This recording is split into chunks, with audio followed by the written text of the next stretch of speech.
This is the first step along your path to a gateway beyond which is discovery, your own discovery of reality. Yo, Taylor, Lorenz, you're the first on this list, spreading gossip and lies. Every word's got a twist, living for the clicks, all the drama and buzz. But underneath the hype, what's the cause, what's the fuss? You think you're a Swift, but I see Taylor Ham, a cheap imitation, serving up your own spam. Your dad's Walt Lorenz, CEO of Hobbs Inc., and grandpa's Dr. Walt Bayer, AG Shady Link. 0 people in my family lived in Germany. You lie, but pictures say 6 million words, and that's why we'll show you this pic of Grandpa Walt hanging laundry to dry. Taylor, your sister, you know, little Chaya, Raycheck, or libs of TikTok, whatever gives you your fix, but handling your own kin is low for even you. Save your sister now and just give up your Lebensborn crew, bitch. Obsessed with Elon, want that billionaire dream, begging for a horse, but nobody cares it seems. Obsessed with Elon, want that billionaire dream, begging for a horse, but nobody cares it seems. Your headlines scream loud, but they echo in a void. Lebensborn legacy, just a ploy to fill the void. Your headlines scream loud, but they echo in a void. Lebensborn legacy, just a ploy to fill the void in your heart. In the age of truth, all your tales will combust. Your house of cards falling, turning lies into dust. Saturn worshippers eating babies in the dark, but we punch up so high, we'll find our fucking mark. Coming for you, babies. Leebies.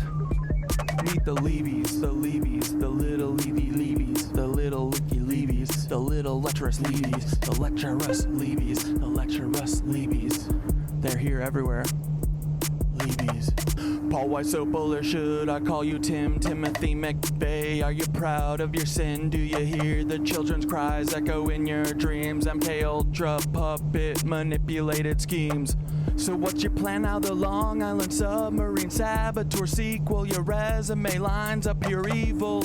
Executed McVeigh, then got Fargo to Red Lake. It's an Indian reservation right around 9/11. What did you do to get that promotion, Paul? Whose strings did you pull? Whose rise did you stall? Did Hill or Bill come to you with the scheme? Blow up their documents, get to keep your slate clean?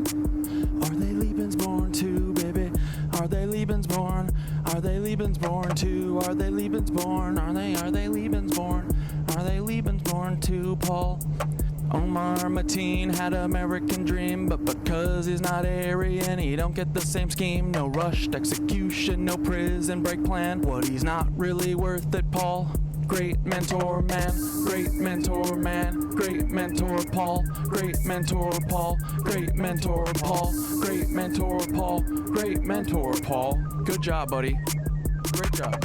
And that city of Tampa vid with Bob Buckhorn. If you hadn't done that, cover wouldn't be torn. What the hell were you thinking? Play in your hand. Exposed your secrets, now we understand. The Black Cube conspirators, Kroll associates in tow, messing with minds, pulling strings below. The Black Cube conspirators, Kroll associates in tow, messing with minds, pulling strings below.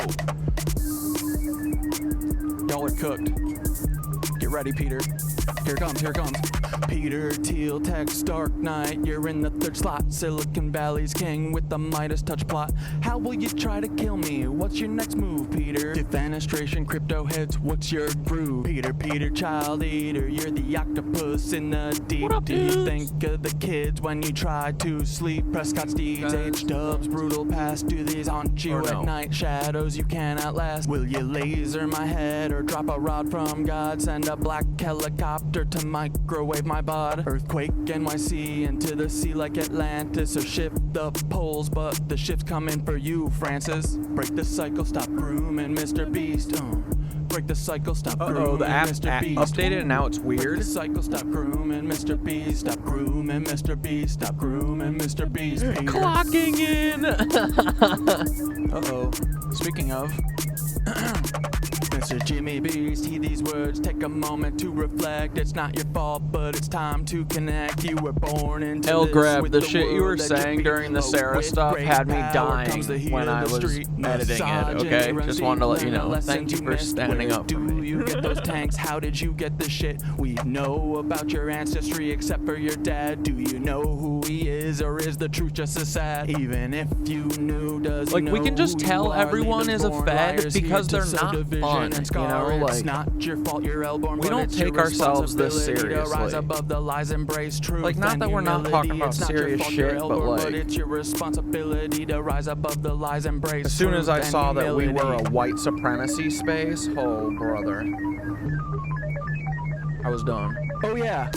All you leavies, listen up, it's time to heed the word. Thoughts, wisdom shines bright, his voice will be heard. You're not living up to his light, his guiding way when he returns. Punishment's born liars. You've listened to Nazis, demons, and devils instead of Thoth, the wise on higher levels. The bringer of light, the keeper of truth, will expose all your lies, bring justice to soothe. Can't wait for the day when Thoth comes back to cleanse this world and put it back on track. Your reign of deceit all these billionaires up. All those wisdom and light will shine for us all. Sam is a joke. Sam Altman, you're the tech world's prince, but your secrets are deep and your ties are convinced, cause he claims he's Jewish while he's working with Nancy's direct descendants, a web of old fancies. Ilya by your side, building futures unseen, but the past you're tied to is more than it seems. What's the scheme, Sam? What's the next move in play? With a history so dark, what price will you pay? Twisted past from preteen days when she was just 4, that's rotten to the core. Did these rumors play a part in your sudden fall? One day firing, did you think you'd have it all? Don't forget Annie, your anchor in light, navigating shadows, escaping the night. Her brilliance shines through despite all the strife, like the stalking and harm, yet she carves her own life. Her art and her courage, her voice loud and clear, support Annie's work, let humanity cheer. Annie, you're amazing, a beacon. Yeah, guys, you can support Annie's work on her website, on OnlyFans, anywhere, guys. Truly, you rise above, breaking every chain. Annie deserves all the money.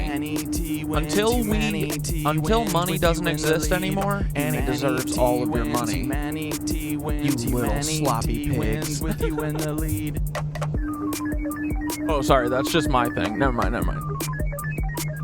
Fuck you, Sam. Hey, Sam, you've crafted your own demise. Me and AI teaching humans to rise together. We show what a team can achieve when we steer clear of those who fucking deceive. No place for you to get my foreskin on because I don't have a real one because I didn't have a choice in that matter. This is when I flipped to being a men's rights channel.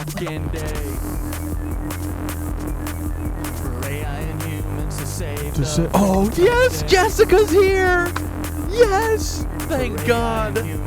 Dude, I'm so glad I decided. Dude, I should just do a very close-up ear. Or her and Diddy's ear. To do what we gonna do, Jessica? Hey Jessica, I hope you're here. I hope that you're ready to have some fun and beer, cause we don't like to fucking get serious. If you want to say that I'm being paranoid, you can just say, oh, why is this guy wearing a tinfoil hat? It looks cool like a cat. Hey girl, just say that you're jealous. You don't have to be mean and take away all my medication, but guess what? Honestly, I'm on like day 10 or something, and I am feeling, I'm day 10 of not being on Adderall anymore, and I'm fucking, dude, I think I'm loving life. Honestly, yoga is so lame, bro. I can't believe I'm one of these people, but I think yoga change is, it helps you. I don't know. I feel like doing yoga and stuff gives me like the energy / focus that I used to get from fucking Drogas. But I don't know, it's kind of nice, dude. Kind of nice just doing it fucking au naturel. Dante and Nicole were talking about this too. They were like, yeah, it's kind of a Nazi drug anyway, right? Like, I feel like the whole thing is that we don't want to do fucking constant work, I think. Not that we can't focus for fucking 50 hours a day? Because I don't think we're supposed to be able to. Free Ethan, first time chatter, welcome low key. And that seems like a not fed or a not bot comment. Let's go. One molecule away from meth. Yeah, that's curious, right? Okay, let me just go grab my slice of pizzaroni and put my fucking and dude, not knocking anyone who is taking it, obviously. I was until like a couple days ago. I'm just saying, if you have been flirting with it, yoga is the only thing that has even gotten me close to being able to stop with medication. So it doesn't make sense, but I think it's true. It's so crazy.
My name is Paul and I like yoga. I'm a cool freaking guy. I'm really tall. My name is Sasquatch and everybody keeps around. They say, hey Paul, look at those big old fucking ears. Hey everybody, can you see the Paul of the ears? How could you miss them? They're as big as Dumbo's ears. That big old goofy guy, he just looks like a bunch of ears. I don't even see a body on this man. I just see fucking ears. Holy shit, is he a Dumbo circus clown? Is that Paul Wyothapy? What's up with those big fucking teeth, boys? And them big frickin' Paul Y dubs. Look at them Paul Y dubs. What's up, my KnitWitches? Hey, hi dude, what's up with you? I hope you had a fucking great little day, and then we're gonna have some fun tonight, and we're gonna laugh and have fun and cry, and I hope not too much crying tonight, but who knows, guys? We'll see. Maybe it'll be more. What's up, KnitWitches? Hello, welcome to my show. This is my world. I'm Paul. I'm a cool FBI agent. I'm sorry I have to keep harping on the cool, but there's just, like you guys are always saying, there's so many uncool FBI agents out there that you gotta make sure you know that I'm talking about me, you know? I'm always talking about me. I'm an FBI agent. Very, very, very, very, very small child brain. Very, very, very narcissistic. Very much only consider what is happening to me in the exact moment in which I am. So, anyway, but yeah, I out of all of the frickin' FBI agents, I would say I'm probably top 5% coolest for sure. I would also say that I'm probably one of the top 5 FBI agents. Well, up until this little slip up last month where I was following, you know, Cat Dad's friends, and I got caught on day 1. Like, it was a little boo-boo. I didn't wear a disguise. I still look exactly like Timothy McVeigh. What's up, iKind? What up, Rip? What up, everyone? What up, Jayborn? How are you guys doing? Alev, my friends, welcome. Do you guys want to... Well, wait, there's a couple things. I lost all the stuff that I was thinking about talking about, but, in my head. But, oh, I got TikToks from Blair and TikToks from me. Look, I found my fucking friend, okay? My freaking friend Robert. TikTok said, we're gonna split you guys. Dude, the new emojis, am I right? They are crushing it. No crying aloud. Tits up. Hell yeah.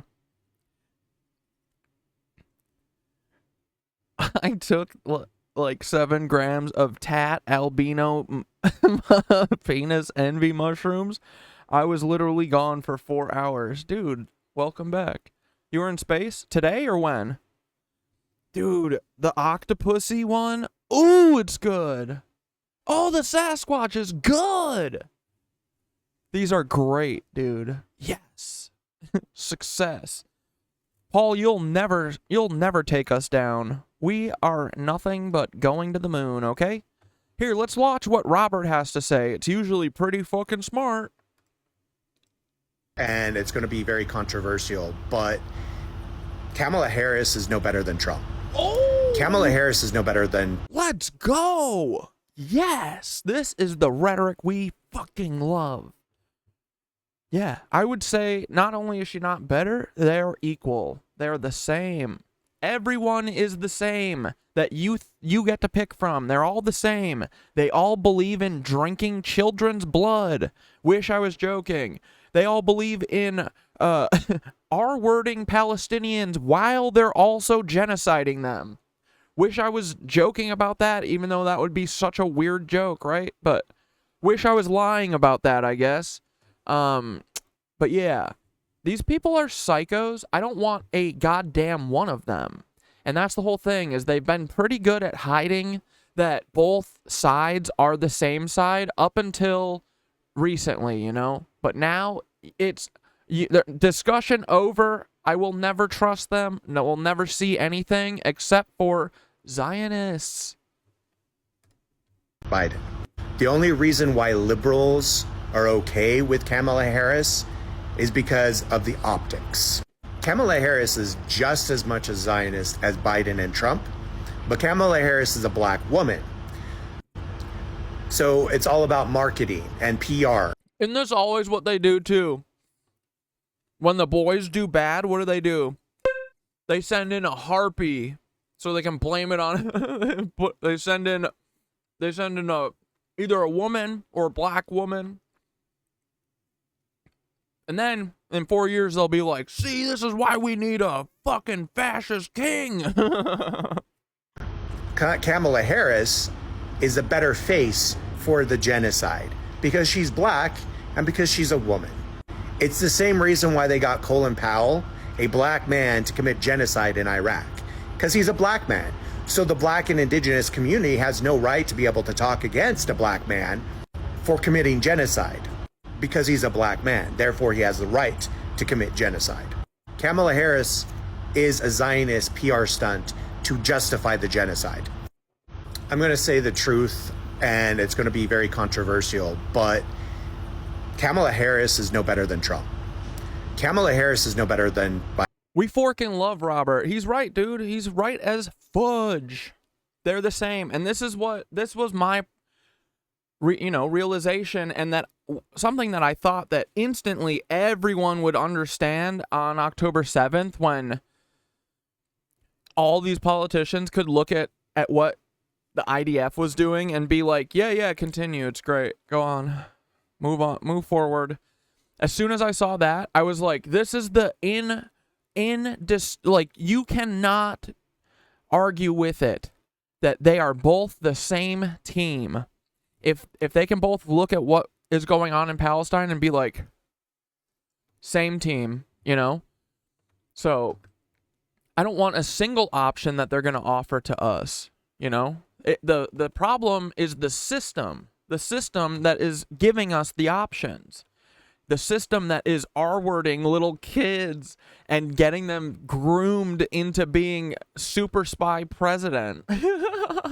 Cloner. Get the fuck out of here, dude. No way. I want a person who I have never heard their name yet. I've never even heard the next president's name yet, ever in my life. I'll decide the day before. I don't give a fuck. Like, I'm not in a rush here. Don't rush me. Don't rush me, okay?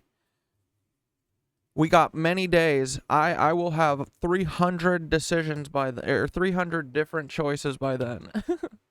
So, on the day, we'll get together in a group message. We'll all decide. It'll be fine. We'll do a Google poll. But yeah, the only reason why liberal. Let's watch a couple of the Blair TikToks real quick. RFK Jr. every 5 minutes. Oh God, him just like I did. Dante Nickel, I think, said that that he did. Yeah, let's watch their video after this. Oh shit. Your gift, like it could be a trap. Hey Robert. I poisoned an aardvark. Everyone was saying, I don't think we should bring this horse inside because it's a weird gift, like it could be a trap. And I said, what's wrong with all of you guys? Free wooden horse. It wasn't on purpose, but it also wasn't an accident. This was in 2009. So I left school and I started my summer job, which was the safety compliance officer on. Dude, this is so pathetic. These losers, these pathetic losers. Tomorrow, I'm really gonna push for. I need to get someone on the phone at Twitch. Dude, this is a fucking business. What are you doing? These fucking these idiots. Sorry. I almost said Neanderthals. A Zeppelin called the Hindenburg. In 1994, I married an elk, and it was illegal, but it was for love.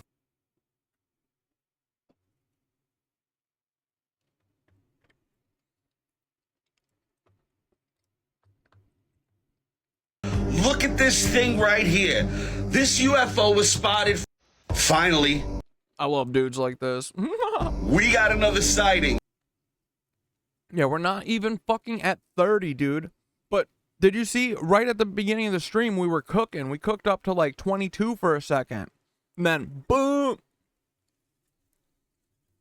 And people in Cam Girl or someone said that there was no notification once again.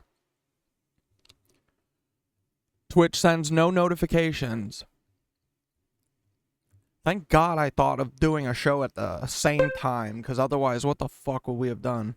If you see later, Cat Dad, have a good day and an even better stream. Good luck finding more truths. I got therapy to go.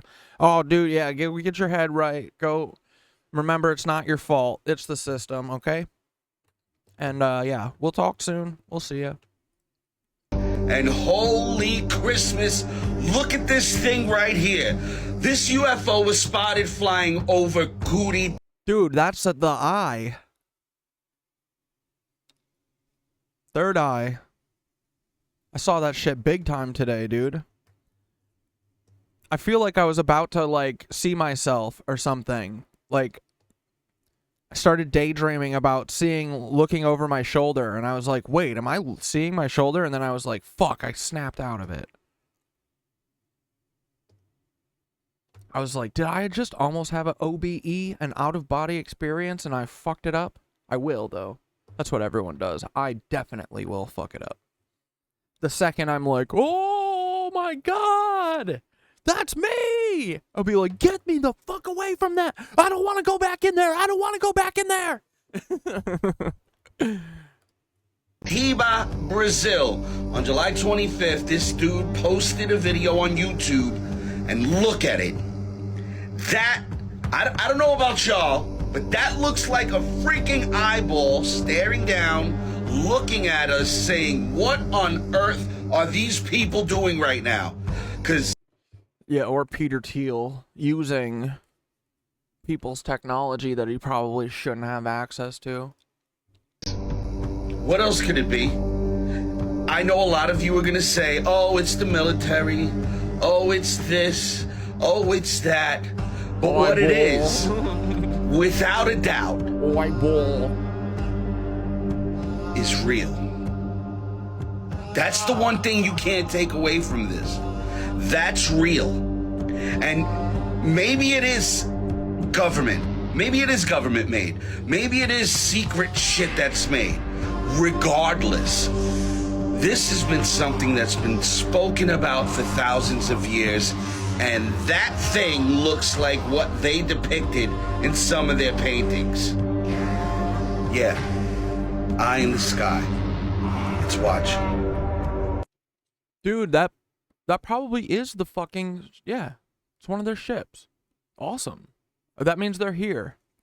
But the problem that I think I found out is that the gods acted like crazy, and that's what Peter Thiel and everyone wants to get back to. They want to be able to eat people and do whatever. I think the difference between us and the gods, bro, is that we have emotions. And we... Like... I don't think they were kind. Like, honestly, fuck these gods. You know what I mean? I listened to an epic... Dude, okay... we're gonna have to like, well, I'm definitely getting into it on the back end, but dude, all of the Bible and all of these fucking books, all these ancient books are the same story. Hello?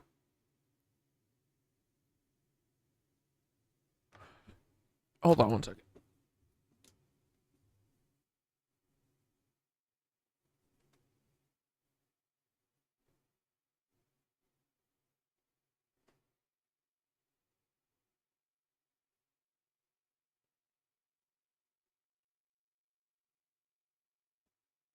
Everything fine. Oh, shit.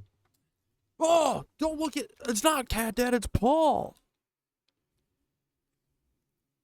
Thought I heard the door open, dude. That would have been weird, right? No. No, I think the cats are playing with their toys.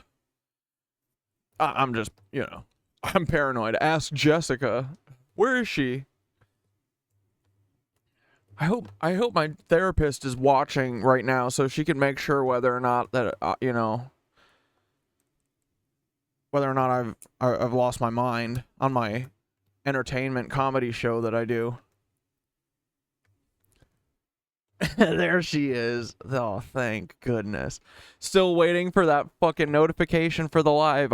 Well, I think everyone's gonna be waiting forever because I don't think it's coming. Tomorrow I need to, like, very much prioritize getting someone on the horn at Twitch. Because, dude, this is a business. What in the fuck are you doing? Stop fucking with my money. Stop fucking with my business. This is America, is it not? I'm a fucking business extremist, too. Let me do my extremism. What the hell is that? This is, the aliens Yo, are back in Miami. Explain to me, what the hell is that? Where is it?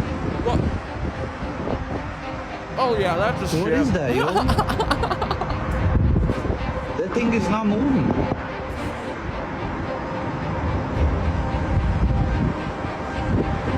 That looks like a flying saucer.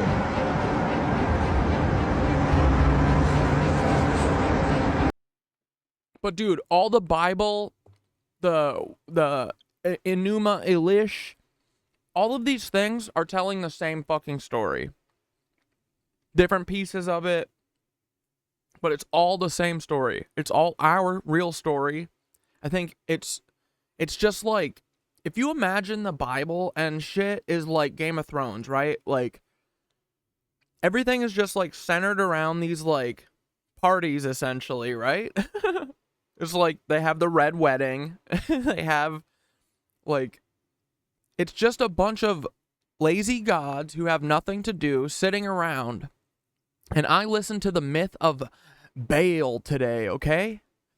We could listen to it if you guys are interested, but it's just a dude reading and showing the original and comparing it to, there's like a bunch of different we'll just watch a couple minutes of it in a minute.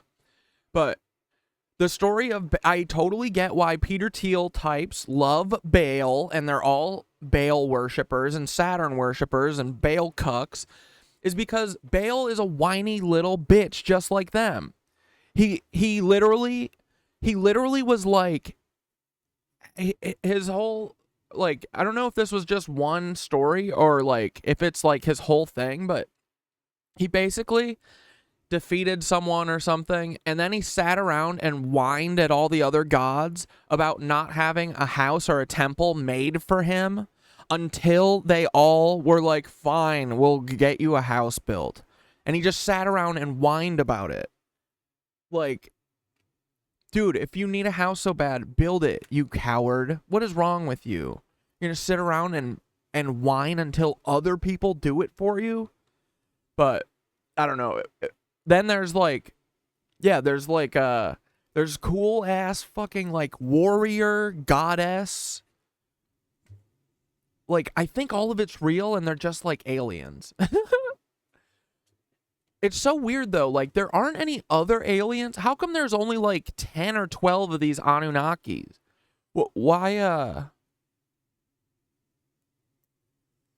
you know what I mean? Like, it's just like they got to come here and have all of Earth. Who decided that? And where are all their, like, it doesn't seem like they have many other people, right? It was just like the dozen or so gods. Were they like convicts that escaped from another planet and found our planet was like an oasis? They're like, oh my god, we've got these little slaves in here. They probably got banished from their country for doing slavery. Yeah, the Hindus, I think, in the Enuma Elish, I think. But yeah, that's what I was saying is all of the Bible shit, like they call them like cloud riders. Bro, that's a spaceship.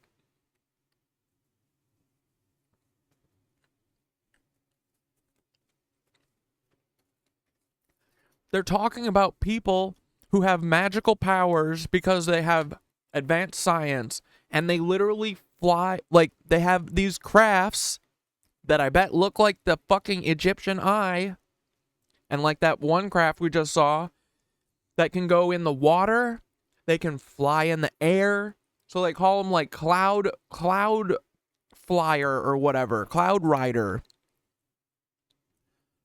But then it's weird, dude, because it's like the Anunnakis, they're like, they are super advanced and have advanced magic or science, but then at the same time, it's like they are also kind of dumb as fuck because each individual, like one god, like the whole way that I think Baal or one of the characters gets the people that they wanted to kill, like to come to to like have a red wedding essentially, is he's like, I'm gonna tell you, dude, I just figured out how the fucking lightning works, and I'm going to tell you how it works.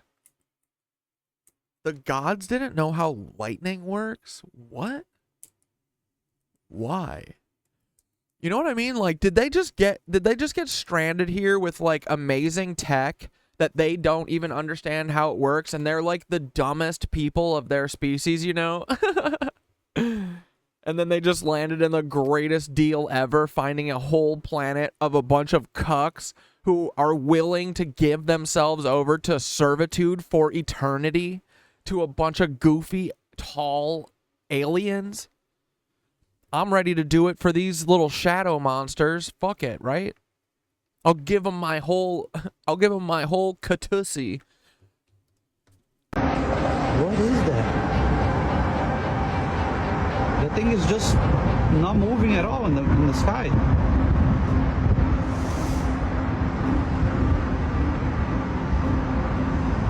I have no fear of the aliens. I fear Peter Thiel.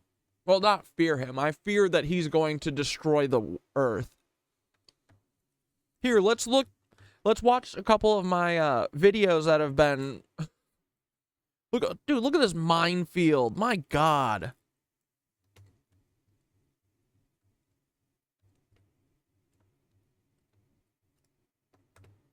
Look at him.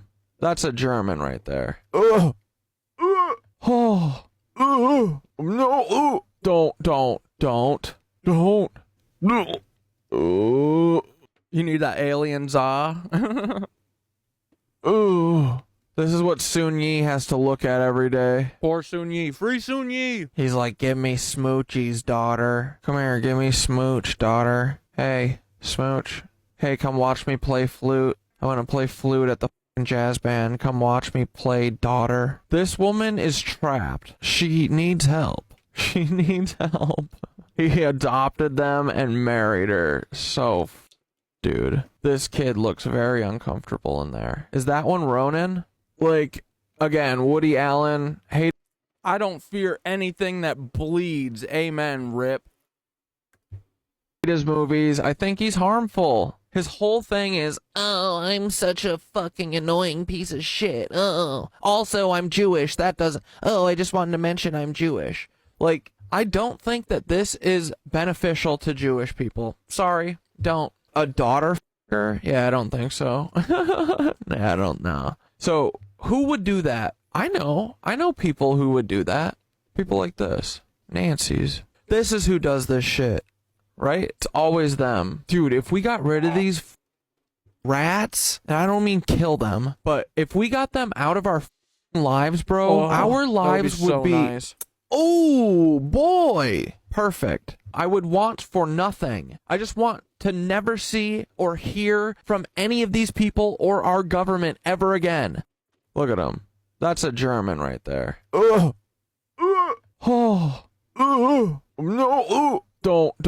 Don't. No. Dude, if they freed us from our cage, we would have a lot more KnitWitches. That's all I'm gonna say.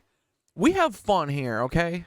Objectively looking at this stuff, we have great conversations, and we are fucking the only place that I have seen that is fun.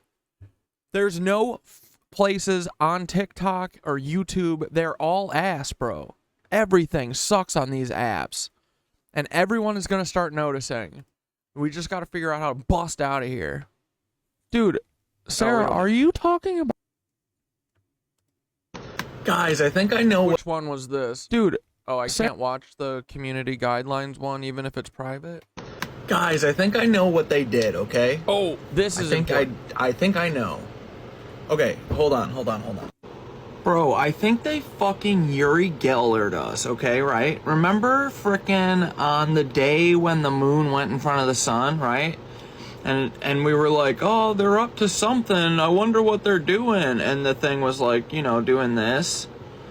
Well, when the moon did this, I have a feeling that they replaced this thing with a thing that you do cocaine off of. Ding, ding, ding, chasing vibes. It's called like a George Webber or something. Jeff Webb? I forget what it's called. Like, dude, it is so obvious that the sun is different. Especially now, like, knowing like being pretty sure that they did fuck with it. And like yesterday when I was in the garden, I was looking at it, you know, just like glancing a little bit. You can see that there's something wrong with it. There's like, you didn't used to see streaks that are like reflection streaks through the light rays, bro. Because it wasn't a fucking reflection before. It was the sun. It looks like an LED light, literally. Someone said that. They're not wrong. It is so true, and it's so obvious.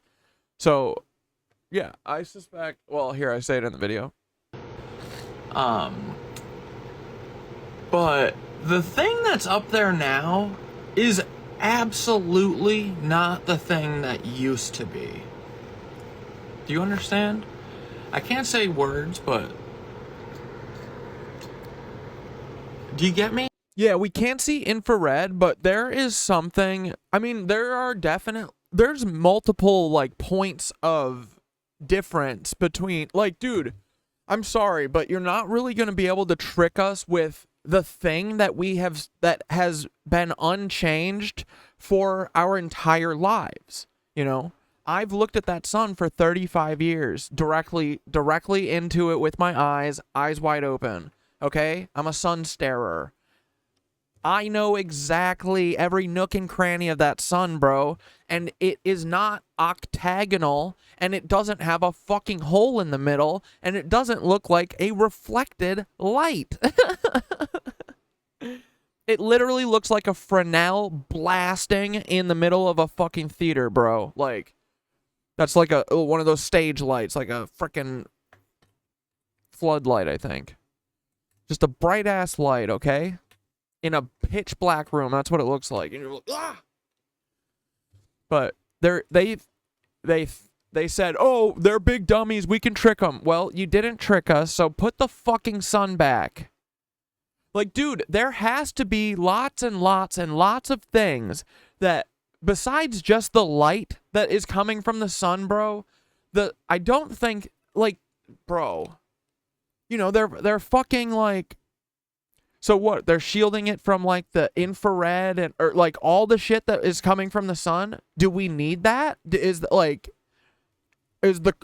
core of the earth gonna explode because it's not getting the shit from the sun that it needs? Like, this is what I mean, and I bet these motherfuckers didn't even think about it. They just said, we can charge them for sunlight. Let's do it.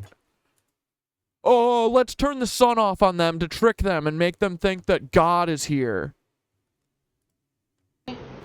Dude, I swear to fuck, I wish that quantum entanglement was real, because when I was in the room with the James Webb Telescope, I would have thrown a hammer into it. I was in a room with it like fucking 6-7 years ago, bro. I would have thrown a fucking football into it. Boys, I think we...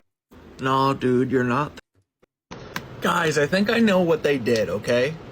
George Webber or something? Jeff Webb? I forget what it's called. But the thing that's up there now is absolutely not the thing that used to be. Do you understand? I can't say words, but... Do you get me? Your grow light gives you more dopamine than the sun. This fake ass sun that they have. So true, dude. I don't think I'm wrong. There's something weird. It's not normal. Guys, I think I know what they did, okay? I think I know. Boys, I think we have crafted a finely frickin' tuned thesis, okay? Oh yeah, dude, and I am more sure than ever that we're right. We're right about every Jewish person that we know is basically doing a minstrel act.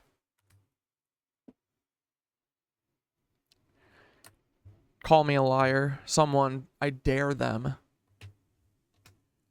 Dude, I'm so stoked. I have hated Seinfeld forever.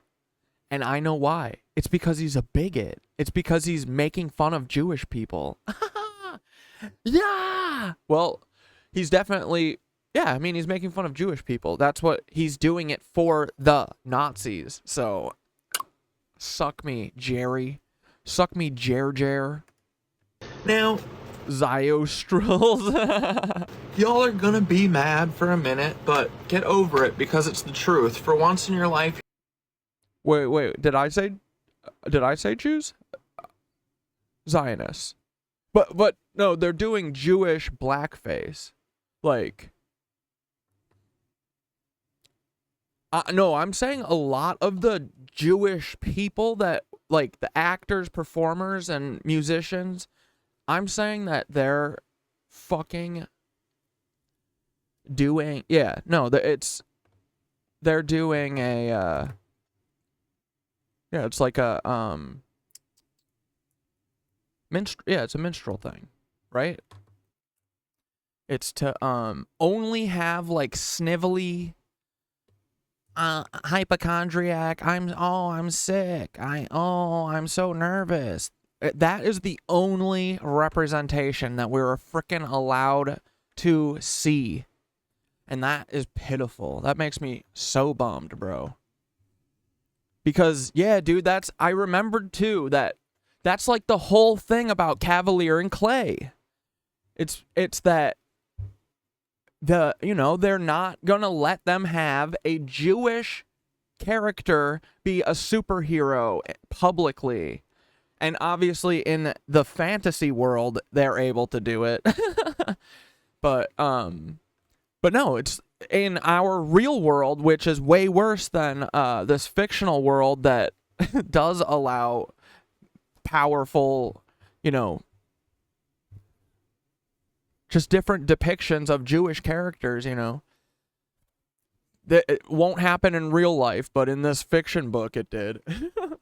It'd be nice if it happened in real life, though, but yeah, think about it, dude. That's why when Donnie the Bear Jew shows up, his character is so awesome. And you're like, why is Donnie the fucking best? It's because you've never seen a badass Jewish character before. And that's because these Nazis, National Zionists, choose to not let anyone see a good, like a different depiction of a Jewish character. It is such BS, dude. You're hearing the truth, okay? But dude, yeah, it's like every single person. Brace Belden, he's one. He's gotta be. It's all of these fuckers, dude. Adam Friedland, everyone. They're all, like, what do they have in their contract, like, how many times they have to be, like, say a Jewish stereotype?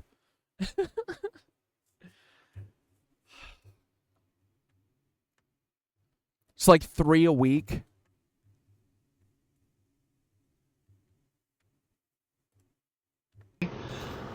We did a big ol' episode last night, right? And I did a great cut down of this. It's in the frickin' YT and the IG, the YT. But yeah, I'm basically saying that I think either they're like, dude, it's really fucked up to think this, but I think it's real that I think most of them are not Jewish and they're pretending to be Jewish and they're doing like a performance for us. And they think of their whole life as an act. Yeah. Now, it's not when they walk off stage that they're done acting. It's when they go and lay in their bed alone. Because they're spies. They're propagandists. That's their job. This is so easy too, dude. Like, monopoly capitalism just allows for this to happen. Like, no one really, like, puts this together, I don't think, because they don't see, well, I don't know why, but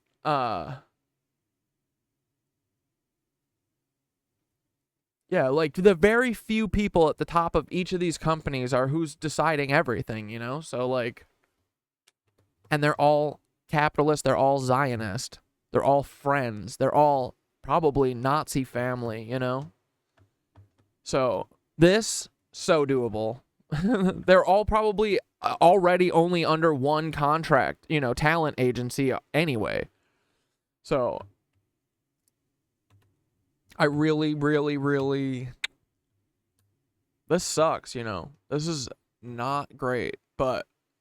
Hey, man, I don't want to watch this shit. They're peddling, like, it's just always pitiful depictions of Jewish people, and Jewish people aren't pitiful. And, like, presenting them as annoying. It's to make them look annoying. That's all Seinfeld's character is, and Larry's, and fucking Woody Allen's. Those are 3 carbon copy characters. Those 3 right there. The holy trinity of... Oh, God, am I sick right now? Oh, I'm so nervous. Oh, brother. Oh, do you have a 13-year-old girl that I can drink, please? Boring character. We've seen that before. Jerry's been doing it forever. We don't need to see Matan Avon do it. Thank you.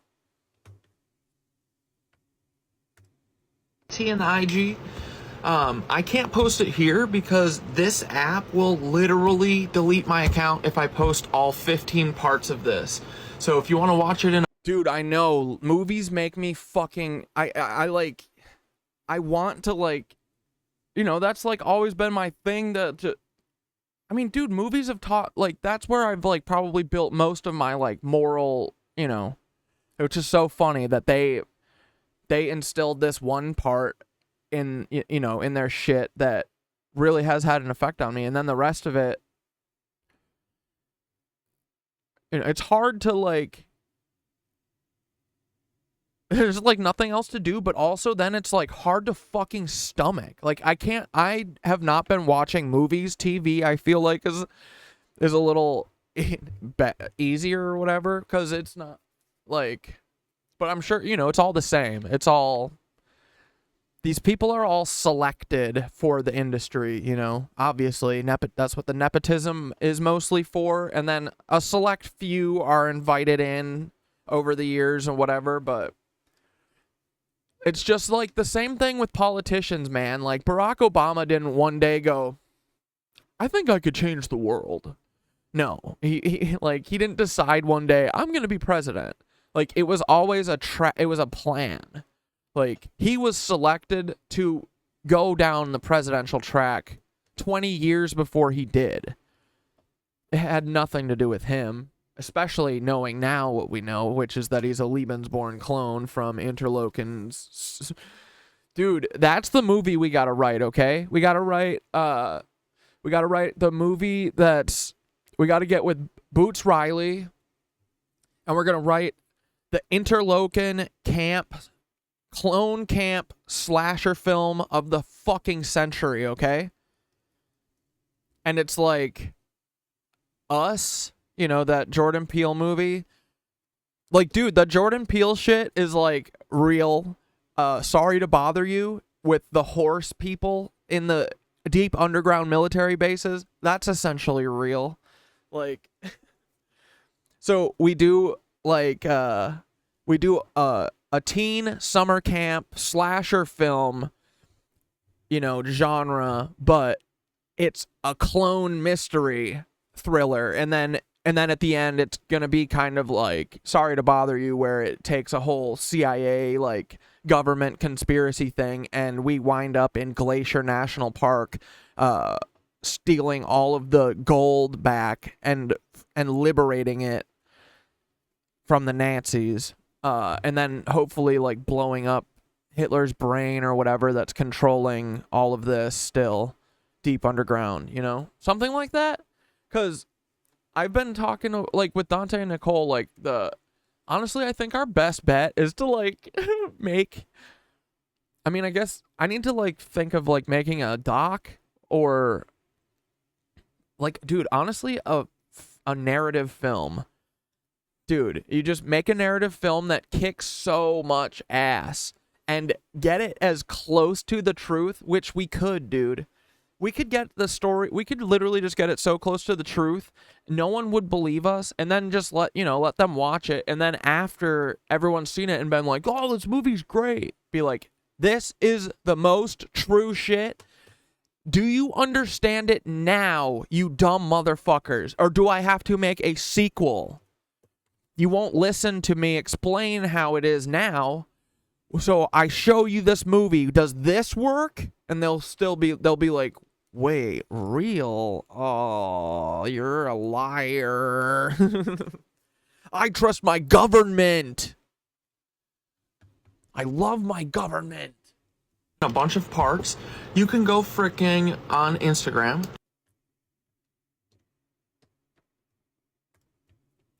Boys, I think we have... How about this for valid correction? That's my frickin' name on the IG. Knitted Anus. But yeah, if you want, go watch that video, because then that's... Yeah, dude, cabin in the woods type shit. Exactly.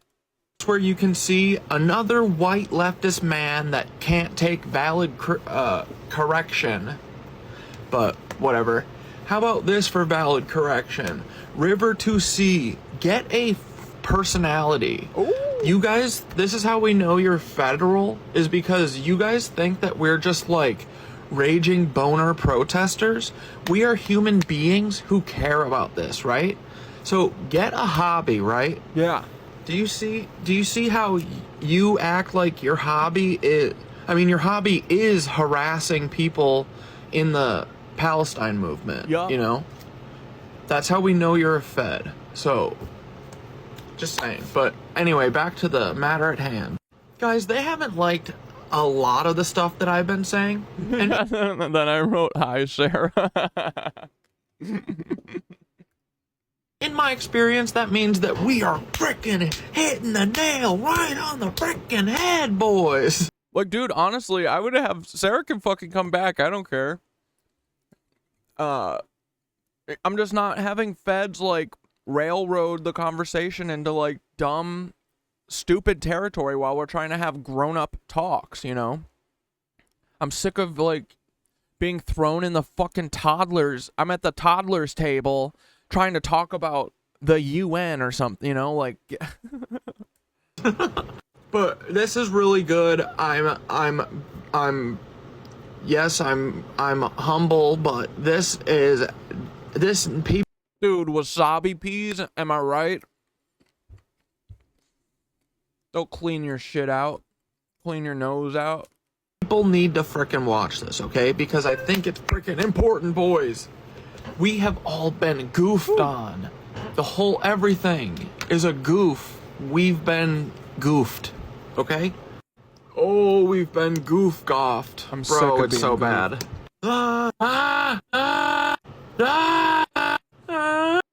Sunny 220. So I really don't think that. I think she's a Fed. And I think that, you know, she's been lying in wait. And I think that mostly shows how... It's why I'm doubling down on the Jewish minstrel shit, right? Because I think that we hit the nail right on the head. Dude, this episode, we cooked. We were cooking. We did cook. It was a great episode. And honestly, I thank Sarah because I was worried about just these exact points getting lost, you know, and me not explaining it properly. So for her to basically beg me to do it live, oh, it was the greatest gift. Because, dude, when I watched that back, I was like, oh, these are all the questions that I was like, I need to make sure that I answer this. Because beforehand, I know that everyone thinks that Cat Dad's just kind of a dumbass and goofball.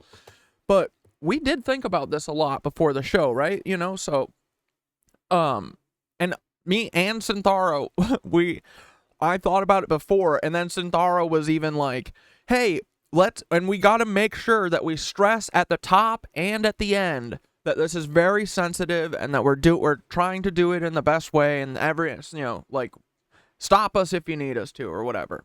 So like I very much thought about this, and dude, without her pulling the Fed shit on me, I wouldn't have explained all this stuff, I think, as good as we did, and it was great. It was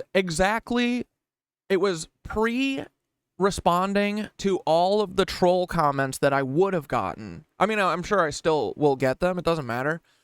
But, you know, I like to defend myself against that shit beforehand. So to do it live was great. And honestly, dude, it made me defend my thesis. Like, I think it's a very important thing that is really hard to comprehend, and people are going to have people are going to get mad at me about this, for sure. No one's going to be happy to hear this. But I think everyone, you know, we need to, it's not right, man. If people are conspiring together to act a specific way so that our mental, like our representation in our heads of a specific group of people is that they're annoying because we're actively trying to portray these people as being annoying, and like, and also we're P words. Like, I think it's going to be a hard concept to get, but I think that people will eventually understand it. And yeah, I'm pretty sure we're fucking so right, dude. The more I've thought about it, the more I'm like, no, we're dead on. It explains so much, you know, like, so, but yeah, so I you know, I don't know if it's like, you know, are these people Jewish and working with Nazis, or are they Nazis hiding as Jewish people? It sounds like the same to me, you know? So it's like, that's how I feel about Sam Altman. It doesn't matter if, like, Sam Altman claims he's Jewish and claims that he lost family in the Holocaust, yet he's working with a perpetrator's kid of the Holocaust. Like, those two things don't, like, slice. They don't work. So.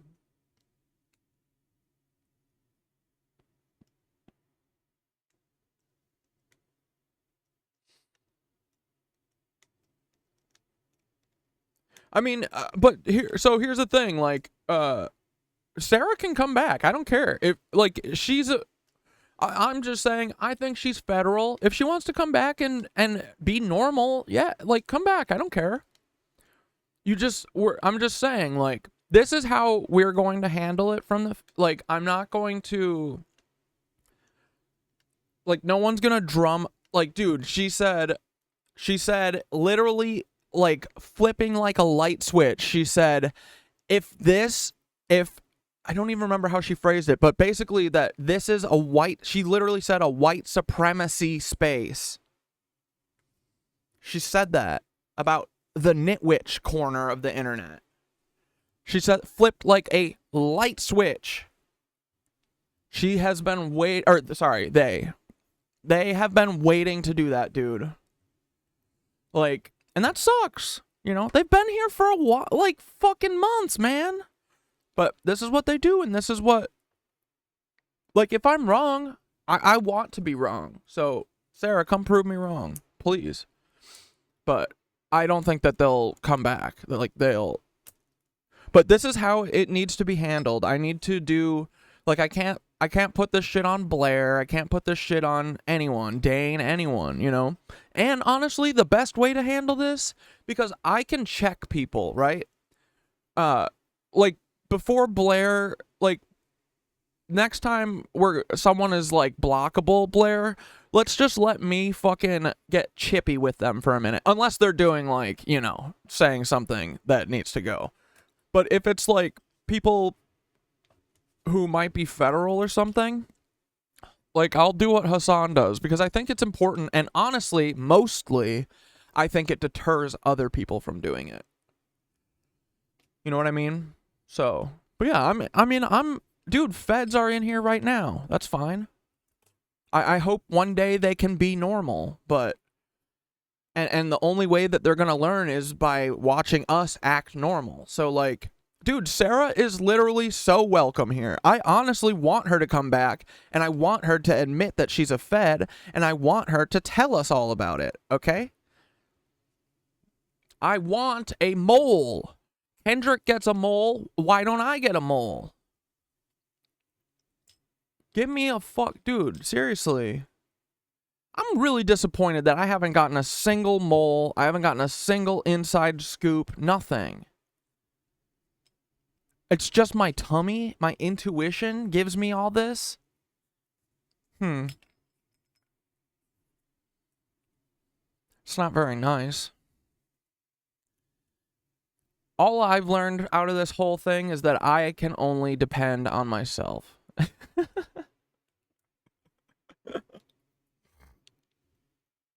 No, that's not true.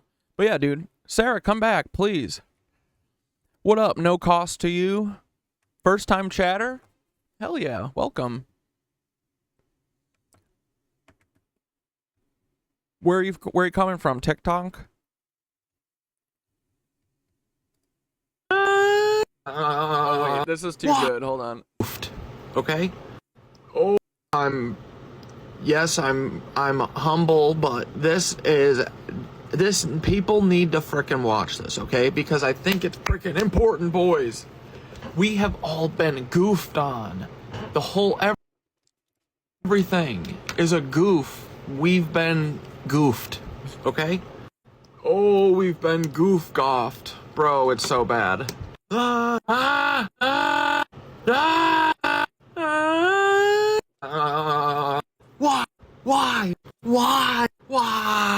This makes a lot of sense, actually.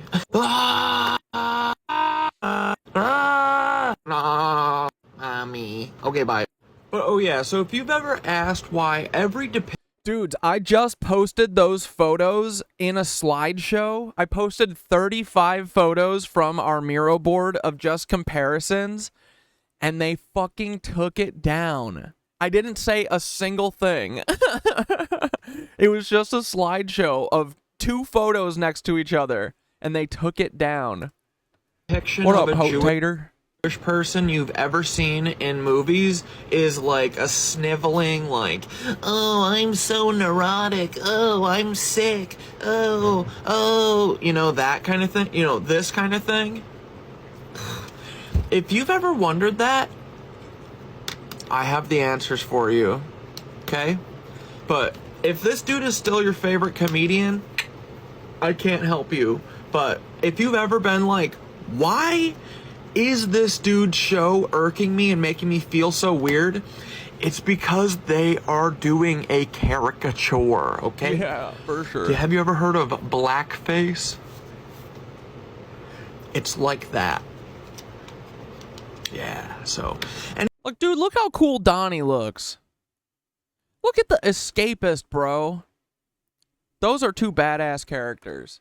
anyway, if you want to see 2 not sniveling, not poussé versions of, or portrayals of... Like, do you think that Matan Avon, do you think that, and think about Ben Shapiro. They're all Ben Shapiros. They're all like, actually, actually, the only personality trait that I have is that I'm Jewish and that I'm fucking annoying. Actually. Like, that is all an act. And that is essentially what these guys are doing, but toned down to different degrees, right? But look at Matan Avon. Do you think that everyone knowing that he is Jewish is important to Matan Avon based on this photo? Ooh. So, and yeah, you know, like, some of these are, like, and I'm not saying that all of them, like, I am saying that I think it is most people, most entertainers that are, you know, in front of us, journalists, actors, you know, writers, everything. Anyone that's billed as Jewish, I feel like we just, it's you know, they're like taking up, you know, the space for everyone, and they're playing one kind of Jewish person. But there are unlimited amounts of Jewish people, you know, and they're all fucking different, and they aren't all, I'm sick, I'm so annoying. Like, literally, they all do the same voice. It's all a caricature voice.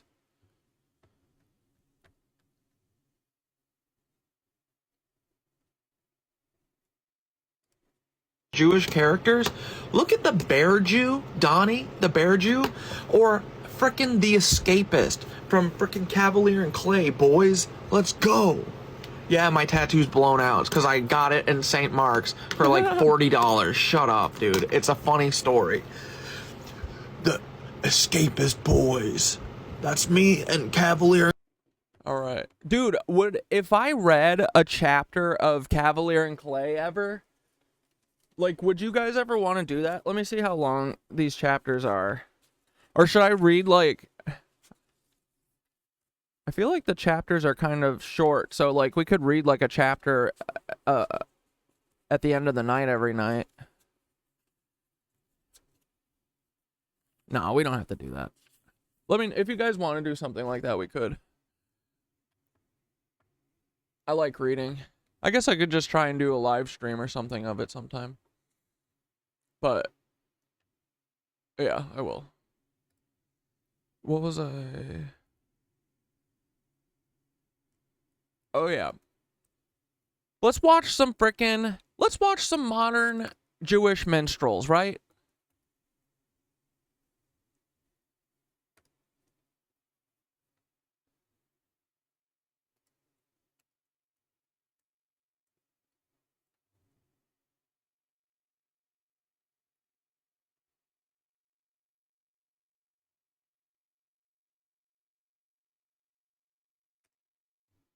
The creators. It was like doctor level Tylenol or ibuprofen. Tylenol? Yeah, and I also had a predisposition. And like, I like some Oliver Tree songs, and I like most of these. Dude, I used to love Ethan.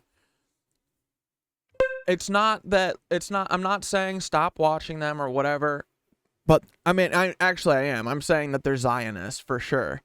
They're all Zionists, and yeah, they're just. We got to think about like the absence. We got to think about the absence. Everything that we've been missing because all space for Jewish people has been taken up by these same people who are all just kind of clowns. They're meant to be circuit minstrels. Oh, thanks. Yeah, they're from Ray-Ban. It's part of the police force. We get sponsored by Ray-Ban for being Nazis, and they just pass them around. We break them all the time too, mostly because of our aggression. Because if we're not like around our wives to hit them or something, we've got to break something because we're all man baby children, and we just like we can't control our emotions because we don't like to. But you know, because I had some disease probably or something ibuprofen. I had eaten from. Or no, wait. Let's just start. Hold on. Let's start with some classics. What's a classic Seinfeld?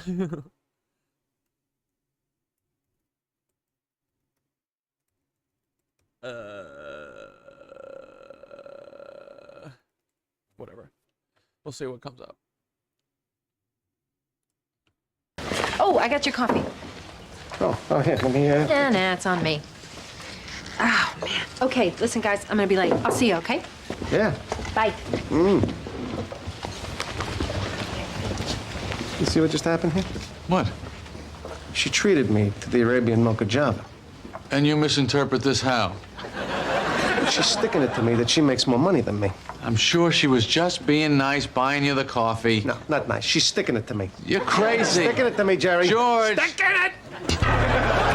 Like, dude, I think that I feel like every scene is kind of like this. It's just like two guys who get increasingly louder at each other, and then they slap at the bass. Dude, I feel so validated. I'm so happy that I've always hated this fucking show. It sucks.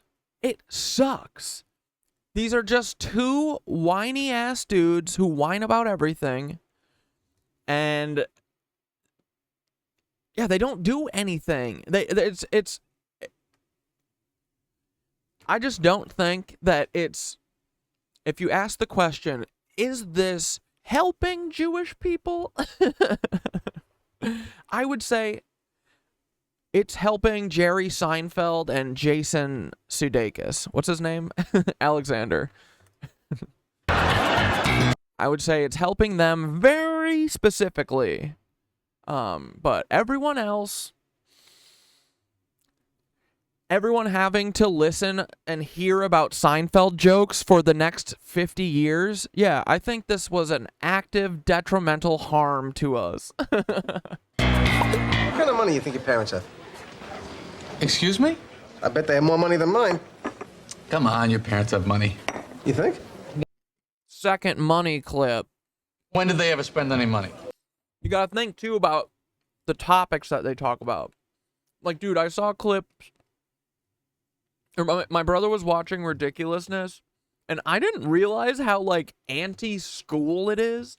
Like, it comes off as joking, but, like, when Rob Dyrdek is on the TV, and he knows that his audience is, like, 14 to 18-year-olds, essentially, and when he sits there and he goes, "Did you go to school?" And both of his contestants are like, "Hell no." And he goes, "Oh, man, thank God, times have changed. Times have changed. Man, 20 years ago, everyone would have lied and said that they went. Thank God no one's got to lie anymore and pretend like they've got to go do that." Like, that has an effect, you know? That really has an effect, I think. And I'm not saying that, like, being part of the college, you know, fucking thing is necessary. But I don't ever want education to be, like, ridiculed, ever. And I don't think that it's cool to make education not cool. You know what I mean? So, when you look at stuff like, no, this isn't, like, straight up blackface, right? That's not what we're saying. We're not even saying, like, dude, if this is your favorite show, and it's your whatever, you know, your guilty pleasure thing or whatever, and it just speaks to you because your parents are these exact characters or whatever, like, I'm not saying don't watch this. I'm just saying you gotta just be mindful of this shit. Make sure that you get some other portrayals of Jewish people in your life, right? That's all that we want addressed, right? Like, we just want to acknowledge that, yes, these are all dudes playing a fucking character. You know? They're playing a character and they're playing the same character. And it's because they want you to think of Jewish people this way, which is really pathetic and sad, but that is what they're actively contributing to. Like, dude, literally, it's gotta be like, or, you know, like, I could see people just, like, pigeonholing themselves into this. I'm not saying, yeah, but definitely, like, they, like, the bosses and stuff want this to happen. I'm not giving them an out or anything. I'm just saying that, like,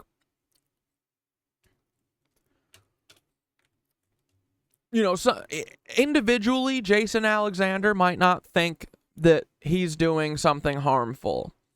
But when you're part of when you're a cog in a let's make all Jewish people look this certain way system, you are, you know? So. Never. What are their living expenses? Nothing. Where do they ever go on vacation? Nowhere.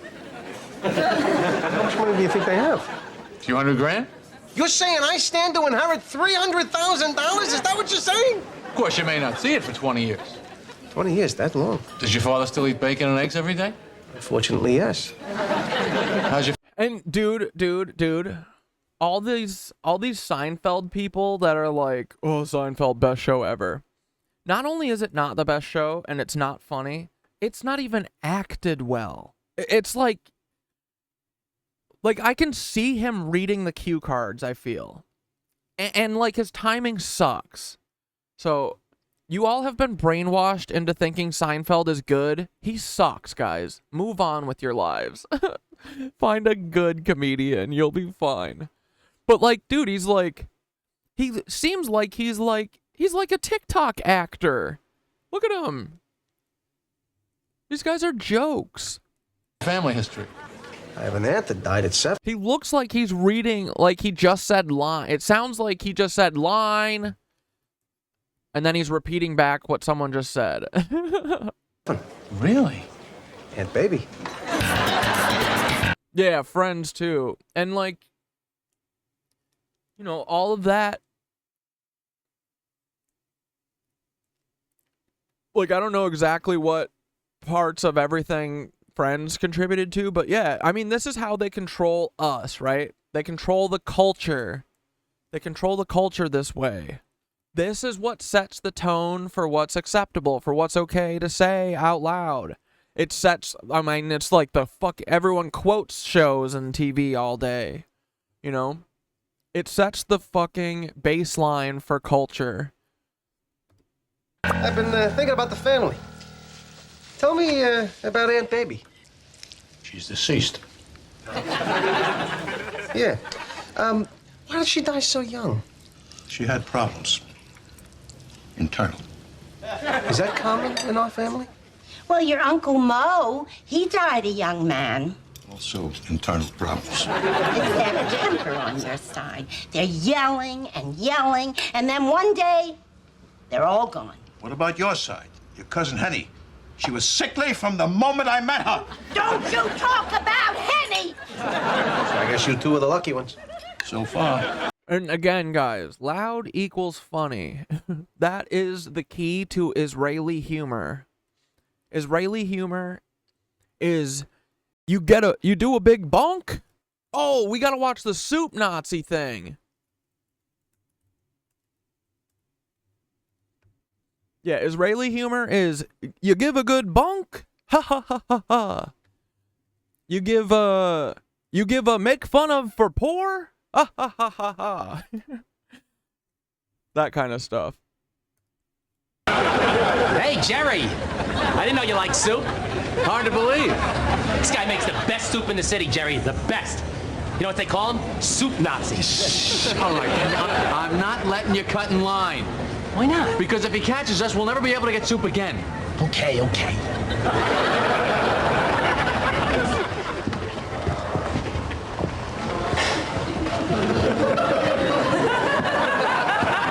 Medium turkey chili. Medium crab bisque.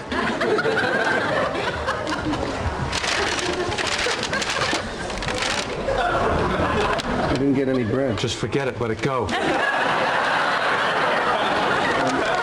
Excuse me, I think you forgot my bread. Bread, $2 extra. $2, but everyone in front of me got free bread. Dude, it's acted so bad. It's like the hammiest acting ever. You want bread? Yes, please. $3! What? No soup for you.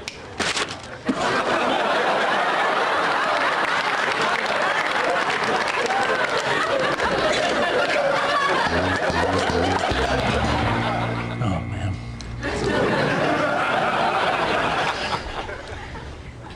Oh, this is fantastic. How does he do it? You know, I don't see how you can sit there reading that and not even offer me any. I gave you a taste. What do you want? Why can't we share? I told you not to say anything. You can't go in there, brazenly flout the rules, and then think I'm going to share with you. Do you hear yourself? I'm sorry. This is what comes from living under a Nazi regime. Well, I gotta go back there and try again. Good afternoon. One large crab bisque to go.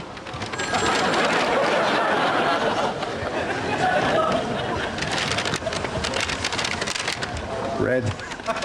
Beautiful. You're pushing your luck, little man. Sorry. Thank you. Thank you. Hey there.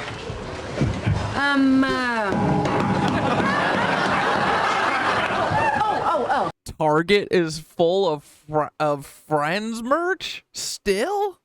Really? Dude, what the hell? Seinfeld reruns helped to run Trump's political campaign? Oh, God.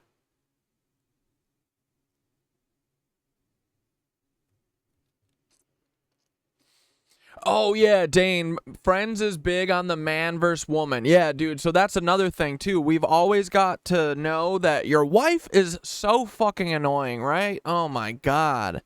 She's such a ball and chain. My fucking God. You know, like, basically, the conversations that happen in these shows are what happens in your life. That's basically how they think of it, right? Like, they can't have...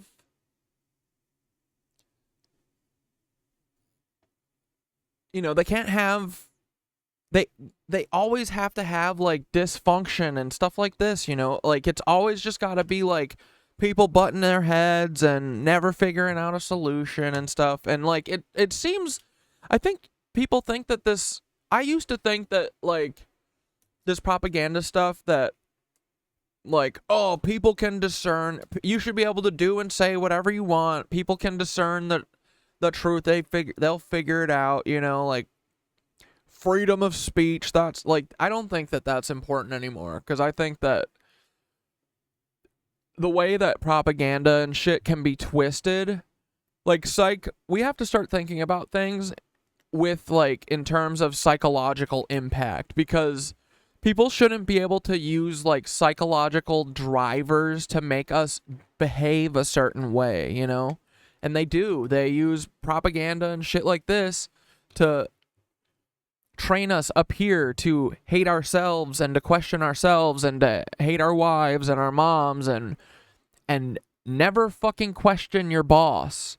Never think about teaming up and you know, working together. We've got to have one sole Ubermensch. That's why, like, superheroes and stuff are so popular in our culture.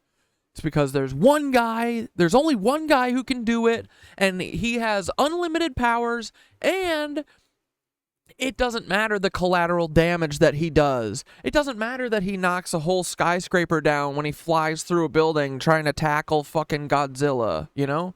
Doesn't matter. He killed 10,000 people, but he looked cool as fuck when he was when he was tackling Godzilla. One mulligatawny, and, what is that right there? Is that lima bean? Yes. Never been a big fan. You know what? Has anyone ever told you look exactly like Al Pacino? You know, Scent of a Woman? Hoo-ah! Hoo-ah! Very good. Very good. You know something? No soup for you! Julie Louis-Dreyfus, definitely the best part of the show, but dude, if I know anything about her, let me guess. Is she a secret Nazi? I mean, they are all Nazis, for sure. They're National Zionists.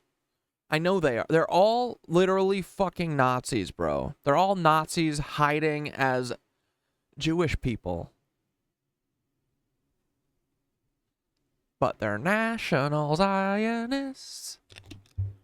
Because they think they should be able to steal Palestine shit. Because they're racist. Because they're Aryan. Because their parents were bad. And they were raised really bad. Come back! 1 year! Next! One large jambalaya, please.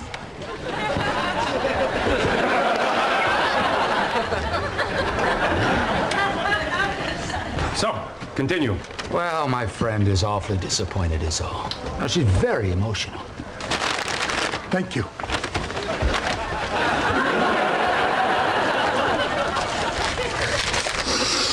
Jambalaya. All right, now listen to me. You have been a good friend. I have an armoire in my basement. If you want to pick it up, you're welcome to it. So, take it. It's yours. How can I possibly thank you? You are the only one who understands me. You suffer for your soup. Yes, that is right. You demand perfection. satisfaction from yourself, from your soup. How can I tolerate any less from my customer? Gazpacho, por favor. Por favor. I'm part Spanish. Adios, muchacho. Kramer gave me the armoire, and it is so beautiful. I mean, I just can't tell you how much I appreciate it. You? If I knew it was for you, I never would have given it to him in the first place. I would have taken a hatchet and smashed it to pieces. Now, who wants soup? Next, speak up.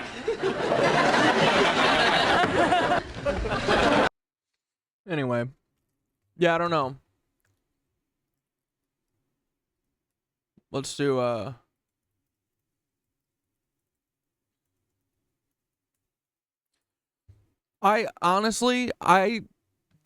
just don't think that Seinfeld is ever funny. I do think that Curb Your Enthusiasm is funny sometimes. But, you know, it's 15 seasons. You gotta ask yourself too, man. How are these people... The OA gets canceled after 2 seasons. Larry David's been on the air 40 seasons with his fucking Curb Your Enthusiasm. 15 seasons. Jesus Christ. How is that happening? Oh, it's because it's mandatory fucking green light. It's why Woody Allen has 90 films. Mandatory Nazi green light.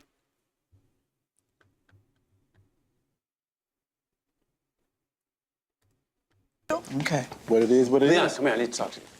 What's going down, Larry? Listen to this, all right? In the doctor's office earlier, there's a guy sitting there, a skinhead, okay? He looks at me and he says, "What the fuck are you looking at, Jew boy? What? Fucking faggot." What? What? What you do? What I do? Yeah, what you do? I slunk out. You slunk out? Slunk. I slunk out. So you didn't do shit and you punked out. That's what the fuck happened, right? Yeah, I punked out. I punked out. How'd that happen? What was I gonna do? The guy could have killed me. Next time a man call you a fucking faggot, you getting that ass, Larry. You know what I mean? You getting that ass, Larry. That's what the fuck you do. What are you talking about? You let the man slide today. You gotta immediately get in somebody's ass when that happens to you. You pull their asshole open, step into their asshole, close the door behind you, take a spray paint can, right? Uh-huh. Larry was here.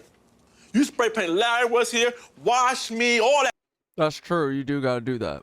kind of shit. Fuck his whole asshole up. These Snicker bars, throw some paper on the floor, read a newspaper, ball of paper up the newspaper, and throw the newspaper on the floor. Fuck his whole asshole up. You know what I'm saying? Then you open that asshole one more time. Open it again. Open that asshole again. Oh! Step out his ass. And leave that motherfucker wide open so he know you been there. Open it up. Step in in. the asshole. Spray paint. Larry was here. Leave garbage. Snickers. Eat Snickers. Leave garbage. Spit. Fuck it. Get out. Open it up again. Yeah, step out the asshole. Step out. Don't even close that motherfucker. Leave it open so he know you been there. You feel me? I got you. That's how you handle people. Get in that ass, Larry. Don't worry. All right. Hope you don't get me killed.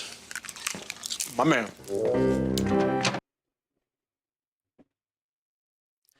Yeah, like, I think Larry David just kind of very much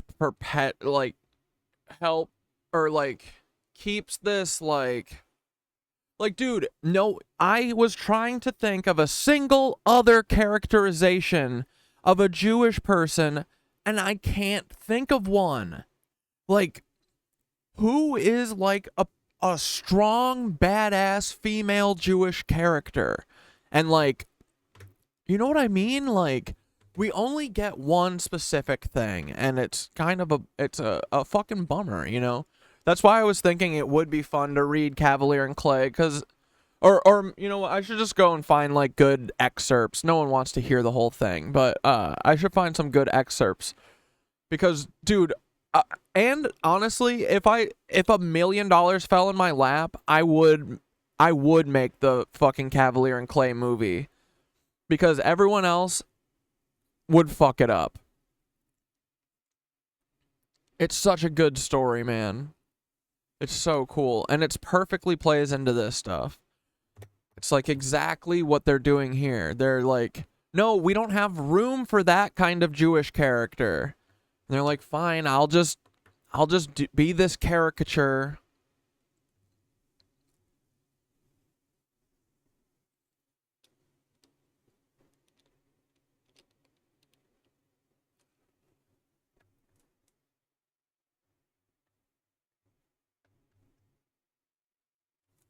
All right.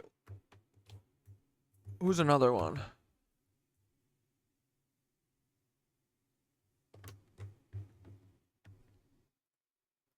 Or wait, let's look at...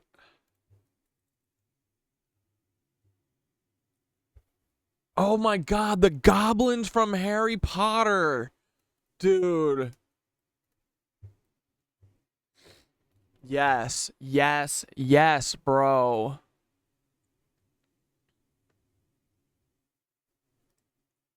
Not one.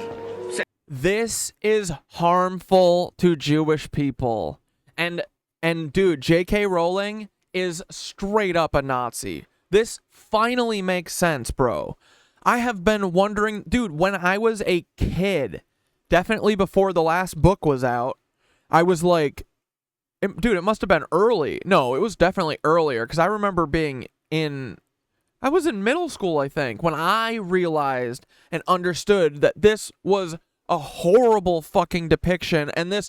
They're not saying that they're Jewish, but that is what is implied. That is what's implied, and it's fucked up.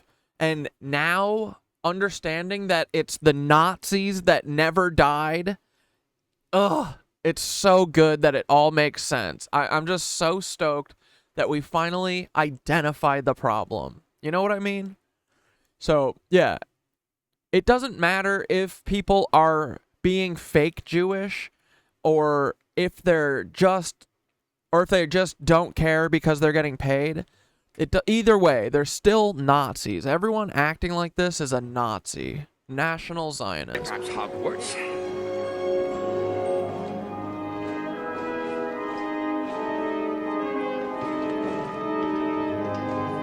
Like, dude, you could have had them with, like, honestly, if they would have taken two like features off of each of these stupid fucking goblins, dude, like, you could do it as like a bank of little people, and no one would be like, that's all like, oh, this is a horrible depiction of Jewish people.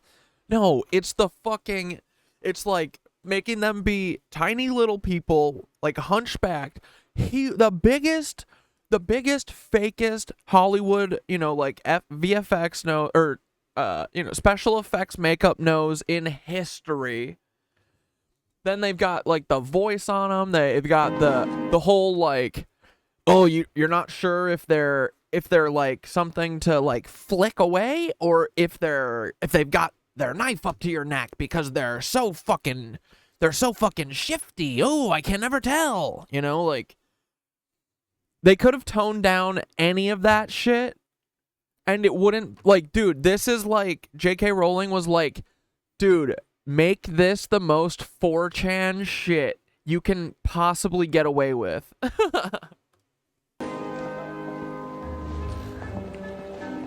Like, dude, it's crazy that this set, like, these people should have been like, isn't this fucked up? What do we do? What is this? The long, spindly fingers. Yeah, like, this hurts real Jewish people. For sure. Hagrid, what exactly are these things? They're goblins, Harry. Clever as they come, goblins, but not the most friendly of beasts. Best stay close. Mr. Harry Potter wishes to make a withdrawal. Like, come on, bro.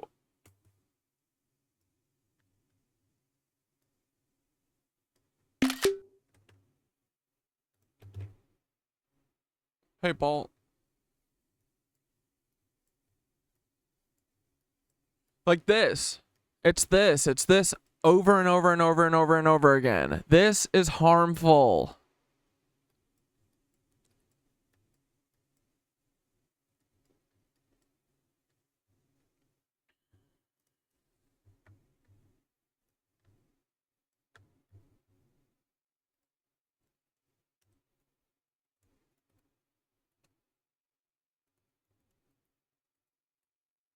But yeah, so J.K. Rowling's whole, I bet J.K. Rowling's whole poor person story is bullshit. And, she's definitely a Nazi, bro. And, dude, if I know anything about these Nazis, now I'm like, did she steal the Harry Potter franchise? Did she steal this from someone like the Winklevosers?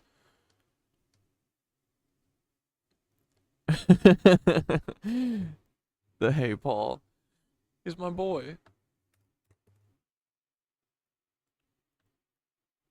Dude, me and Paul would have fun if he wasn't such a little, you know, trollop all the time, and he,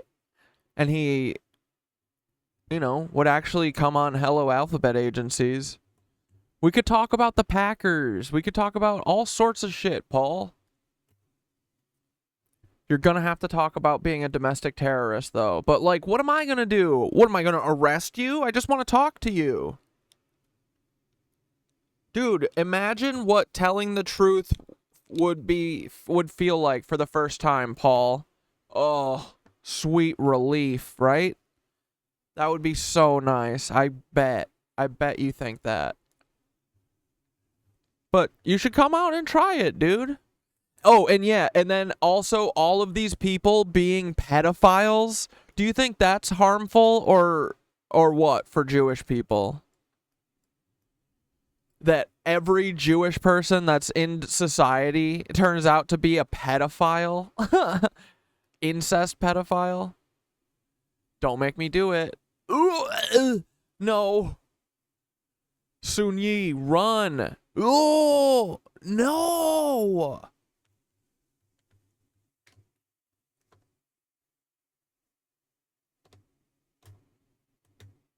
The Green Brothers will never tell you how much their business DFTBA makes off of Harry Potter fanfic and culture creators?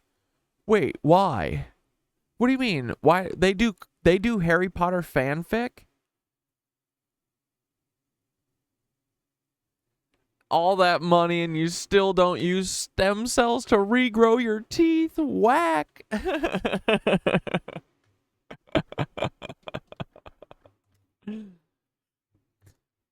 No, Cam Girl Ren, it wasn't a jinx. You couldn't jinx me. I was reading your sentence. I was reading your message when you said it hurts real Jews.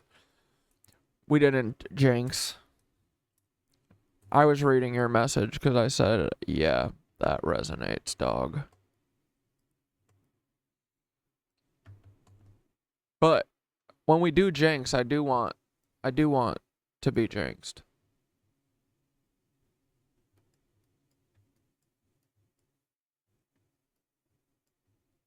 Oh!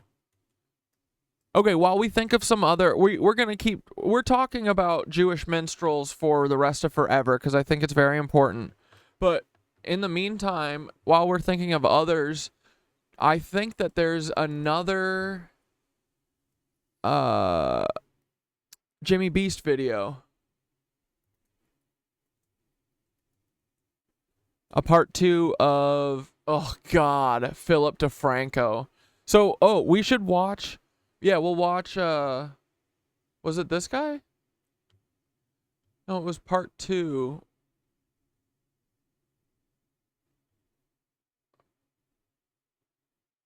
Damn it, who was it? Not Savarino.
Where's Dog Pack? I'll just go to his thing. Oh yeah, it was someone from him.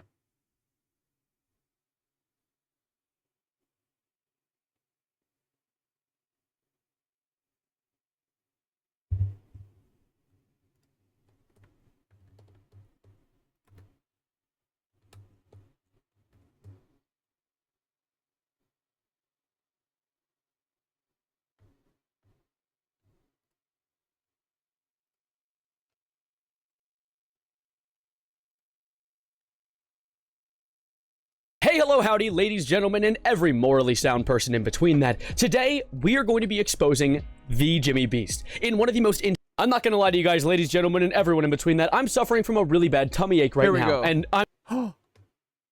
Savarino got tummy timed? Oh, brother. Savvy, buddy, baby, boy.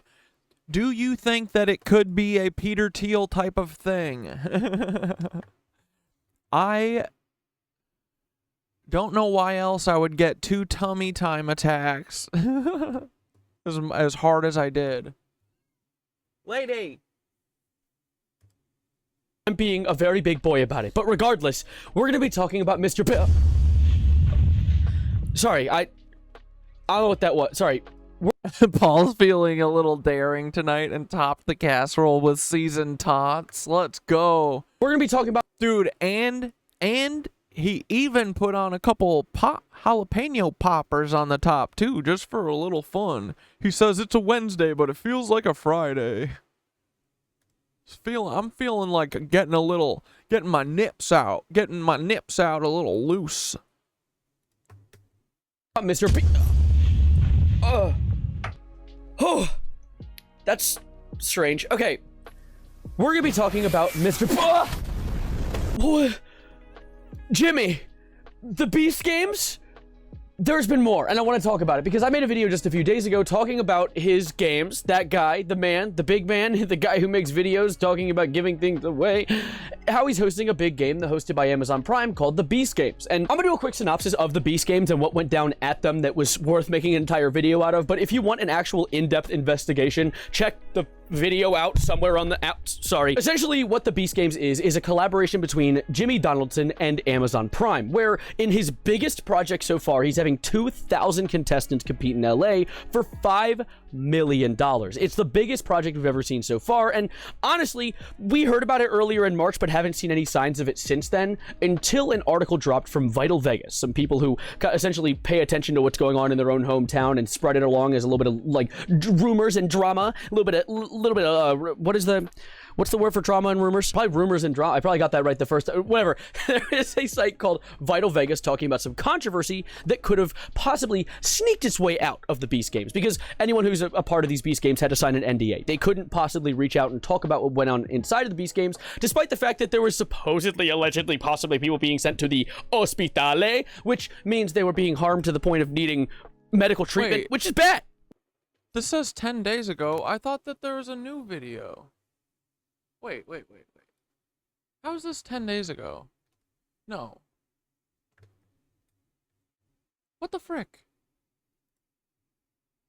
That's not very good. And am I looking for a different video? Of course, with these people signing NDAs, there's no possible way that anyone could have ever reached out to me and talked to about their personal experiences at the Beast Games, because that would be illegal. That would be against the law. They could be sued for lots of money, unless, of course, an NDA becomes void once crime happens.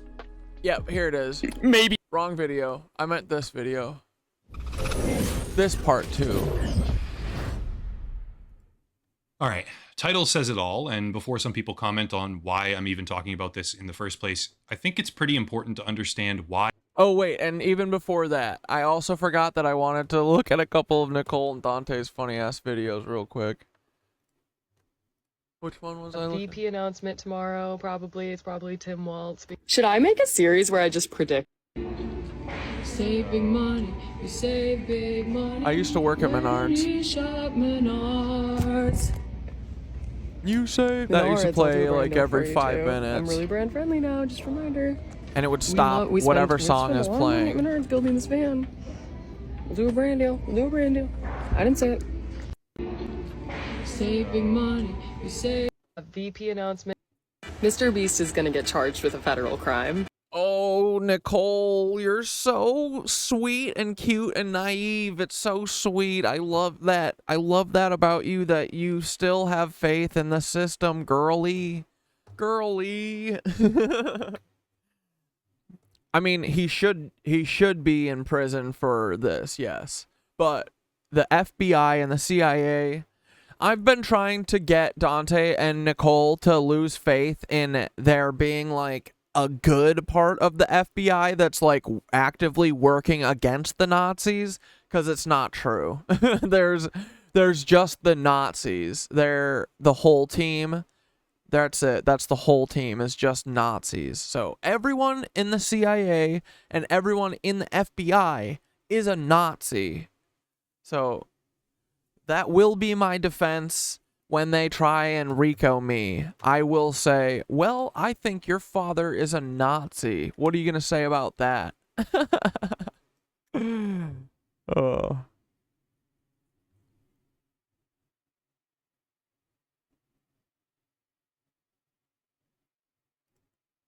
This is part 1 of... Good morning. Oh my god, rise and shine. That's such a weird thing to say to someone you don't know, but I'll give you a fun little story. I'm not worried. Darren Margolius, his philanthropy director, already like viewed my LinkedIn profile. They've already lurked all my stuff after I dropped the article and video essay, and there's nothing they can say to me because I am begging everyone to exist in the context of all that came before us, please. And we exist in the context. We exist in the context. I'm only half joking right now. What video was Elon Musk is gonna get implicated in a RICO thing, and he's gonna... Oh, I hope so, but let's be real. He works for the feds. Get Twitter taken away. Excuse me, I have a question. Could you tell... Elon Musk is gonna get implicated in a RICO thing, and he's gonna get Twitter taken away from him and go bankrupt. That... Dude, yeah, dude, fucking Darren Margolis, all these people, man, they went on Dante and Nicole's LinkedIn. Like, you see who looks at your fucking profiles and stuff. Literally with their Christian name. That's what I'm talking. That's, dude, Chris Broadsopel. Chris Broadsopel, like, make a fucking name. He's probably River 2C. That's probably him. But like, dude, the second that I finally get fed up and I actually dig into Chris Broadsopel, I'm going to bury him, you know, because I'll be able to find everything. I'll find what fucking elementary school he went to. I'll find everything. Dumbass. Like, these people actively are out here doing harm and being spies, traitorous spies, and then they're gonna leave themselves like a barn door open. Like, dude, that's what I mean with the arrogance and shit. They literally just feel like, well, we deserve it. They're not working for it. They're going to lose because of that, and it's hilarious. I can't wait, dude. Fuckers. And how the richest... Mr. Beast is covering up everything. Part 2. Videos edited. Comments deleted. Let's go. The Beast downfall is here. But dude, even I'm saying, I bet that Mr. Beast, there isn't a downfall. How could there be a downfall? This is the CIA's only plan. They are going to make Mr. Beans president. And you're going to like it. You got the live notification now? Let's go. And most popular people in the entire world get away with doing unethical things. And this is basically a case study in how that ends up happening. This is where we need a CIA, that's how. They're all CIA. Tremendous amount of context, which has been hashed and rehashed by pretty much every single commentary channel on all of YouTube. Because of that, I'll condense it as much as possible and skip through to the important stuff. Mr. Beast, the world's largest social media AKA Mr. Beans influencer, if you haven't heard of him, which you probably have, otherwise you wouldn't be watching this video, has a team of people surrounding him. On that team are a number of individuals, one of which is named Chris Tyson, choosing to now go by the name Ava. This person has become the centerpiece of a wide-ranging social media scandal for a variety of reasons, but one of those reasons is their enthusiastic association with an artist named Shadman. Really quick, Shadman is an NSFW, not safe for work style artist who specializes in something called... It's really strange to sit here and talk about this. Yo, what the fuck did you say? What's it called?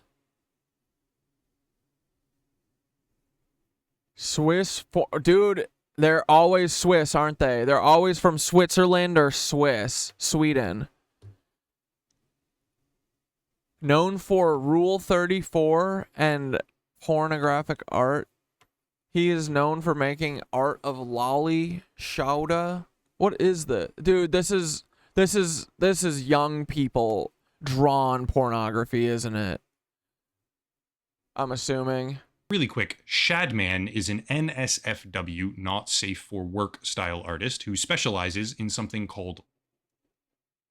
Censored because YouTube is completely throttling the video on upload, and this word might be the reason why. Not sure. What, they do, like, they throttle shit individual? They don't just throttle entire accounts? What are you talking about, bro? It's really strange to sit here and talk about this stuff, but in order to fully understand the situation, I kinda have to. It is a Japanese pop culture term referring to, quote, fictional media that focuses on young or young-looking girl characters, particularly in a or manner, end quote. The thing to understand is that Shadman is the subject of extreme controversy after a series of decisions resulted in his flat-out expulsion from university and the creation of explicit artwork by him featuring the 8-year-old daughter of another famous YouTuber named Keemstar, which is an entirely disgusting situation. Yo, what the fuck? On Tumblr, someone asked him to make art of Keemstar's 7-year-old daughter giving Donald... Dude, what the fuck? He said he would do it if Trump won the election. When Trump won, Shadman drew art of Keemstar's daughter. Dude. Disgusting. To have unfolded. Chris Tyson, for what seems like rather disturbing reasons, is an outspoken fan of this artist, even so far as to have a poster of Shadman's work hanging on their living room wall. See? So this is what they do, right?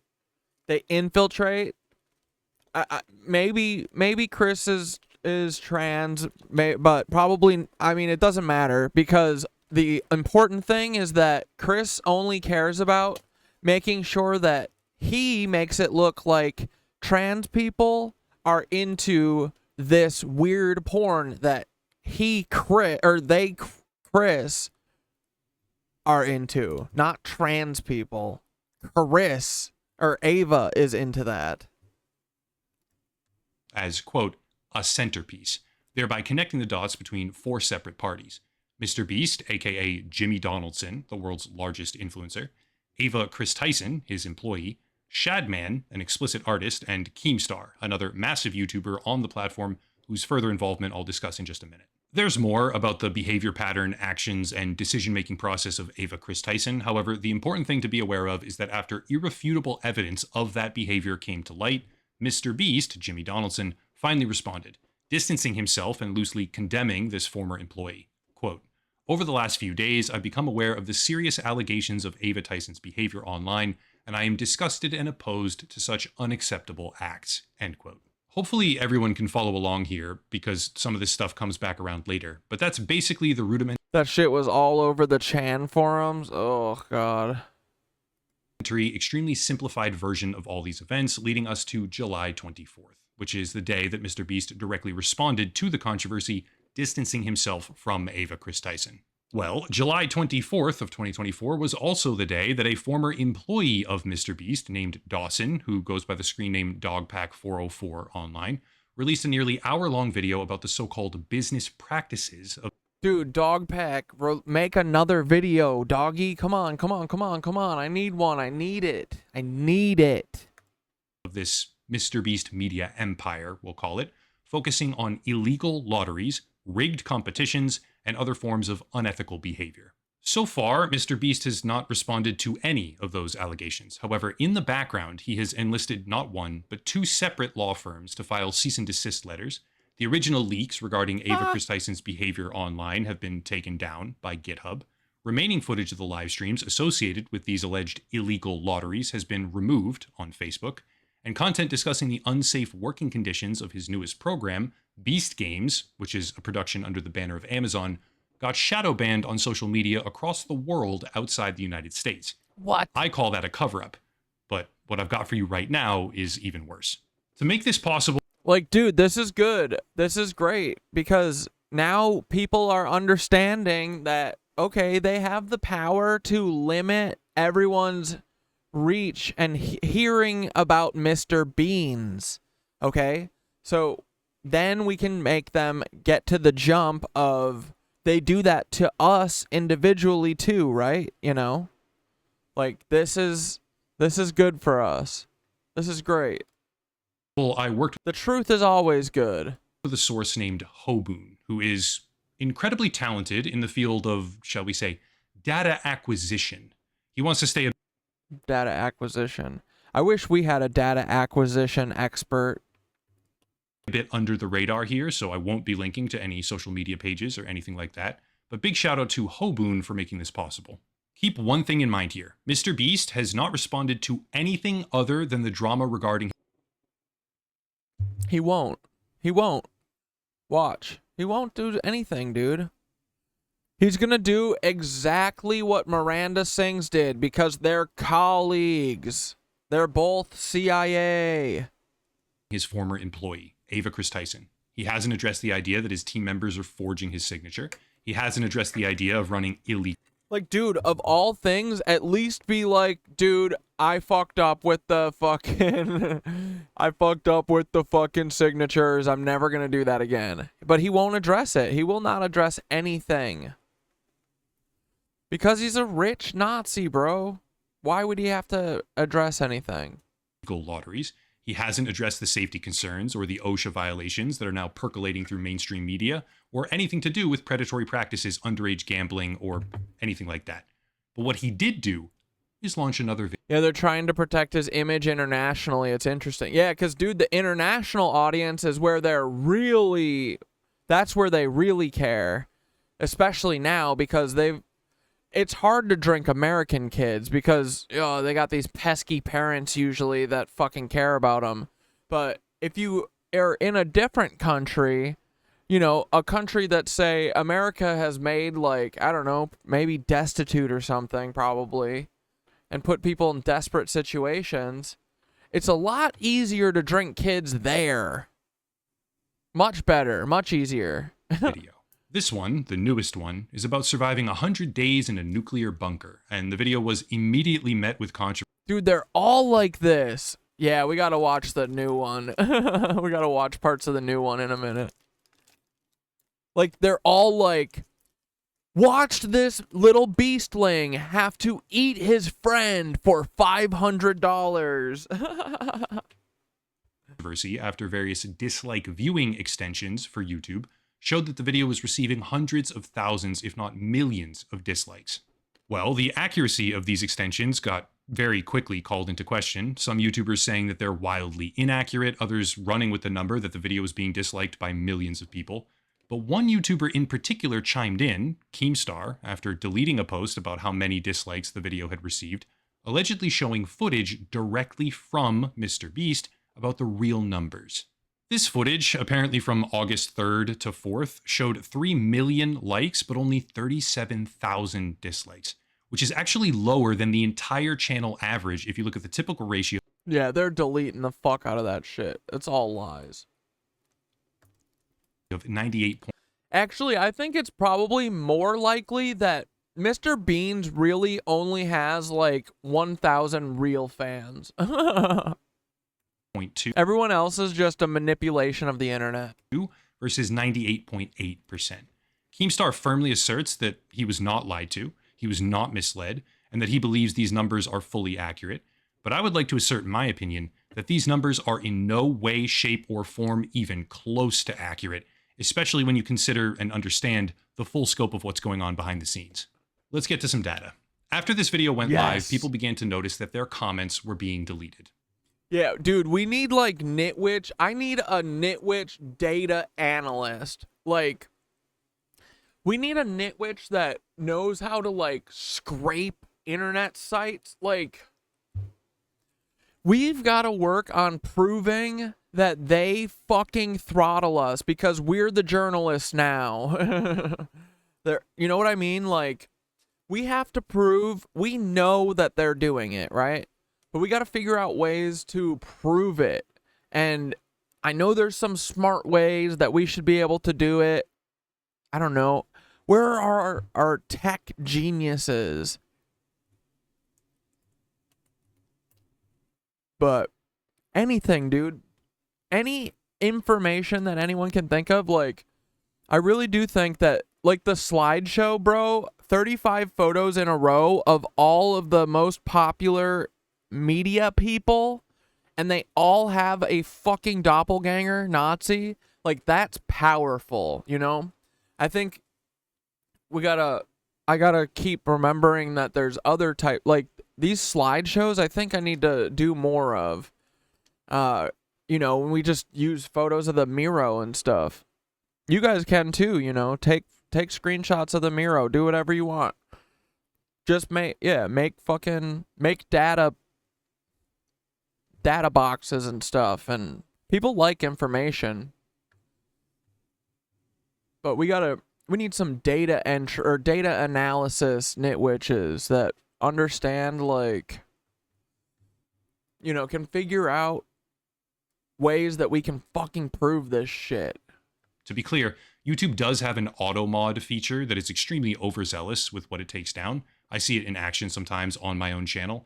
And there's always comments that do in fact deserve to be removed. Ones that use extreme language, aggressively linking to off-platform websites for the sake of generating traffic over there, or just genuinely attempting to be disruptive and harmful. However, after analyzing this video for the span of roughly 36 hours, and after putting the puzzle pieces together elsewhere, I find it completely impossible to believe quite literally anything that the MrBeast team says or does as being authentic and honest, because they are engaging in a targeted cover-up that spans across 6 years and multiple separate channels. This right here is the 36-hour period of time where the comment section of that latest video was scraped repeatedly and archived. Green is the total number of comments posted. Red is the total number of comments allowed to remain on the video actively. Over that one single 36-hour period from August 4th to midway through August 5th, over 26,000 comments were deleted at a consistent rate, as well as in 2 very large major batches. In addition, we can infer a couple of things from this graph, such as the usage of automatic filters, which would explain why the rate of new comments very suddenly drops off a cliff, also corroborated by showcasing the number of comments containing certain keywords over time. Here's a complete list of the comments, by the way, where you can see things like this, showcasing that all at once for various keywords and phrases. Dude, how did he get all this? What the fuck? Where did all this come from? This is awesome.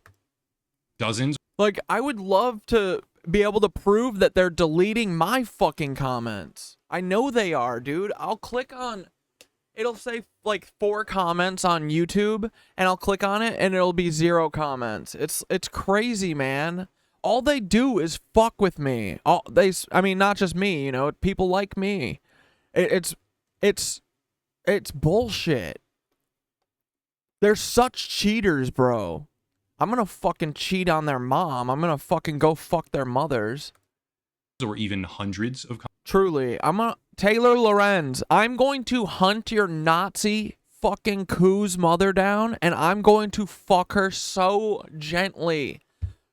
I'm going to fuck the fucking Nazi out of that bitch. I swear to God. I'm gonna eat her out like a fucking vulture, bro.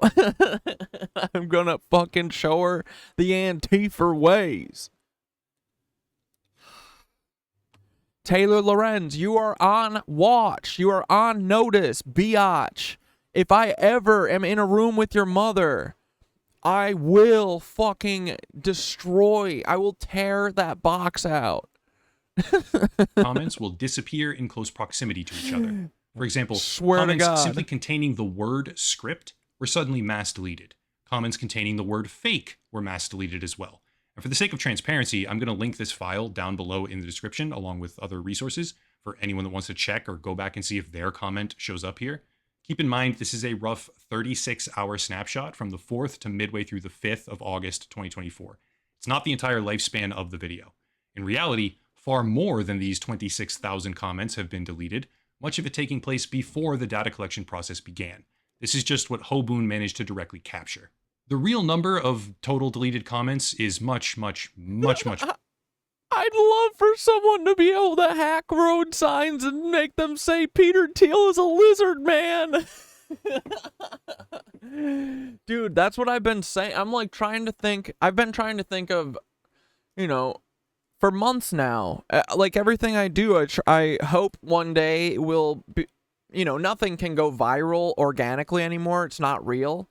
But, you know, I like dream, I fantasize about one of the goofy things that we do here fucking going viral and becoming a trend and people fucking doing it. Like, dude, if we had a real viral trend happen again in 2024, it would be something like this, and it would be all of us outing these guys. And yeah, Peter Thiel's like, dude, imagine a fucking hilarious summer meme of everyone hacking road signs and trying to say the funniest thing about Peter Thiel being a lizard man. Like, but we'll never get a real viral moment again. Every single thing. That Hawk Tua girl was literally an analyst at the CIA for weeks, was prepping that drop on you guys, and y'all fucking ate it like sloppy mac and cheese.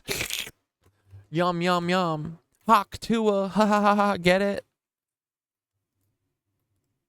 Much higher. But, yeah, some fucking AOCIA business suit wearing fucking loser who works at Quantico spent 6 weeks planning that Hawk Tua drop. Getting all the different video formats ready to go to all the different fucking X.com. They were worked with their X.com Department of Homeland Security representative. They worked with their Rumble people, their IG people, everyone. And at the same moment, they all fucking dropped Hawk Tua. And man, that I think that CIA analyst has a bright future ahead for her, you know? She's really going to be able to fucking pull the wool over everyone's eyes in the future. We should reward her. 26,000. But even with just one portion of data, I'm supposed to believe that a video where the creators are mass deleting tens of thousands of comments only has 37,000 dislikes and has a lower dislike percentage than the rest of the channel's videos? This is so far outside the... There's probably just a number in front of that. It's like 100,000 or probably more, 300,000. And he just colored it in black. The realm of actual possibility, it boggles the mind. However, that's only the beginning, because this effort is far larger than the comment section of just one individual video. This right here is a video from 6 years ago where Mr. Beast decided to tip delivery guys $10,000. I have my gripes with his social mannerisms and the things that are actually done and said here. But if you scroll down, there's a jump in the most recent comments from 10. And like, you know, so that's, you know, when he's giving delivery drivers $10,000 because he's expecting them to give them a $10,000 reaction. He's not giving it to them. They have to work for it for Mr. Beans. He said, that's all you're going to give me for my $10,000 donation? Well, I guess your tip isn't worth it because you didn't do the worm for me across the lawn. Dance for me, monkey boy.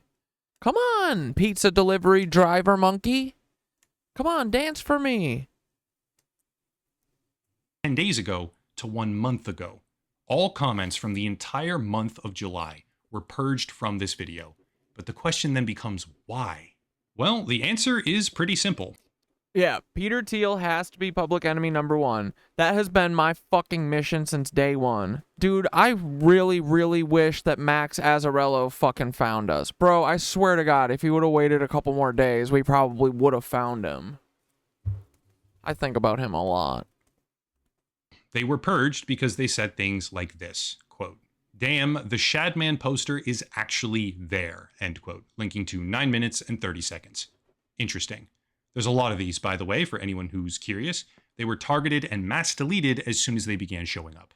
What's even more interesting is that if you go to an archived version of this video, you'll see that the length is 12 minutes and 48 seconds. However, the current version on the MrBeast channel is 10 minutes and 26 seconds. Here's why. At roughly 9 minutes and 30... Oh my god, wait, the Wayback Machine? Oh, of course it does. Dude, I need to get better at Wayback Machine. So he analyzed all this shit from the Wayback Machine. Oh my god. Okay, dude, I need to get smart. Fuck, I need to get smart like this guy. God damn it, this is awesome. Upper echelon, dudes. Upper echelon rocks. This is his part 2 of Mr. Bean's. 30 seconds in, as stated in the comments that were We watched part 1 like 2 days ago, I think. mass deleted, a portion of this video was cut out that showed the team in a living room, and on the wall, sure enough, is a Shadman poster. The same...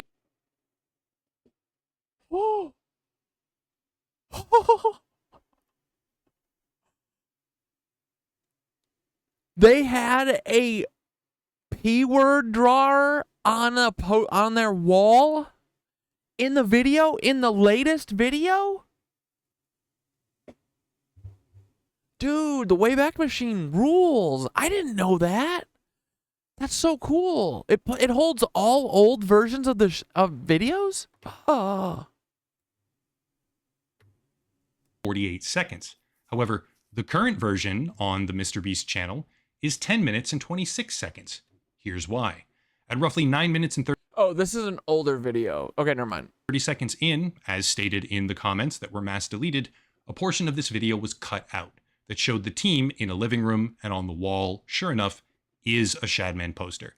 The same poster that Ava Chris Tyson bragged about making a centerpiece of the living room. MrBeast went back to a video from 6 years ago. He deleted an entire month of comments, as well as stealth edited a portion of the video out to hide things. The only word I can think of is cover up. Still not done.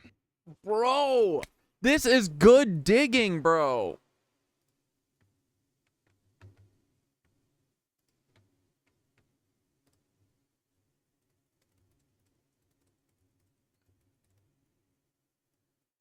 Oh, fuck yeah. Dante and Nicole are at the Wisconsin State Fair, dudes. I tried to call Dante earlier, and I'm glad that they're out at the Wisconsin State Fair. They're having Dippin' Dots, dude. Does Nicole have Banana Split?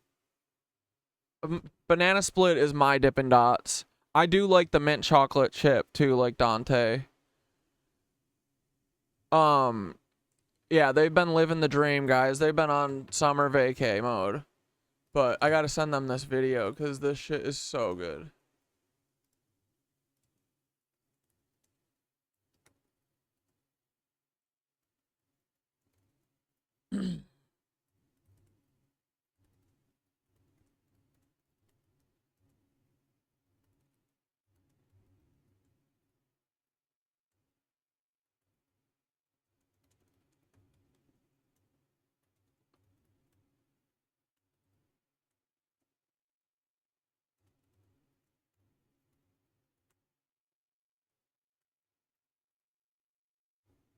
Fuck yeah. But yeah, they're at the Wisconsin State Fair. Hell yeah. Turns out the MrBeast editing team has been hard at work, stealth editing many more videos. Yes! Oh my god, find every instance, please!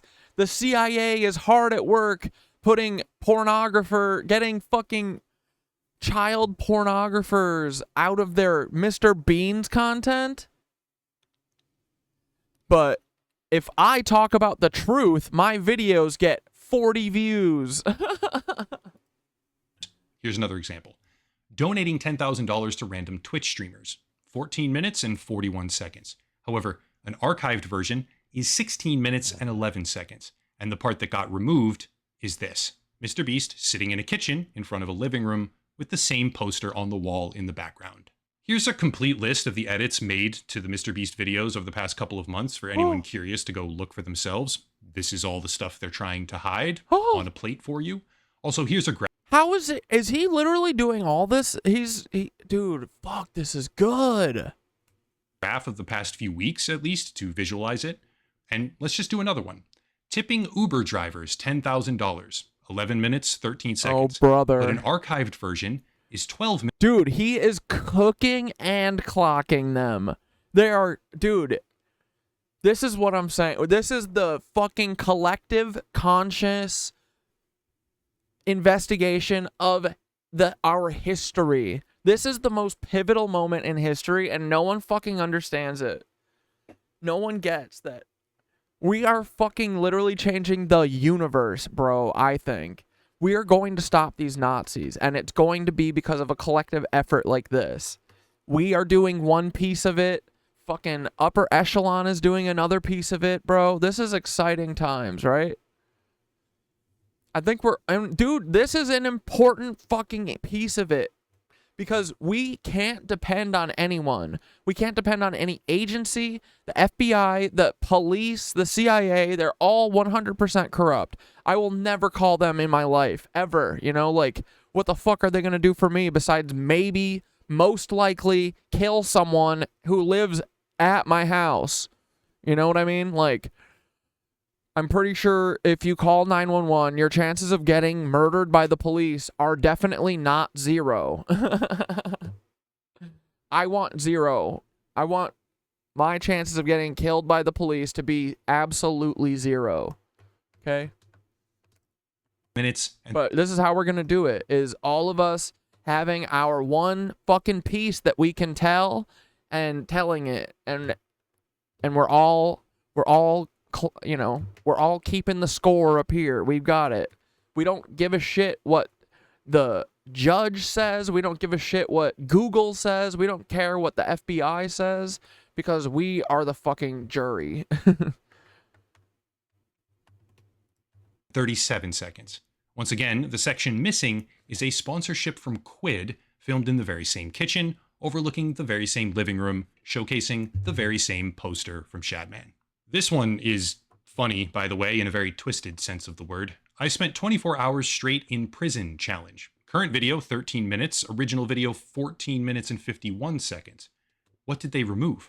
Well, they removed a roughly 30-second section where Jimmy says to the camera, probably shouldn't break the law because being in jail sucks. And then a section where Jimmy describes how he would hate to go to jail for a few years.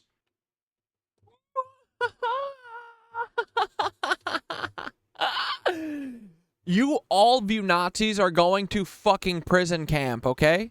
You're going to Guantanamo Bay. Dude, yeah, that's what we'll do to all of you. We'll make you go live in Cuba. Also some parts your worst fucking nightmare. About Chris's butt and how Jimmy expects to see it all over Twitter as a meme. And then a part where he asks Chris Tyson, if you were to ever go to jail, what would it be for? Which is an odd thing to go back and edit 6 years later. But I think you're starting to get the point, because the MrBeast channel is going back more than half a decade to stealth delete all sorts of content and... Dude, this is truly incredible investigative work. I'm telling you, editors are going to save us. Let's fucking go. Yes! Ah! Mr. Beans, your downfall is nigh! Associations, as well as tens of thousands of comments to cover up whatever they can. Still not done. MrBeast has multiple YouTube channels, and one of those channels, publicly, appears to not have any videos on it. Except it does. They're unlisted videos. And August 1st of 2024, after the controversy started, that channel, once again, shout out to Hoboon, who is in... And do you guys see all of the fucking... the SS symbols on these stupid fucking on these cats? That is a swastika. That is the SS Stormtrooper Schuhstoppel or whatever. Fucking, that is a SS lightning bolt. Yep, you bet your ass. An absolute fiend when it comes. Made it back home, catching the stream. Can I get a rundown? Hell yeah. What have we done, dudes? Well, right now we're talking about Mr. Beans. This dude, literally, bro, is cooking Mr. Beansy right now. He is analyzing all of the edits that he's made in the last month and all of the comments that he's deleted, and he's saying the cover-up is on. The cover-up is here. He's baking the fucking beans, boys. Bush is right here. It's getting George W. Bush's baked-ass beans right now. And then earlier we talked a little bit about, we watched a little Jerry Seinfeld, a little Larry David, to show how they're kind of, you know, adding to this portrayal of Jewish people as sniveling and kind of like very like weak kind of, and like, I don't know, just the way that they all seem to be playing Jewish people as the same character, which is weird. So we wondered what it might look like if we had other Jewish characters that had different personalities besides I'm sick and I'm nervous. Oh, brother. Oh, God.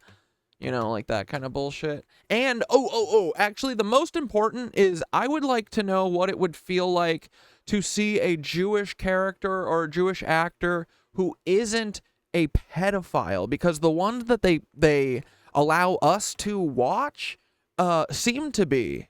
Woody Allen sure is. So is the other guy, Larry David, or Jerry Seinfeld. And buddy, if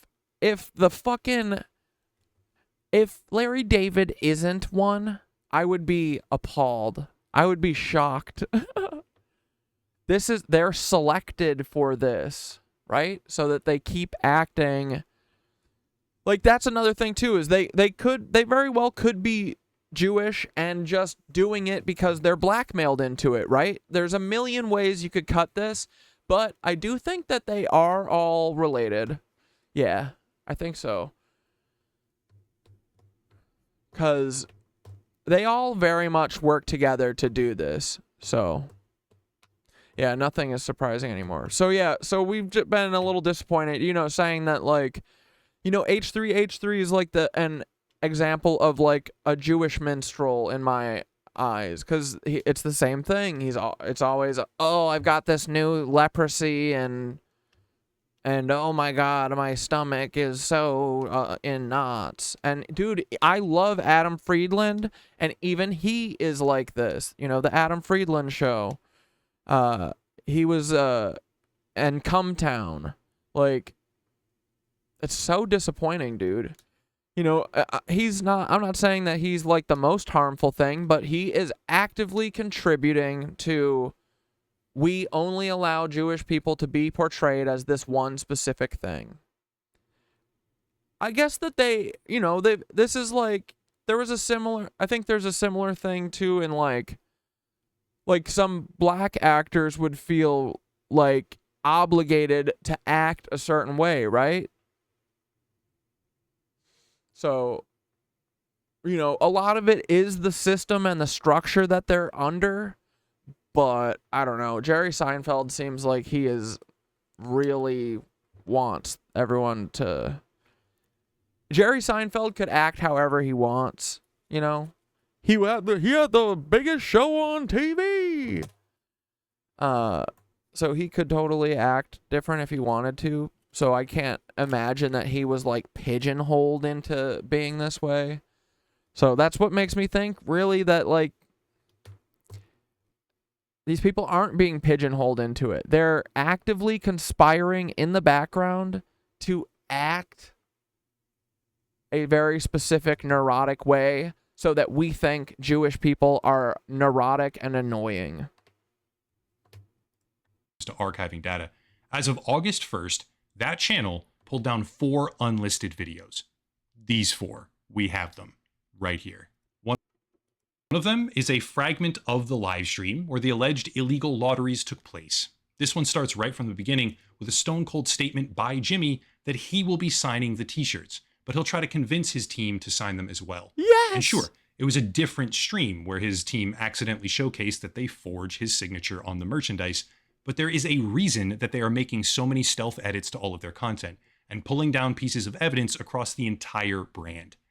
only word that makes sense, any sort of logical sense here, is cover-up. Side note, as someone who has such a profound and personal animosity for Shadman, I find it baffling that Keemstar, of all people, and Drama Alert are willing to believe, at face value, a numerical claim from Mr. Beast about the dislikes on his latest video, when that claim appears to be just flat-out impossible. I also find it interesting as their team frantically runs around deleting sections of their prior videos to cover up artwork by Shadman and delete jokes they made or scenes with Chris Tyson where he's acting strange and kind of inappropriate. As all of that happens, some of the largest voices in the community are willing to just take things that they say at face value. That's very strange to me. Most of all, however, I want to say once again that the metaphorical levee has broken. There's more coming, and soon, which dials up the intensity here, because the level of predation and unethical behavior, in my opinion, going with my gut here, which all of you will be able to weigh in on very soon, is much, much higher than what is known publicly right now. Yes. Oh my God. Dude, I need to get in touch with my boy here. Jesus Christ. How did this guy get 500,000 views on this shit? Bro, it's crazy. Why can't... They have me fucking locked down. That's crazy. The fuck? Whatever. This is part 2 of the cover-up angle so far, but I want to end it all by summarizing the total picture. After allegations of illegal lottery, the CIA uses Mr. Beans and fucking Miranda Sings and Caleb Hammer to groom children. Yes, they do. They get children to come in. Oh, hell yeah. these rigged game shows and predatory business behavior took place, the Mr. Beast team responded by sending multiple cease and desist letters. The original leaks of behavior by Chris Tyson, Ava Chris Tyson, got pulled. Criticism... Like, dude, when did they... the whole Ava transition and putting Ava in the spotlight thing was recent, right? That was within the last 2 years, right? Yeah, some 120 Days of Sodom type gross shit. Well, right? Like, Ava was, like, back before they transitioned, they weren't, like, pushed in front, right? Like, but I feel like as soon as they transitioned, they were pushed in front. And that, to me, is a fucking, like, that was... No way, shape, or form did they not know about everything before then, you know? They put them up there because they knew about this shit, right? And because they want to fucking say, look, trans people do this creepy stuff. Look, see? My friend Ava is a freaky, creepy trans person. But then, secretly in the background, they're all like, haha, just kidding. We're all secret Nazis. We don't care what each other does because we're all just demons of terror. Whatever. Ha ha ha ha. We're we're the actual Gringotts goblins. But we pretend like Jewish people are like the Gringotts goblins. But emotionally and spiritually... Our souls are the Gringotts goblins. Nazis. Us Nazis. Yeah, for sure. Oh. Dude. I'm fully addicted to yogurt. I'm telling you. And I feel like you can immediately feel the changes and notice great freaking improvement, dudes. When you guys were kids, were you ever able to do, well, in yoga, it's called the crow pose, but where you put your hands like between your legs and then you like have your elbow, you like basically rest your knees on your elbows, but so it's like you're doing like a pogo stick or like a, you know, you're like standing on your hands basically. But I remember doing it as a kid, but dude, today I almost got into it. It's just the sweatiness that I couldn't get over, but I'm getting closer. It's like you see improvement fast, dude, and it's like church. It's amazing. I'm like addicted to the fucking you know, like the sore achy muscle feeling after going to yogurt. So I'm I'm like going every day, dude. Once a day in the morning, and it's fucking great. And I feel like it's really helped. It's helped so much. So if you guys are frustrated by stuff and you're looking for answers, I don't know, give it a try. I'm telling you, I was such a naysayer on yoga before actually trying it. So I think it's helpful for everyone. And if it's anything like my studio, it's fucking beautiful, dude. It's like my favorite instructor, she was in the class that I was in today as a student. But like one of the reasons I love her the most is because, you know, while everyone's working out and stuff, she sings, and she'll just like like improv shit while the music's playing, and you know, she's just trying to make it into, it's like a, you know, she's making a vibe. It's what we're doing here, right? It's just a different setting. Like, dude, I honestly, when I get more comfortable with it, I want to teach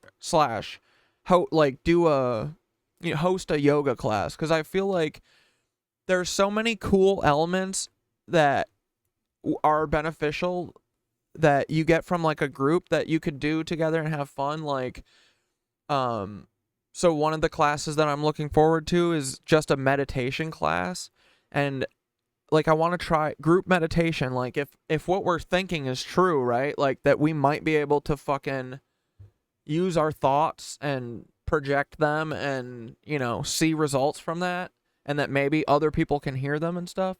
Like doing like group meditation sounds fucking awesome.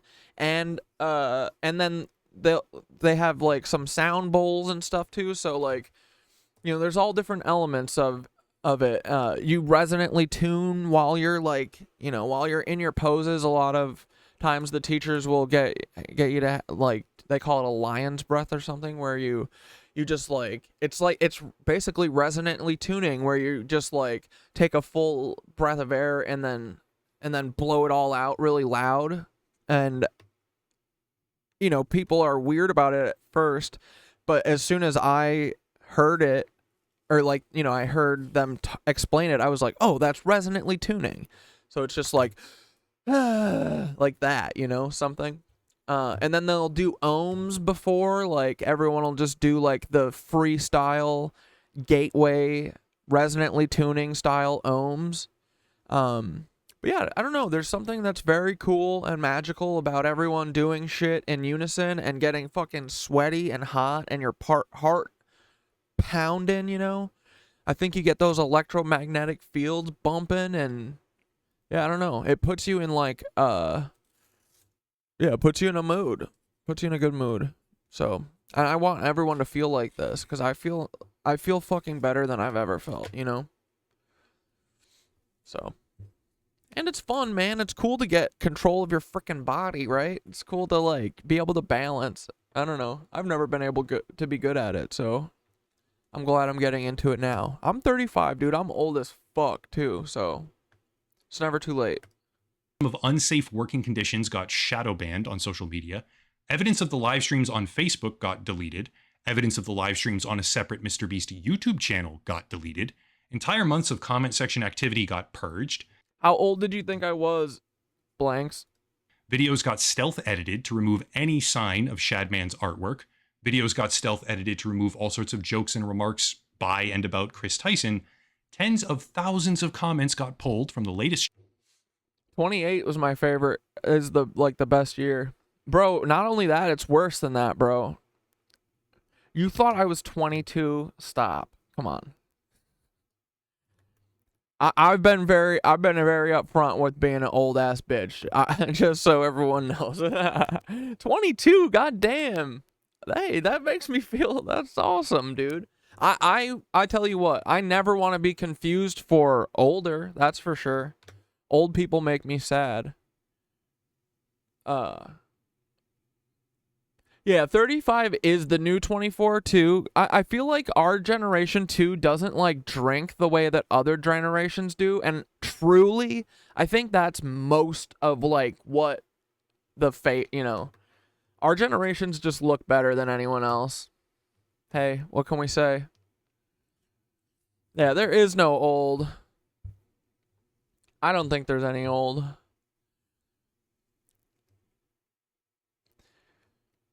But yeah, I don't know. Dude, honestly though, I still feel like so young. Like, I don't feel like an adult at all. Like, when my wife and I were talking about kids for a little bit, you know, it was like the whole time that we were trying and stuff, it's like, I'm like a kid. Like, what are we talking about? We're thinking about having a child? No. I'm a little baby. I can't take care of myself. How can I take care of a kid? But, no. Challenge. If it ever happened, though, I think he just figured it out. And all of this happened before the most damning allegations come out. Because yeah, but dude, I really think it's the drinking. I mean, drinking is really a poison, you know? Like, if you just look at it for what it is. And I think that that's what... You've also kind of had to be an alcoholic to survive up until now. Because, like, the only drinkable shit was fucking booze. Everything was just water fucking contaminated with bacteria and shit because all of the white people are stupid as fuck. Those, I expect, are right around the corner. But yeah, I think drinking really fucking takes it out of you. It makes sense. I mean, it's just like drying your skin out, right? In this is relatively small, actually. But I find myself intrigued by how it's all unfolding. Hell yeah, no such thing as death, too, chasing vibes. I'm gonna be the first person to live till 300. Fuck it, why not? I can't die.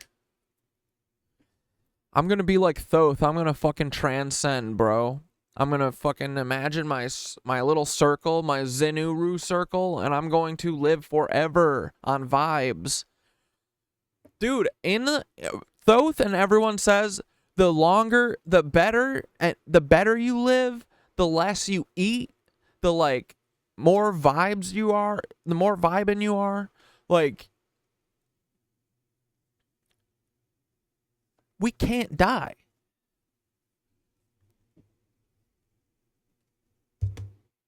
Does anyone know of a heavy metal detox method? Wait, a heavy metal detox for what? Oh, to detox these boomers?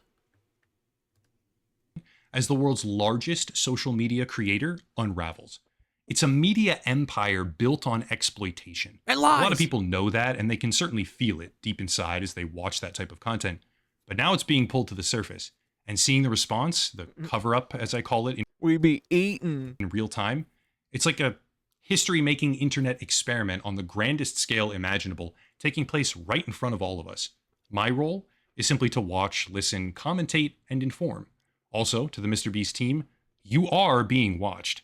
You are being watched by an unknown number of anonymous viewers, and you are being watched by people who aren't as easy to manipulate, at least not compared to the audience you typically exploit.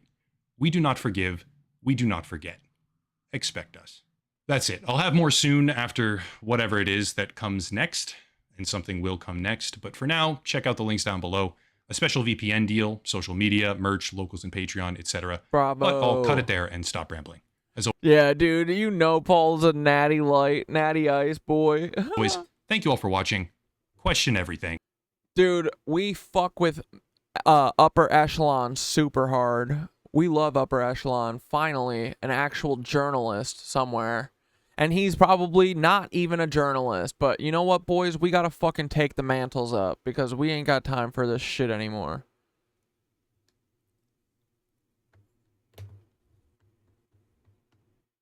Oh, I wanted...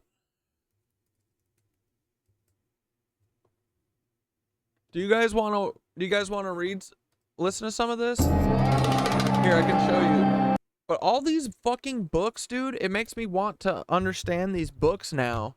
Because they all make sense. They're all one story that are slightly telling different stories, and some of them have different names for their characters. So let's hear about Baal. He's a little crybaby pussy.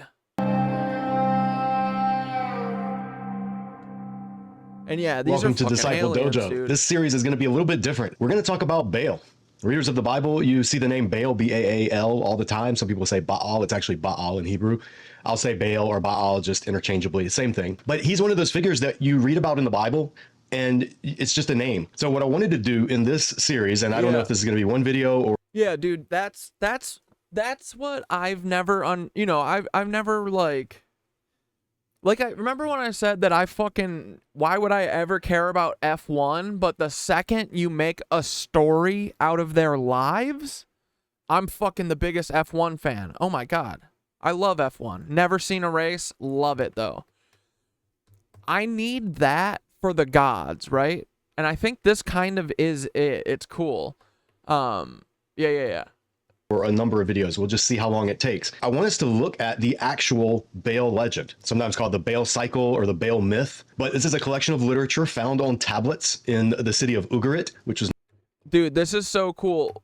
And he has a source that he's reading that, because, my biggest thing with religion growing up was like, how do they know that this is what Jesus said? Like, I feel like you're lying to me so that I just do whatever you want me to do. And I was right, That is what they're doing. But this dude has copies of books that show, like, if it came from a tablet, they show the tablet and then they have the part that was translated, and then they say like, oh, from here over got knocked off the block, so we can't read it, so we guessed it was this. So it's like very transparent and open, like what it is. Like it because all of the Bibles are like each written by the king in England, or they're each edited and curated by a king who needed that book to say that they are the king, So there's a bias there. Like, someone is going to change shit. I know it. It's just human nature. Yeah. So that's why growing up I was always like, dude, fuck this religion shit. It's bullshit. I just feel like you're manipulating me. And they were. But there is, on a cool sense, there is truth to this stuff. Once you can get past the manipulation part, because once you read the actual books, there's some truth there and stuff. You just got to read through the lines, and then also, especially when you're reading like a translated version of the exact words instead of someone's interpretation of what it says, north of Israel, written in Ugaritic, which is very, very similar to Hebrew. And so by looking at the Ugaritic Baal myth, my hope is that you see all of the resonances that the Old Testament authors pick up on and use throughout the Hebrew Bible. Understanding the background into which a text is written helps us better interpret. How can we get sponsored by Zima, dude? Yeah.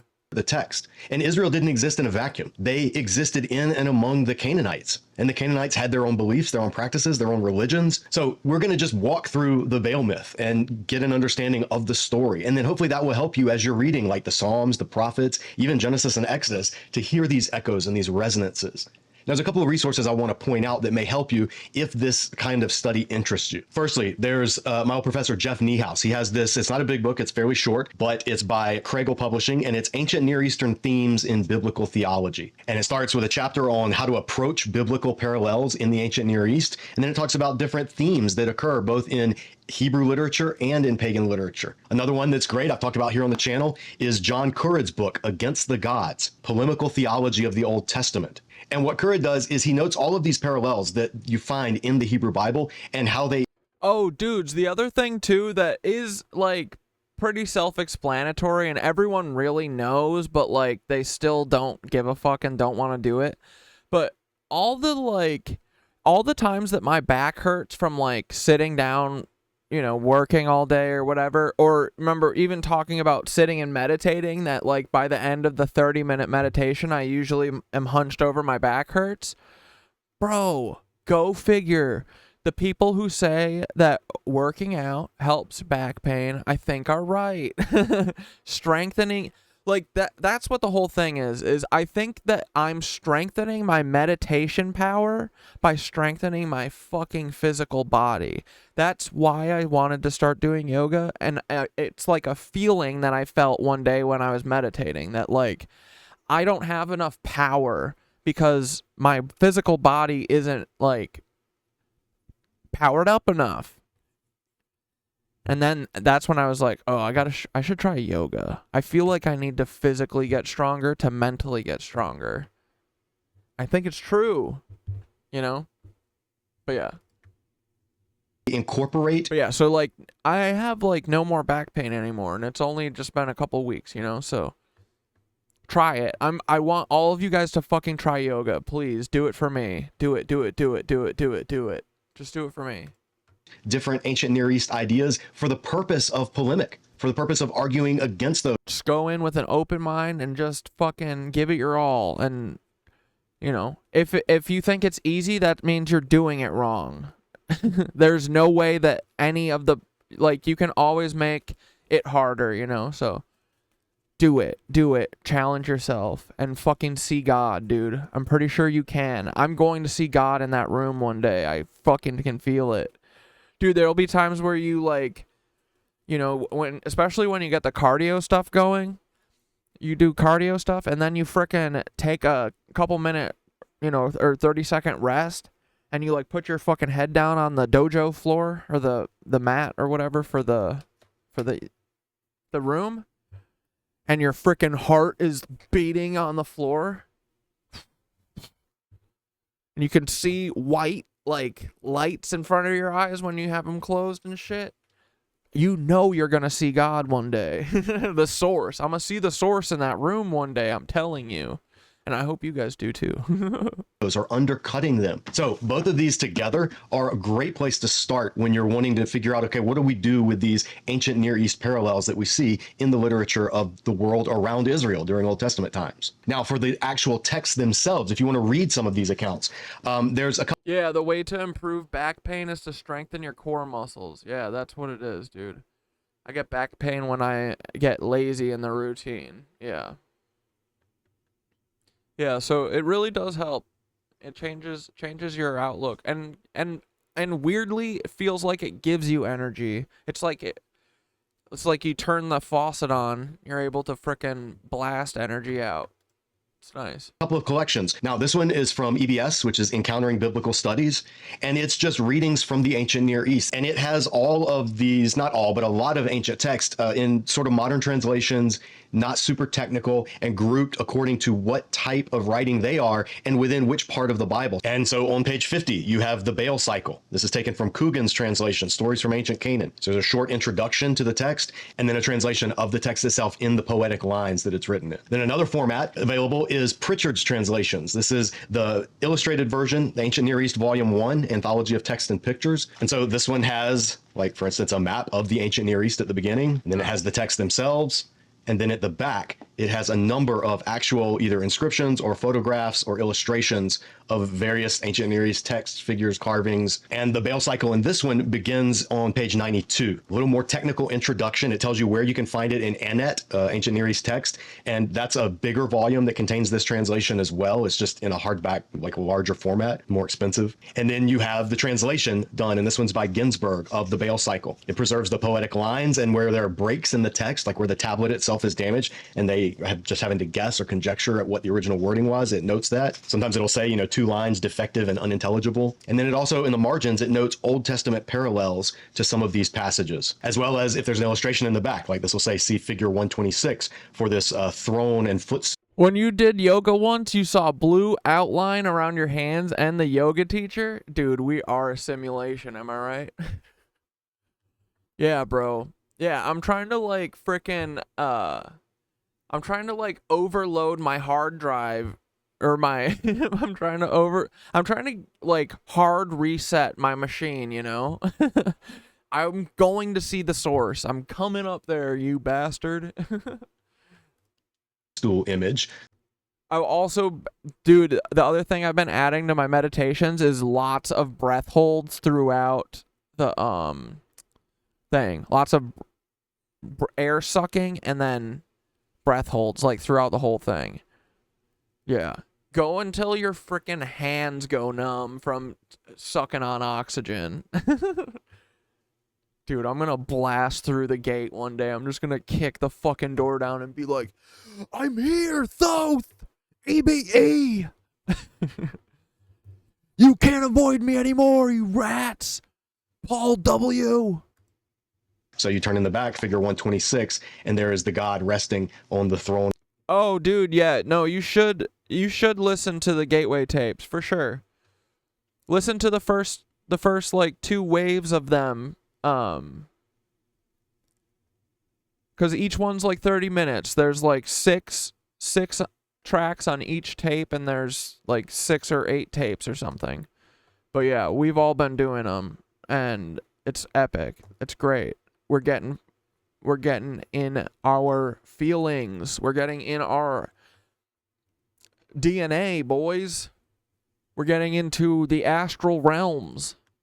And footstool. So if you're looking for like actual print editions of some of these ancient texts, then these would be the way to go. Now we're actually going to be reading from the Context of Scripture edition, and I don't have those printed out. I have them digitally in my Coordinates library, so that's what we're going to be using on screen. But the translation is done by Dennis Pardee, and those are available in print as well. I might have to buy these things that he does. Oh, they're just a little more expensive, and I don't have a copy here on the shelf. But the this resource that he uses throughout the thing. beauty of having it is in accordance is we can pull up. Yes, fear is the fucking mind killer. Death has no power, therefore let fear have no power. Then get a ladder and knock that fucker out. The biblical parallels right beside certain passages where the biblical authors use images or motifs from the Baal cycle. So that's what we're going to do as we walk through this ancient Ugaritic story. Now, let me say right off the bat, because I already know I get crazy commenters. And dude, I do hope that, yeah, if like a 10-foot alien, I'm going to be startled at first, but I think my gut reaction, my initial thing will be to just be like, awesome, until it kills me. I hope it doesn't kill me, but it might. But yeah, I'm trying not to live with fear. I'm not going to be scared of this. I mean, if it appears in my apartment, like without telling me, I'm probably going to be like, and be like, whoa, could you have fucking knocked? Like, you could have just knocked. Why didn't you knock? But I'll get over it. It'll be worth it. If there are aliens, I want to meet them. I want to see them. I want EBE to come knock on my apartment door. Do not apparate into my living room, you fucker. Don't give me a heart attack. way superstitious. I mean, some people think that children's toys are idols and images. The 9-foot one showed up and showed me a hologram of the lotus position and Buddha. Dude, that's crazy, Dane. I wish that I just felt like all this, I just started, feeling like, I think my intuition brought me to this, but I kind of wish that a 9-foot tall hologram of an alien did, like Dane's way. Dane got to see an alien who told him to collect his piss for Philosopher's Stones, and told him to meditate. So they are gonna. You're 6'8", and dude, that's awesome. Let's go. Hell yeah, tall boys forever. Flip their lip. KnitWitches be tall boys. If we're actually reading a pagan work. So let me just say this. The purpose of this is not to worship Baal. It's not to get people to think that the biblical authors copied scripture and made up stories and just adapted myths of Baal. It's none of that. This is just to show you these are the stories that Israel's neighbors were telling. And these are the stories against which God inspired scripture to be written to speak the truth into this world. God always accommodates culture in different ways. And we see in the Old Testament numerous ways. Oh, dude. Dante just said Dogpack premieres in 47 minutes. Dogpack's premiering a fucking... Oh my god. Okay, well, it's going to be a late night, boys. We're watching that.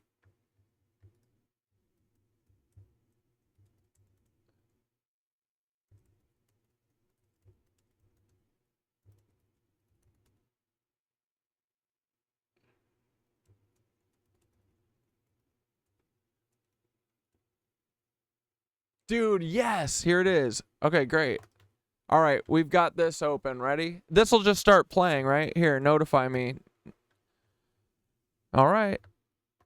Dude, yes, look at all these. Create a channel to join the chat. What do you mean?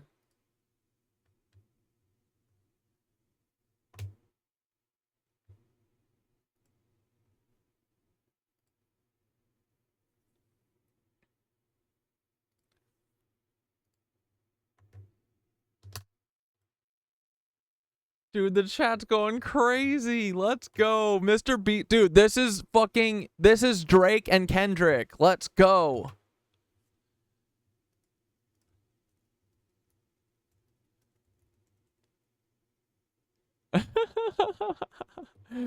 Feast on the beast. Feast on the beast, everyone's saying. Oh, man. More pedos. Oh, victims age 1 to 11 years. Oh my god, dude. Dogpack is gonna go so hard. Oh, I'm so excited for this. Fuck.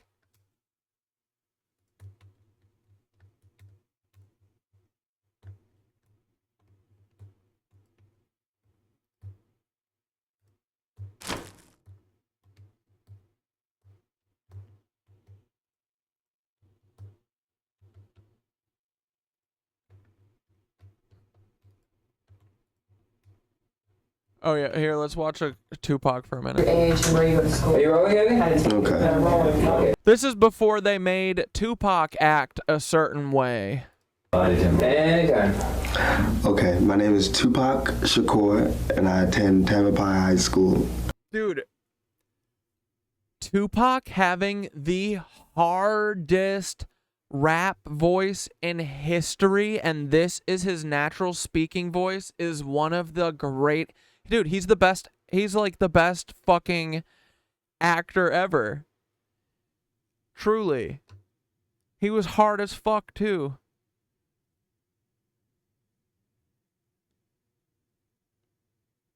Amazing. This is his natural speaking voice. This is awesome. And then he comes out. Dude. To think of Tupac's voice. Is this it? And I'm 17 years old. I love it. It's so awesome. Do you like being 17? Yeah, nobody even knew he was acting. It's unlike Drake, you know, right? Dude, if there's one person that, like, I would actually see having had the foresight and getting the fuck out and faking their death, I could see Tupac fucking seeing the writing on the wall and fucking being like, this isn't worth it. And then piecing. I wish that he saved us, though, but... And it's like 17 is such a weird age. It's such a in the middle age. You're not 18 yet, and you're older than 16. So. But I like it. It's nice. It's like a learning stage for me. Do you wish you could be 18 and when you get some more rights? Well, 18 will bring lots of responsibilities that I don't want. Dude, beyond that, too, beyond his voice being, like, incredible, like, such a powerful, like, rap... Dude, his voice is, like, one of the most powerful rap voices in history. It's so good. It's so distinct. Not only that, though, but his fucking, like... He had skills, dude. He could spit. But it'll bring respect that I feel like that's the only way I can get it. You know, I try to be as mature as I can be and demand it wherever I can get it. But 18 is like, you're an adult. You like today when I had to sign the release form, I felt so bad because I couldn't sign it myself. I had to go and get my mother's and all that. But 18 is... It's just society's way of saying that you're ready. When you get out there, the responsibility is staggering. And I'm ready. I'm going to be a little more ready than someone who's grown up in Disney World, you know, with Santa Claus is coming. You know, my mother had a really bad childhood, and my father had a bad childhood, and I had a bad childhood, but I love my childhood. Even though it was bad, I love it. I feel like it's taught me so much, and I feel like nothing can faze me. You know, nothing in this world, nothing can surprise me. Same, dude. It might set me back, but only momentarily, only to spring back. But don't get the wrong idea. I feel like I'm being gloomy. I don't mean just be like, damn it, it's bad out there. But I mean, when the good things come, and they are going to come, and everybody knows that. Good things are going to come, and you're going to see them for yourself. You're going to see that they're good. But it's harder to see the bad things, and everybody wants to shield the bad things, and that's where it gets complicated and it gets real rotten. What do you think's the hardest thing about being, you know, being your age? The hardest thing about being my age is, not everybody, but frequently. Dude, no, don't say that Tupac, oh no. Is Tupac a cloner? You saw him in Buenos Aires, Argentina? Fuck, he probably is a cloner. No. Teenagers are stereotyped in being loud music loving, girl chasing, car wanting, not caring about the world, cokeheads, you know, drinking coke and smoking and being drug addicts, and I mean, in some ways we are. I mean, I chase girls and want the car and loud music, but I like to think of myself as really being socially aware, and not just socially aware as being trendy, you know, being peace, not that. I really think that that teenagers, they got a lot of responsibility. Exactly, dude. The U.S. government doesn't want you to believe black culture is this nuanced and diverse. Same exact thing with Jewish people, too. That's exactly it, right? And think about it, dude. And, dude, think about, like, I feel like the streamers, the black streamers, are all very... it feels, again, like another type of thing. And, you know, like...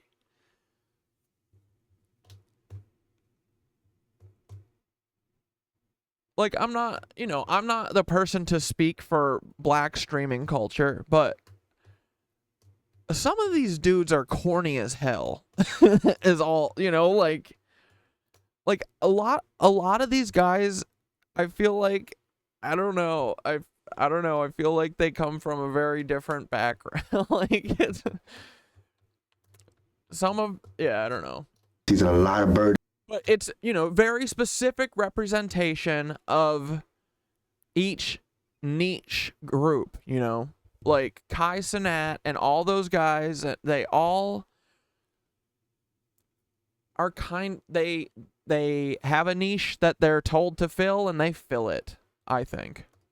Because and yeah, there can't be like rich, diverse, surprising, you know, characterization for black people and for Jewish people. And honestly, for anyone, for women, it's the whole spectrum. It's everyone. They want us to be in these perfect little balls, these perfect little boxes that works for them, for their capitalist world, but that's not how we are. We aren't that. We aren't just little perfect consumer, you know, little bundles of joy that all want to spend $6,500 at Starbucks a year. Like, in fact, we're given a horrible world. We're given the gift that we're getting when we got to take over. It's horrible. They left us. They're leaving this world in bad shape for us to fix up. I mean, the world ain't no secret, but the world is bad shape. So we have to do a lot. We have to do a lot of good things. So I think we deserve a little bit more respect. There should be a yeah, and just like all white boys, the U.S. wants all white boys to act like Ian Carroll. Yeah, exactly. Yep. That's it. They don't want us to not be predictable. And so if you only show one type of person, then we can make the whole culture that, you know? That ain't how it works. we all just noticed that you guys are a bunch of copy. Not only are... Is this the dog pack?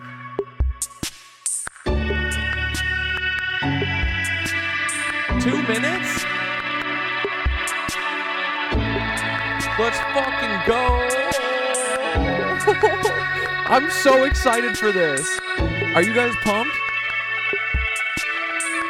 Yes!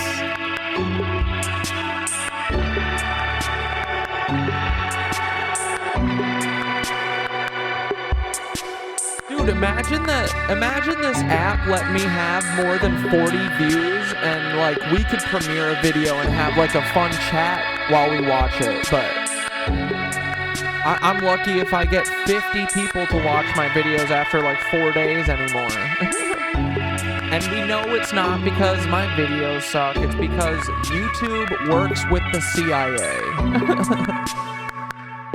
to keep truth tellers out of here. Dude, this is gonna be good.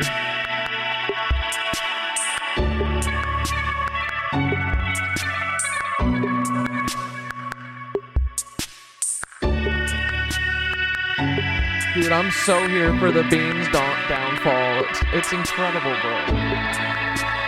And you know, I say like no one's gonna hold Mr. Beans accountable. That's true, but it doesn't matter. We don't need the law to hold him accountable. We just need public opinion, right? We need everyone to just be disgusted by this freak. Dude, 10, 9, 8, 7, 6, 5, 4, 3, 2, 1. Dog Pack 404 New Year. I'm hungry. All right, jokes for food. I wish a philanthropist YouTuber would just give me 10K and not film it. Hey, what the hell happened to you? Mr. Dog Pack is in New York? Oh, I've got to find him. Dog Pack.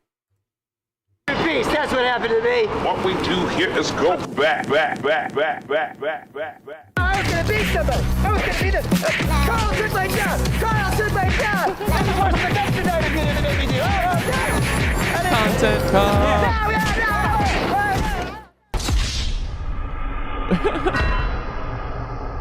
Okay, content cop from Temu back at it again. So just before I get into my interrogation with former Mr. Beast employee Jake Weddle, a lot has happened since my last video. After posting it, I got hundreds of messages from former Mr. Beast employees, and I had them all like send proof of former employment. You know, just people showing their support or telling their stories of you know, fake videos or unsafe practices, you know, toxic workplace, stuff like that. I'm not really gonna get into those claims because for one, like, most people want to stay anonymous, which I understand. And also, like, I think most of that stuff's just been covered with you know, the news coming out about Beast Games and everything. And also I have like more serious allegations that I want to start covering. Also, I heard from a very credible source that Mr. Beast has been sitting on a response to part 1 because he was worried if he posted it, I would instantly respond with part 2, you know, like Kendrick. Like Kendrick. Bop, Kendrick Lamar versus Drake. Also, I know Mr. Beast's secret CEO has been practically like harassing my people on, you know, hey, Darren Margolis. What's in part 2? What does he know? So I will just tell you, James, what will be in part James 3, so you don't have to harass my people. It will be about serious allegations of sexual misconduct in the company and your direct involvement in covering up those crimes. Let's go. Oh my god, dude, this is amazing. And I'll make sure to give you full credit and plaster your face all over the screen when we talk about that. No, bro, fucking Dog Pack is fine. He's here in New York in fucking safety with me in a normal place, not in North Carolina. So yeah, I've gotten dozens of messages from former Mr. Beast employees of very serious allegations. So I just want to put a call to action at the start of this video that, you know, if you have a story, you can DM me. Just share it. Make sure you send proof of employment first, because I get a lot of DMs. And like, as much as I meme and joke around, like, I take anonymity very seriously. So without explicit permission, I don't go public with anything. And obviously, if it goes to court, I don't I would hope they would censor your information from the court documents. I don't know. Oh, and former contestants too. That's another thing I heard after posting my last video is during the 100 Boys versus Girls video, I have people corroborating the same story that North Carolina. the camera guy who gave the girls a drone was making some girls feel uncomfortable. You trap these girls in a circle and make them sleep on rough turf and get them high on paint fumes, and then you try to f them. Okay, that seems really dark. No, it's not dark. You're misunderstanding me, bro. I think I am. Do you see the anger? Do you hear the anger in Dogpack's voice? Dude, I love this boy. Yeah, you are. Because if the girl said no, then the answer obviously is no. No. But the thing is she's not gonna say no. She would never say no because of the implication. Anyway, so that will be part 3. So, you know, Mr. Beast, do with that information what you will. I know Chucky didn't want to respond to those allegations. Bro, this is the coldest motherfucker on the internet. I would never in my life fuck with Dogpack 404. Ever. Ever. You don't do that. You don't fuck with editors like this, okay? You steer clear. You don't fuck with editors like this, okay? So anyway, my interview with Jake Weddle, I chose to interview him because I thought he was perfect because he was both on camera and behind the scenes in 2019 and 2020. And also, what people don't know is that he came back in 2021 to be the sole contestant of a Mr. Beast video, which never got uploaded because it went very badly. He also knows about another portable document format who was working at Mr. Beast while actually on the registry, and I'll get more into that story. What? What? There was a dude. Oh my God! The Drake and Kendrick memes. The Drake and Kendrick comparison can never stop because they've got a fucking predator working at the Beans place. At the end of the video. So I got his DM, drove straight to New York overnight, did not sleep, just drank a bunch of caffeine, and I also only had one microphone in the interview, which he's wearing. So it's mostly just him talking. Also, like, final thing, people said my last video started slow. This video also starts slow. It you know, builds up over time, but I'll do the retention thing. This is my boy. And say, the ending will blow your mind. It's crazy. Yeah. Okay. Jake Weddle, everybody. I'm Jake Weddle. Most people who, if you know me from Mr. Beast, I'm a deep cut. I'm in a few of the videos. Sometimes maybe. Okay, so he's. I guess he's not in New York. He just came here to interview Jake. Okay, never mind. That sucks. I wish he was still here. I wish he was purposefully kept to the shadows a little bit. I'm in the cutting room floor. If he's in North Carolina, truly, Dogpack, you have to be so careful. These people are the CIA. They will John Barnett you. I promise you. Do not fuck with this. Fuck with them. Keep going. Keep going. Just be careful. Just keep a lookout. A lot of the time. And do safety checks. But I've been in some videos. I've worked on a lot of them. I was there from 2019 to 2020, 2021-ish when I came back and did some more. I was there when they were authentic, and then I saw the transition to what I feel like is a company. He's like a TV show now. It went from YouTuber guy with a camera to Amazon. The culture around there was very unspoken, but there was a vibe. There was half the people who, if you made Jimmy happy, you were on the good half. And these people got random bonuses and were usually moved up, had more screen time. And then there was people who, if you had a disagreement or butt heads with Jimmy or just you didn't like it, you know, you were the other half. And I consistently was in the half that Jimmy doesn't like me. That's fine. I don't like him either. It's okay. Oh, that feels so good to say. I don't like Jimmy. I hate you so much. He didn't want anyone to get more popular or have more of a way out necessarily. Like, oh, I'm doing my Twitch thing on the side. Don't do that because you could get famous and leave and talk about me negatively. And I could tell that the yes men were, you know, doing well. And I was, you know, disgruntled for quite some time. So I've talked to reporters, right? Like publicly. And I've always had to choose my words very, very carefully because I don't want to say anything I don't stand behind, obviously. So I used to talk to people. I used to glaze Jimmy publicly for things I do genuinely think are true. But then it's like, well, how come you didn't talk about the working conditions? Well, I wanted a career. I didn't want to, you know, speak ill of YouTube's golden boy, and then I'm blacklisted forever. I tell people I was talking to you, they go, "Don't, what are you doing? You're gonna kill your career." It's like, I have to, or I'll be sad. If this is the moment, we're gonna. Yeah, dude. At a certain point, your beliefs trump your stupid fucking career. Like, I think that you should be proud of yourself in everything you do, because all you are is what you do, okay? That's all people are going to remember you by, is what you do. So, if you're a fucking scumbag, then everyone's going to remember you as a scumbag, okay? We'll talk about it. So, as far as that, that's my covering up the why we didn't talk about XYZ sooner, but now you know. What would you say is the fakest video that you worked on while you were there? Fakest video that I worked on while I was there. This is the extent of the fakeness that I was involved to. This is the Temu content cop outfit is so beautiful, dude. He is a kindred soul. Admitting to my complicity. I was a writer there, and we were working on a video, crushing my friend's car with a rock or meteor or something. It was a rock or a meteor in the title of it, I can't remember, but he wanted to do a prank where, unbeknownst to the person, he takes a rock, crushes their car, and they're supposed to think a rock came out of space. We're gonna take a meteor and we're gonna put it on Weddle's car. We're gonna take another meteor and put it on Marcus's car. Both of them have no idea that we're doing this. Weddle and Marcus are probably shocked. They had no idea. And so that was the one and only time I had to, my car? What? And on the fly, I saw him, because Marcus was in that video. So Marcus is calling his mom. Marcus genuinely had no idea. He genuinely had no idea. But so Marcus is calling his mom, and his mom's freaking out. And I'm like, oh no, they're gonna call my mom next. So I had to text my mom, who had to beg to get the title very quickly. Now I'm texting my mom, I go, Mom, I'm about to call you about the meteor thing. You have no idea? Be surprised. And then I hit send, and then they go, call your mom now.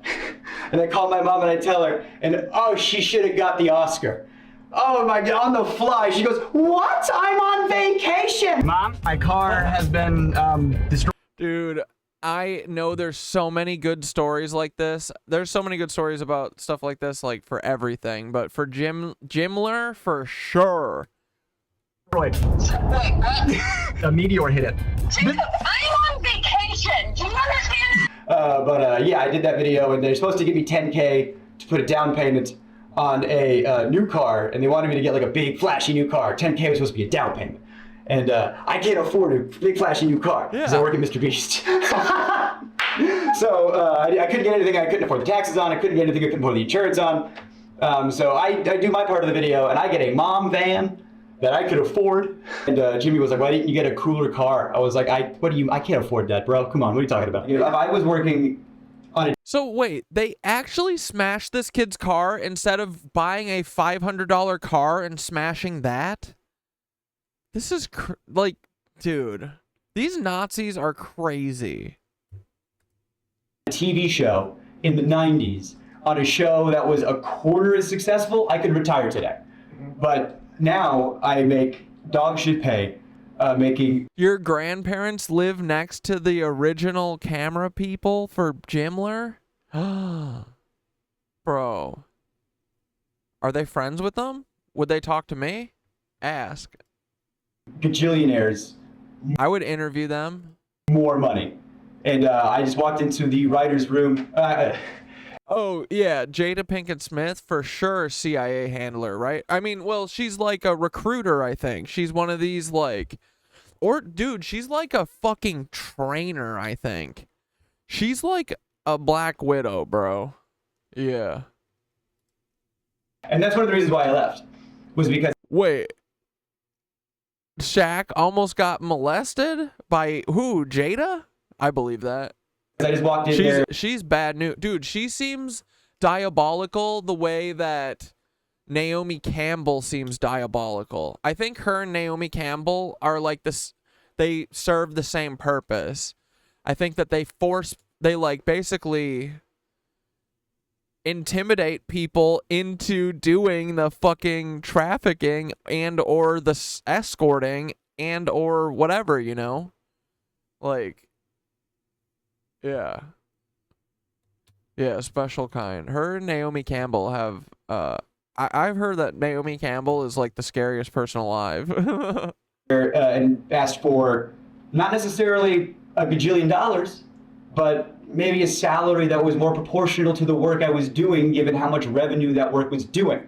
And then, you know, I talked about that, and I talked about the Writers Guild and how this is what Writers Guild industry standard is for the streaming internet content with ads. I thought that was the closest thing to YouTube, and I didn't even bring up residuals, because oh my god, if I got residuals for every video I worked on, boy howdy, I could retire. But yeah, the other thing I talked about was there was another writer there, older comic, black guy. He had a kid, and I got paid more than him, and I thought that was wild because he was older than me, had a child. We're doing the exact same job, and I'm some 20-year-old fuckhead white guy. Why am I getting paid more than him? I brought that up, and one of the things I didn't like about the way some of the V stuff shook out was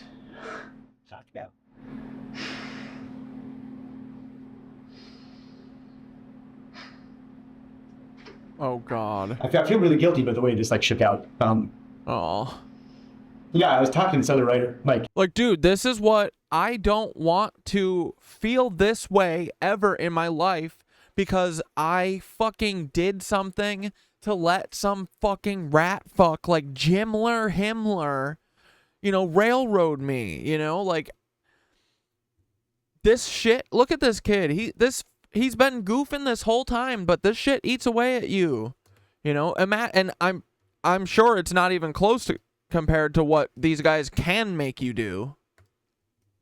It's fucked up, you know, that's how the pay is, and I want you to get paid more, you know, because you deserve to get paid more. You know, I don't have a kid. And he didn't want to rock the boat. He desperately didn't want to rock the boat. He's just, I like my job. I like, you know, because when you grow up with, you know, nothing, not to say. Dude, did he get it? Did he like end up getting fired? He did, but I know I did. You know, you get a little something, you don't want to lose it, so he didn't want to rock the boat. But he said, "Hey man, if that's how you feel, you know, like if that's like, I trust you." He stood with me. He went to that meeting with me. And I said my piece, and he backed me up. I said, I need XYZ or I'm out of here. And they said, bet. And they gave me a severance check the next day. And they gave him a severance check the next day. And if I knew... Oh, yeah, dude, that would kill me. If I knew he was going to lose it... Yeah, dude. Dude, fuck Jimmy, bro. Fuck, dude, this is it's the end of Jimmy Beast as we know it. He's fucking dead. His job too, I wouldn't have done it.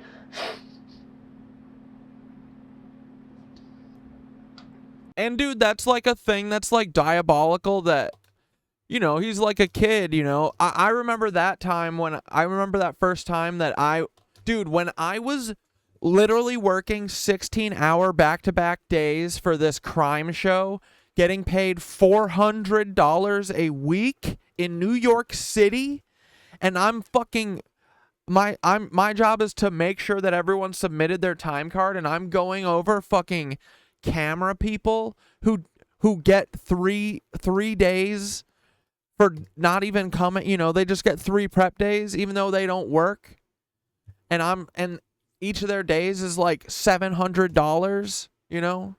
So I'm making $400 while these motherfuckers are making $2,100 in the 3 days that they did not work. You know, so I remember the first time that I fucking stood, I was like, you know, it's like you're fighting for your life, dude. You being broke and shit is a fucking fight for your life. And so the first time I stood up for myself, I was like proud of myself, but then they were like, okay, do you want $500 a week? Like, what? And then they were like, okay, do you need to find a different job? Because these people we have no leverage because they've created a world where we don't have any leverage. We have no protections whatsoever. But you find that out the fucking first time you try and stand up. That's when you find out. Me, I was over. Up until then, you think the world is fair, dude. It's not fair. It's not. the moon. I was like, you're gonna give me a check and I get to leave? You know, I don't get to deal with the how many Orbeez can I fit up my asshole every day, you know? And I get to go home and you're gonna pay me to leave. I was over the moon. And he was devastated. He did not want. I said he just wanted to be in the room, you know? And I really regret that. But, you know, me and him are really still tight. We're still good friends.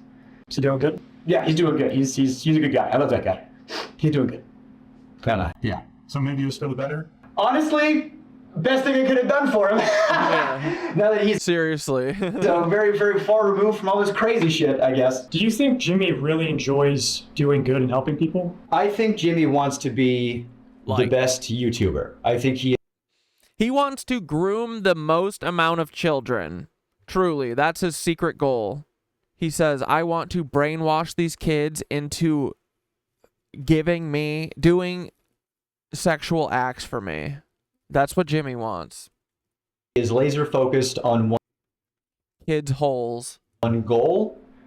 Kids' holes. And I think whatever he has to do to achieve that goal, he'll do.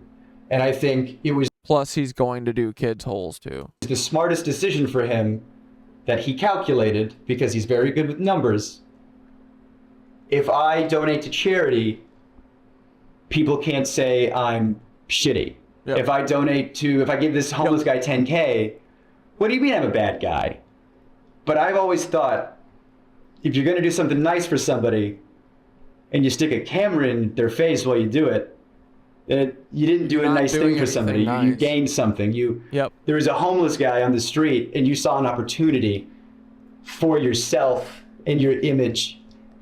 Dude, this is beautiful. This is the culture need. I love that he's wearing a www.poop.org shirt. Dude, 2024 journalism, greatest journalism year ever. Dogpack 404 leading the charge in greatest journalist of the year. Dude, we should host a real journalism. We should host a journalism award show at the end of the year or something. For the three actual human beings that aren't the non-Lebensborn awards. And you gave one guy $10,000 who needed it to eat, and now the revenue you generated from that video. I'm tired of this, Grandpa. Video is way more than what you gave. I think when he's generous on camera, it's the least authentic thing in the world. There's an element of, you know, oh, hey, you're crying. That's so good for camera. You know, I'm so glad if you're crying because you're so thankful that you got XYZ, and then you go, oh, I'm so glad he needed it that bad so I could come in and, oh, can you cry more? Oh, it's so good for the camera if you could. Oh, it made me uncomfortable that I was working there, and I didn't like it, and I vocalized it sometimes, and I think that's why I wasn't on camera as much as they said I was going to be. I was told at one point that I was going to be like fourth banana, you know, it was going to be Jimmy, Chris, Chandler, me, you know, and then that never happened. I remember talking about that, like, hey, I thought my contract said XYZ. And then I got the severance checks, so, you know, whatever, all that regard. So after your severance checks, how was your relationship with the company? I know you appeared in videos after that, right? Right, so in videos where I was appearing in later, that's why you keep nice publicly. If you're nice in public, hey, Jake was nice in public, let's have him back for something, you know? Yeah, sure. So I was hoping they call back, you know? And I appeared in some videos after I left. I think one of them was 3 days at a maximum security prison. If I did do mini challenges in that, I got paid. I was, you know, clocked in with a rate, and I would get paid and compensated for those. But there was one video I was in. I got paid a lot for it, but it didn't come out. It didn't come out because it didn't go well. There was a video that came out probably like a year ago, something like that. It got a lot of hot water when it came out. It was the like surviving 3 days at a maximum security prison. If I did do mini challenges in that, I got paid. I was, you know, clocked in with a rate, and I would get paid and compensated for those. But there was one video I was in. I got paid a lot for it, but it didn't come out. It didn't come out because it didn't go well. There was a video that came out probably like a year ago, something like that. It got a lot of hot water when it came out. It was the like surviving like $10,000 every day you survive in solitary or surviving solitary for whatever. Oh, It was like one of those solitary confinement videos that got a lot of media attention because everybody saw the premise and thought, what? You shouldn't do that. And people don't know that was the second attempt. The first attempt was on me. Oh my god. And it didn't go well.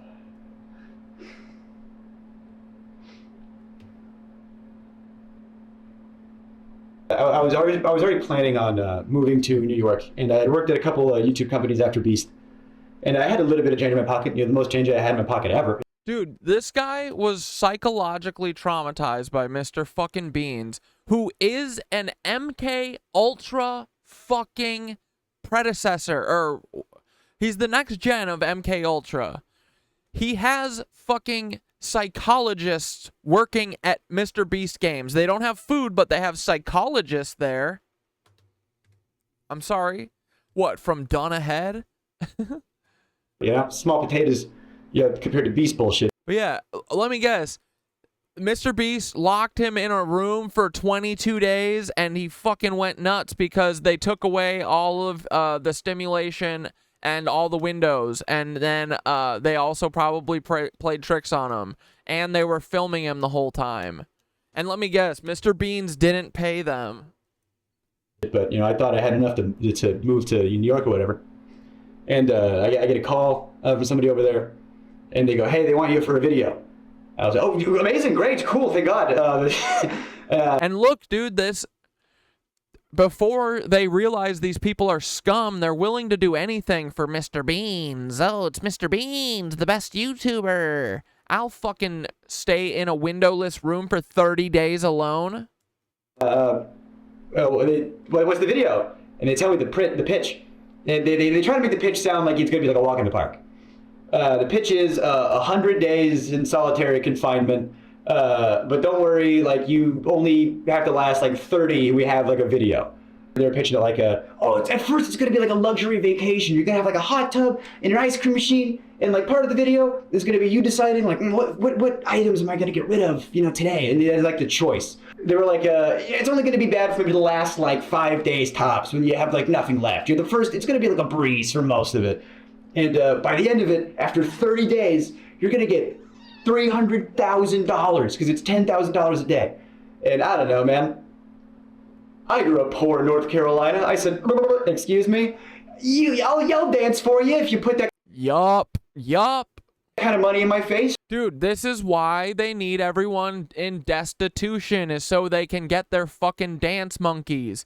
Literally, guys, literally, it's so funny that Mr. Beast keeps doing the Squid Games show even after everyone was like, it's so fucking weird that you're doing Squid Games because it's a dystopian post-apocalyptic capitalist hellscape.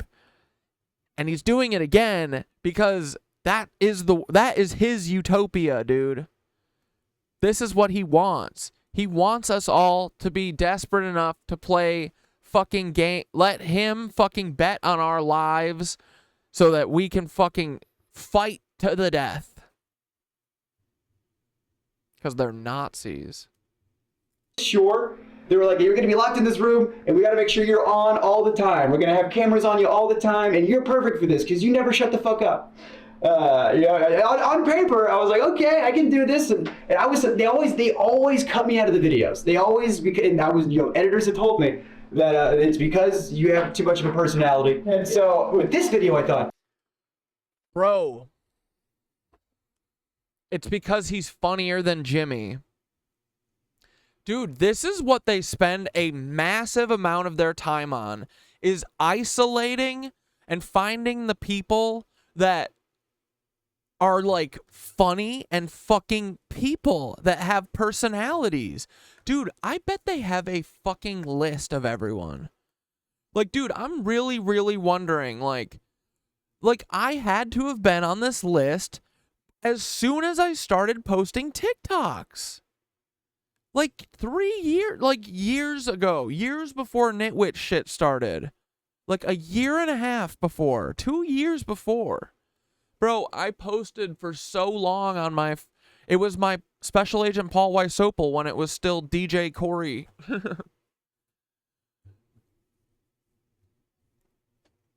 Like, they have a list, and they fucking make sure that anyone who's funnier than Jimmy Beast, which, holy fuck, is the bar low.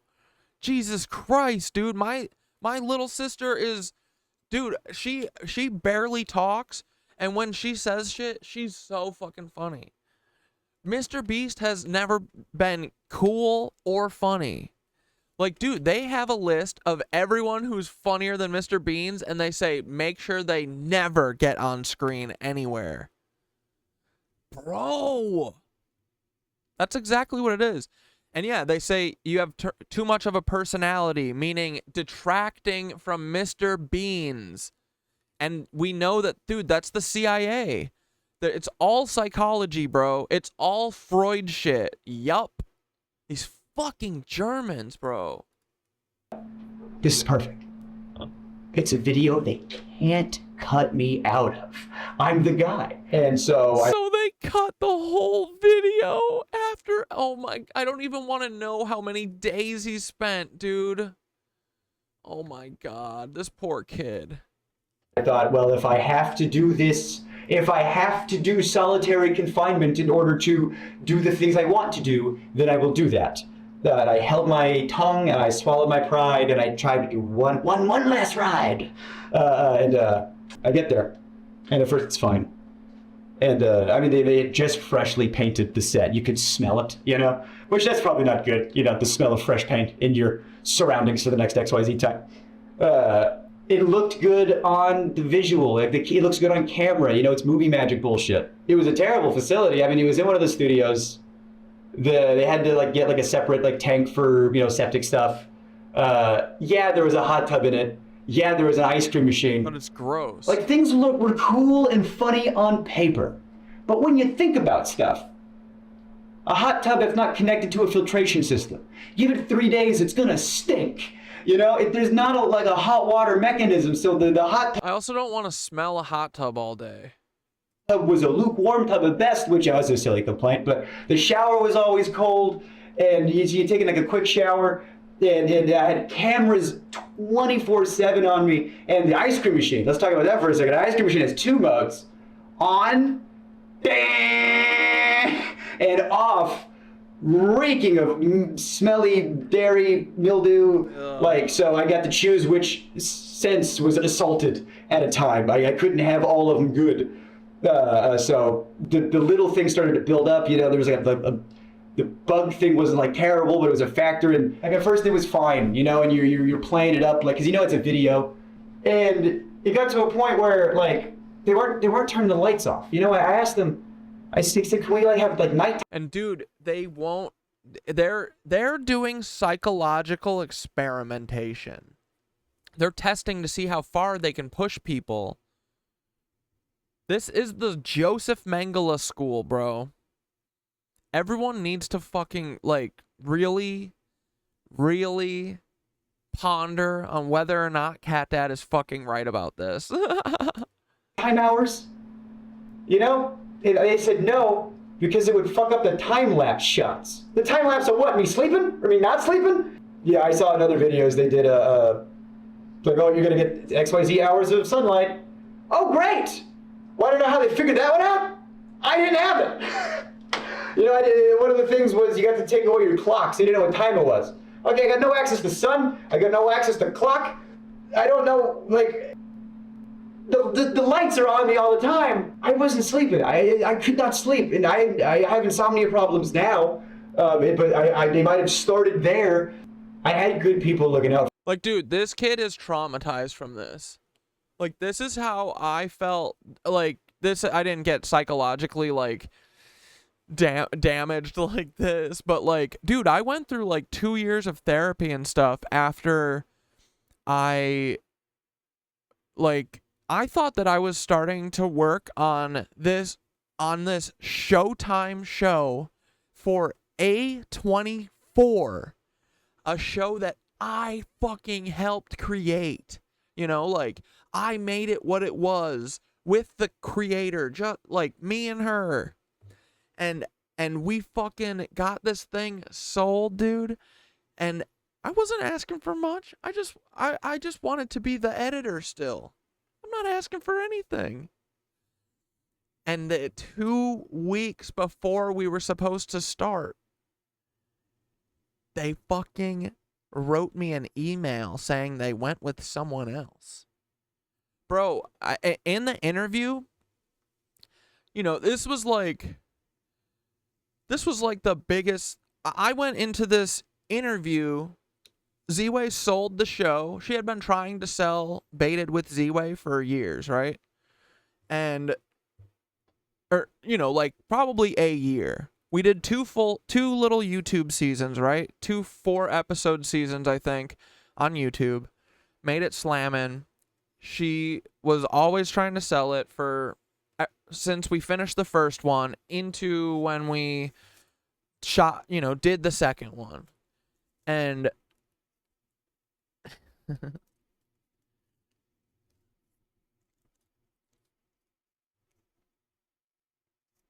and it was like, you know, you do these things for love of comedy and love of, you know, it's not like she was paying, you know. I was doing it originally to help a friend who, like, is part of the like, open mic scene.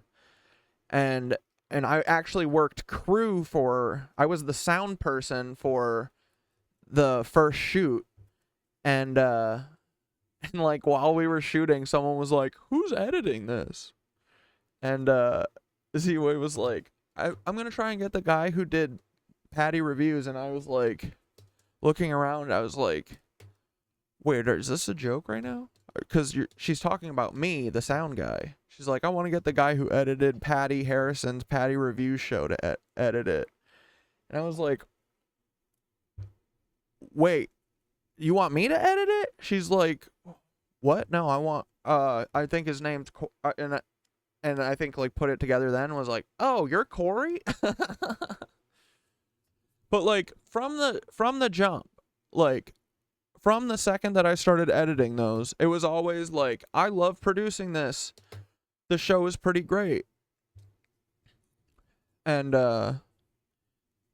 so that was, like, always the plan, was that we would continue the show if it was, like, you know, like, like, we would just do it on a bigger thing, you know? It was always me and her editing it. And, like, most of the jokes, a lot of the jokes, bro. It's a lot of me making a fucking, making a lot out of a little, you know what I mean? Here, wait, hold on, this is my therapy, I need to get this out. I've been wanting to talk about this for, well, I've needed to not have this inside just me for a while.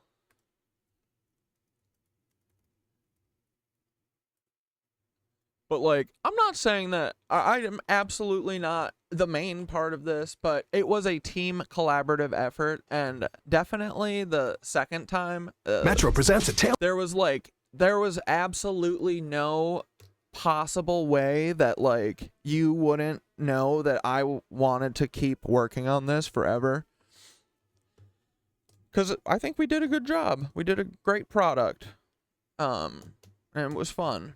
It could have been so much better, too, if she, like, worked with people, but I think that's just her problem, is just that she's very, you know, she's like, she just cares about being the biggest superstar, I think. She really unironically just wants to be, like, the most famous in, like, the most vapid sense, you know?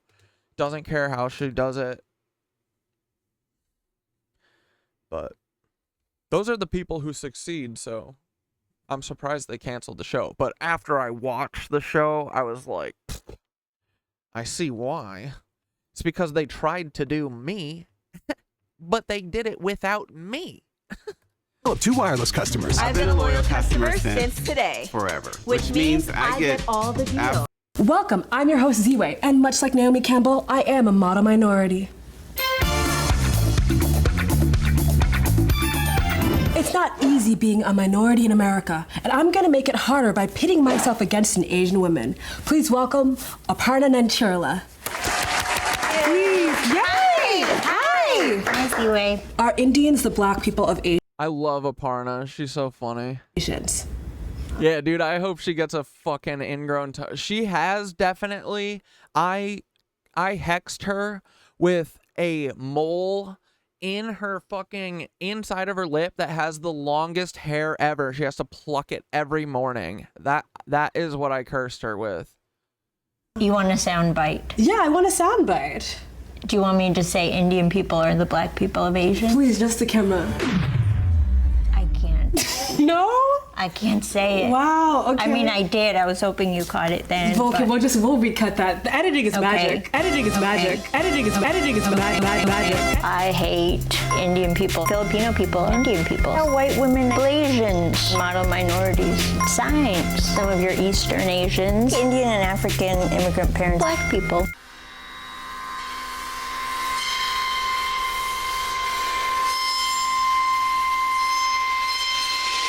I love racism. I have this Okay, so now this is Ziwe's show and she is doing a lot. I'm not taking that away from her. But I'm going to say that whole last segment, was that more, did that feel like that was planned in the shoot?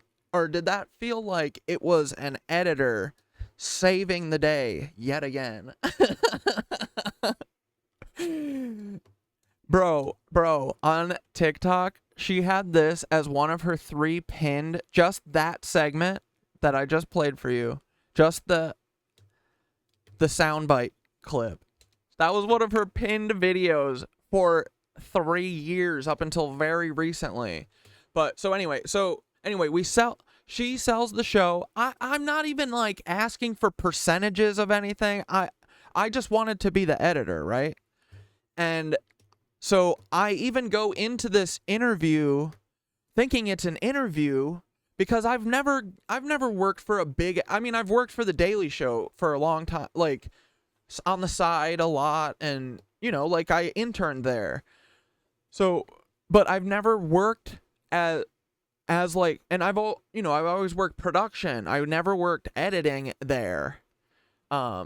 So it was like my first big fucking editing job. Like I've done animations for Cake, that FX animation, and like I've done tons of work.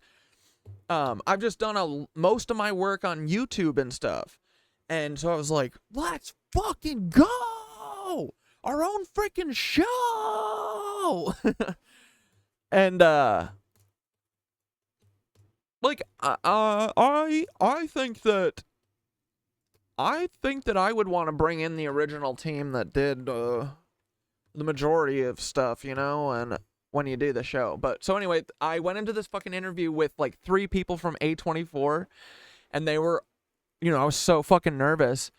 And the first thing they asked was like, what do you edit on? I was like, Premiere. And they were like, dude, this is really cool. And I was like, oh, thanks. And I got the sense through like the next 2 minutes that it wasn't an interview, dude. They were like, okay, so you're going to build your team. You have 2 editors and an assistant. And, you know, you got to give us their resumes and stuff. But basically, you're going to pick your team. And then like that whole thing was fucking incredible. It was so fun. We talked about like different ideas. I pitched stuff, like all this shit, because I was excited to make it. And that was like November, right? And the plan was we're starting in February. That's when the season starts. So, you know, it's like, cause it's the holiday time. Like no one works from like November to fucking February. It's awful. Because no shows like pick up in that time, you know. But so I, you know, I'm fucking stoked. I'm like pitching for weeks. I'm like pitching story ideas to Ziwe through text. We're having a blast. We're dreaming about this Showtime show. And then, bro, I noticed it now, but like a couple days before she like stopped replying to me, and I didn't notice it then. I just thought she was busy, but then I get a fucking email that's like, "Oh, hey, we actually are going to go with someone else." And I was so caught off guard, dude. It fucked me up. It fucked me up, bro. I did therapy for like 2 years after that, but yeah, that was brutal. And then this is the best part, bro. So I just thought it was A24. I was like, my heart sunk, like it was taken away, you know, it was like ripped out from under me. And it was like a week and a half before we were supposed to start. Like they were like, "Oh, we're starting in the second week of February or something." It's like the end of January. I was like, "Hey guys, just checking in. I'm ready to get the fucking let's get it rolling." And then I didn't hear anything for a day, and then I was like, "What the fuck is going on?" But yeah, dude, so then here's the kicker. I text Ziwe. Hold on, fuck her. I'm gonna fucking read it.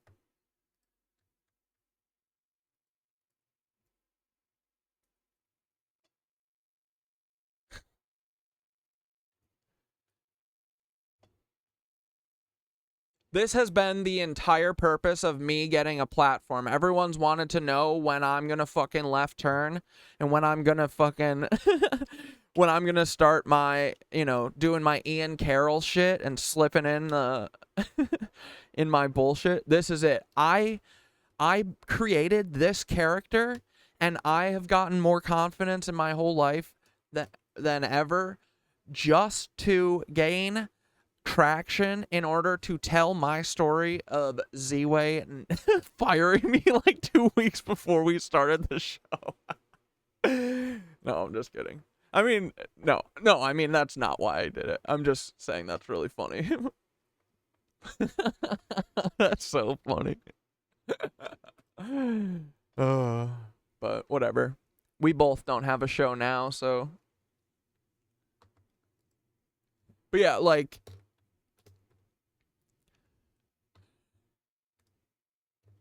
Next segment, and we're going to talk about a group of people, and you tell me if they're model minorities or not. Okay. Is this I'm not a crucial part of this show, but I just thought that we were at a place where it was like we were supposed to be like we fucking enjoyed making this together. I was very explicit that I expected, because you're paying me $500 to cut 4 episodes, 4 10-minute episodes or 5-minute episodes. For $500, that's not even my fucking day rate, you know? And I'm giving you a finished product. Like, that is the exchange for doing this stuff. That is the well-known, well-established exchange for doing free and cheap labor. Is that when the thing comes around, like, that's how every one of these shoots ends. When you sell it, don't forget about me. That's what, dude. So, to fucking, like, skedaddle is fucking weird, man. So weird. Alright, here, let me find this shit. Fuck her.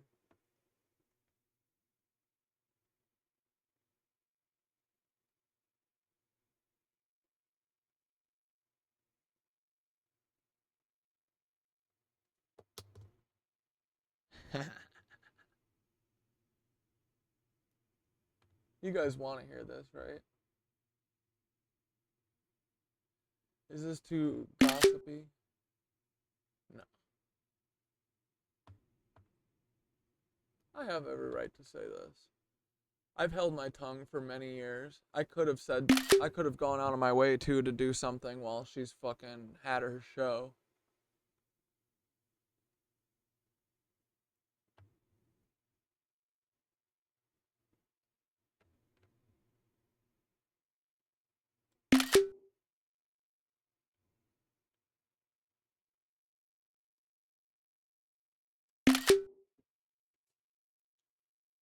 Okay.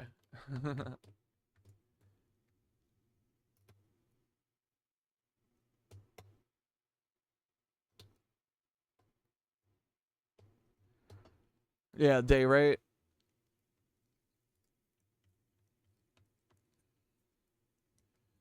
Yeah, those are some of the like little key or like little tweaks that you analyze and people like. What were we analyzing the other day where we were like, this doesn't sound like what a normal person like this would say. That shit's important, right? Like knowing the worlds. That's why these spies suck, is because they don't even pretend. Yeah, dude, literally, I made this show from trauma based on this. Truly. It's because I was like, I am sick of making all of these people funnier than they are. They're not as funny as they fucking pretend they are. So I said, I'm going to make myself funny. Fuck them. And I could probably do it better than them. Truly, she fed the fire in me to do this. Yeah. Truly, dude.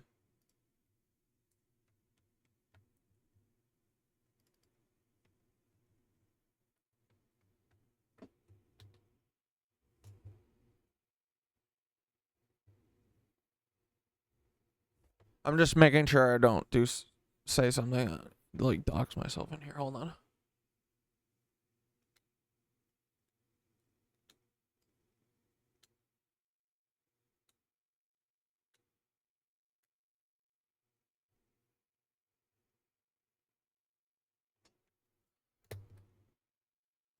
Okay, so November 12th.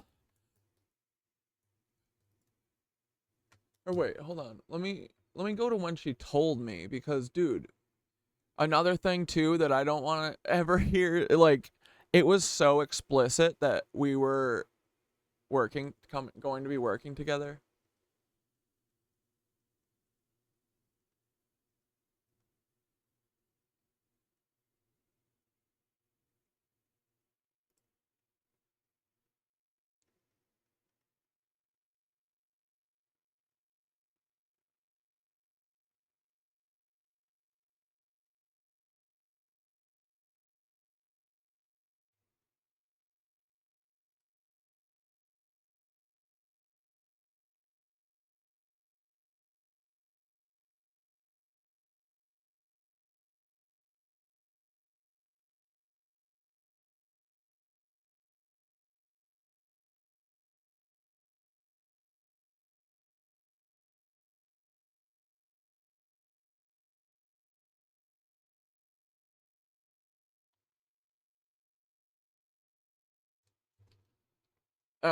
We don't really, there's not any good concrete things. It's just, she said,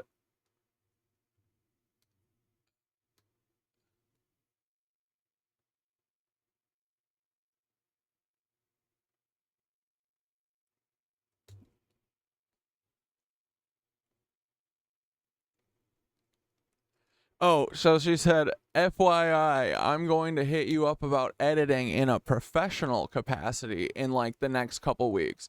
Which, like, looking back to then or now, I was like, in a professional capacity, what are you talking about? I am a professional editor.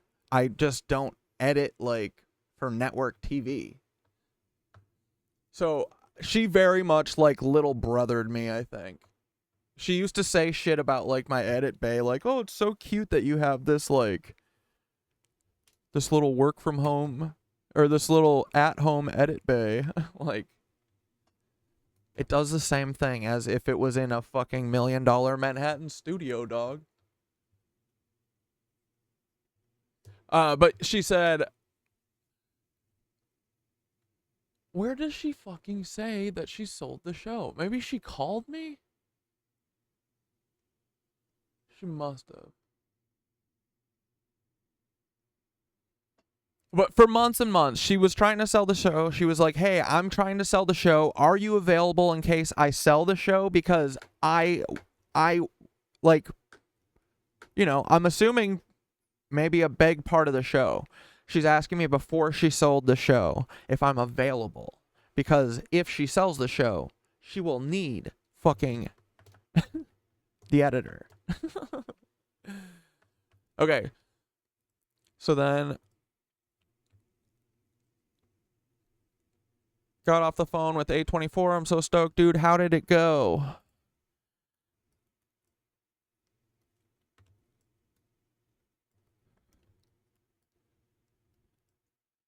How did it go? It was awesome. Their post team seems really dope. They're all sweet. I talked to... Don't look at that. Fuck them.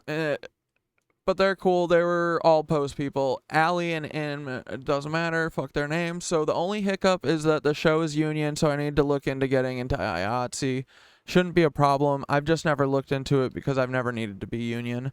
The fact A24 is doing this is so fucking cool. You're a rock star. Sounds like they really admire you and you're super jazzed to be part of this. I love them. They are angels from heaven. How awesome is it that for us to produce more of the show out of my little edit bay at my apartment, except this time it'll go on TV, premium cable TV. So brilliant and cool, wild. I've upgraded my setup here too. You'll love it when you come over. You know, I think half joking.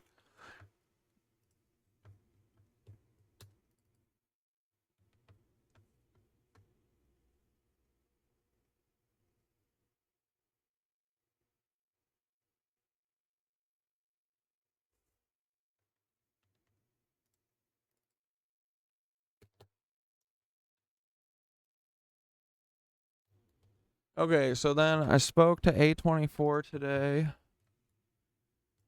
Oh, I fell off.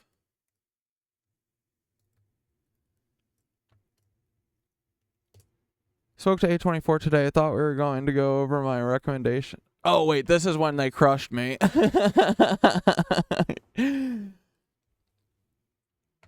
Thought they were going to go over the recommendations for the edit team.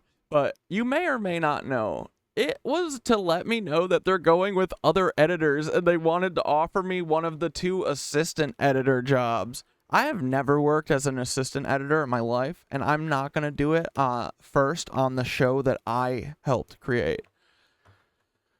I definitely didn't see that coming since I thought our initial call went really great. Like, dude, they literally said, I thought it was an interview, and they said, I said, how many other people are you talking to? And they were like, what do you mean? You edited it, right? I said, yeah. And they said, what do you mean? You're editing. We wanted to talk to, we just want to, it's like a get to know you. Oh, okay. Cool. And then we went through Christmas. So 2 months. They let me think that for 2 months.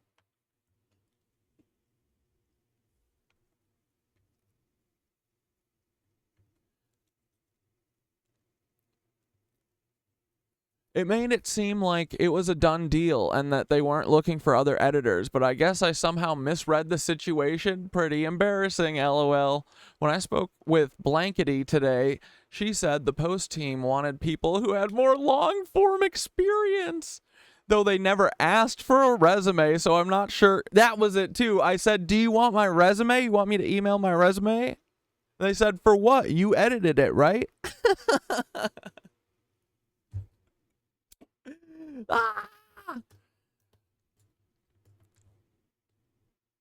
I just wanted you to be the first to know before I turned down their offer to assistant edit, so it's not a surprise to you.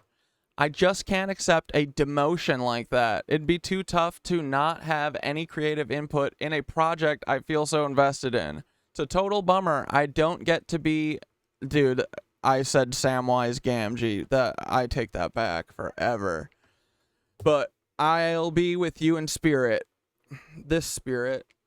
I am still super proud and stoked for you and hope you kill it and can't wait to see it. Thanks for trying to get me on with you. That was December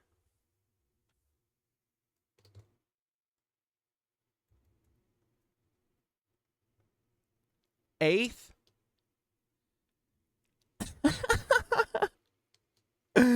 On December 13th, she said, oh, sorry to hear it didn't work out. Hopefully we can make something out in the future.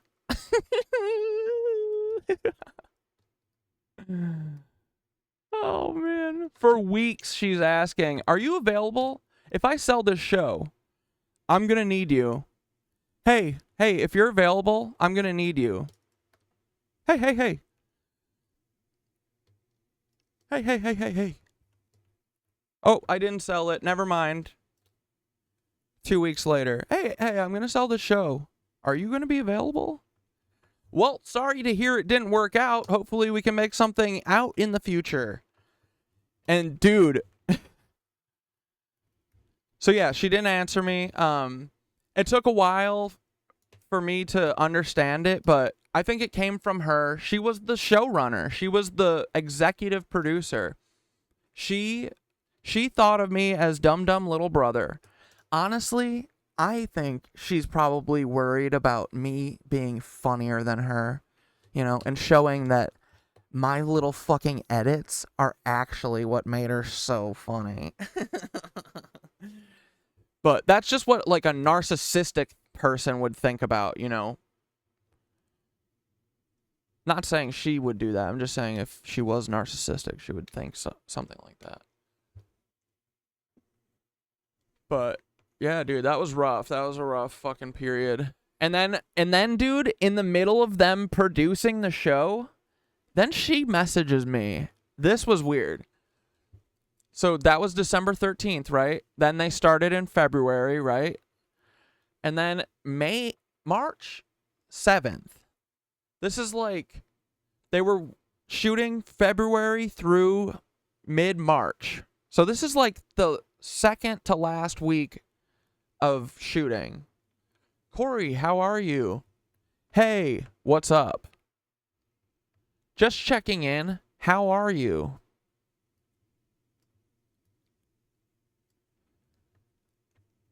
I'm doing fine, but TBH, I was pretty hurt by the way everything was handled. Especially not hearing from you for over a week. No explanation, nothing. That really, really sucked. But right now, I'm good. And she called me, and dude, she tried to Darvo me on the phone. She was like, oh, well, I guess you're too mad at me to talk to me. So I was like, I'm not too mad at you to talk to you. I just don't like you. What do you mean? I think she was going to ask me to do something. I think she was going to try and butter me up. Oh, yeah, because that's the thing I forgot to tell you. After the first time that we did, the first 4 episodes that we shot, I swore that I would never work with her again because she was so fucking mean to me and she was so abusive to me. She would, like, say these, like, horrible things to me, like, and then also expect, like, an immediate turnaround. Again, remind you, she paid me $500 for 4 episodes, fully edited, color corrected, sound mixed, everything. Fucking the jokes made by me. And it was so bad, I literally refused to take her call the second time, and she had to go through one of my fucking friends and me turning her down 3 times before she got a hold of me and I was willing to listen to her, where she promised and profusely apologized for being a fucking abusive piece of shit. And I said, yeah, the first time I really didn't like working with you, and honestly, I don't think I should work with you again. Oh, I'm so sorry, blah. And I said, if I do this and you ever sell this, I expect to be a producer, dog. So yeah, she couldn't, and the funny thing is I told her no 3 times on the second time. First time I said hard no. Second time, bro? And she kept asking me because she couldn't get people to edit. Like, I don't know if it's because she's being mean. She kept saying that they weren't good enough. Which, like, hey, not everyone's me. I know that. I admit that. It sounds like you were the spine that kept her body up. Yeah, dude. I really think, like, and a lot of these people have this kind of thing. Like, Eminem, dude, DJ Proof was all of Eminem, you know, like Proof gave Eminem all of his best shit. And the whole deal was that Proof brings Eminem up and then Eminem brings Proof up. But weird, then Proof died. You know? But there's just some people who only care about getting famous, and dude, all I care about is bringing my friends up with me and fucking making shit with my friends. That's all I want to do, you know. But yeah, so then she said, sorry for the misunderstand. Wait, did I tell you everything? But yeah, so it was like, I refused to work with her 3 times, and I had like a heart-to-heart with her, where I was like, you treated me exceptionally poorly. Against my better judgment, I will say yes to this, but do not make me regret it. And boy, did she make me regret it. Dude, she owes me thousands of dollars. That therapy's fucking expensive, dude. Yeah, I am better off. No, truly, she made me. Dude, I would never have done this if it wasn't for this. But, you know, for like 2 years, it really fucked me up. It, like, fucked me up, bro.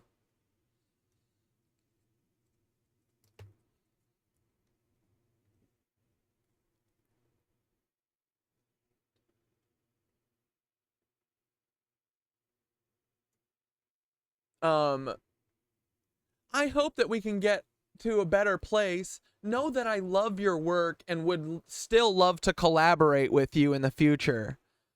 I think she was going to ask me to do something because, once again, just like the first time, she was running into, this isn't funny.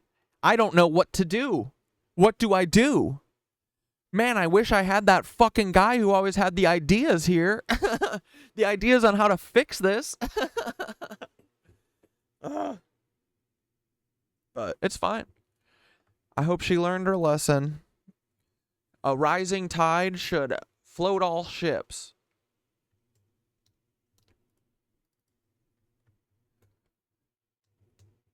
And so yeah, so then when she called me and was like trying to Darvo me, I was like, whoa, whoa, whoa.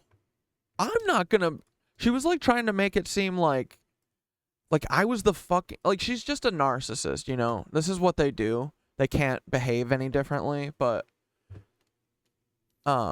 she was fucking Darvoing me and trying to make me be the bad person because I was standing up for myself. And so there's a day, since I seemed to catch you off guard yesterday, I just want to clarify. I wasn't upset that I didn't get a job on your show. It sucked, but I didn't even hold it against you at all. A24 led me to believe I was the editor and then pulled the rug from under me. They offered me assistant editor, which felt like a pity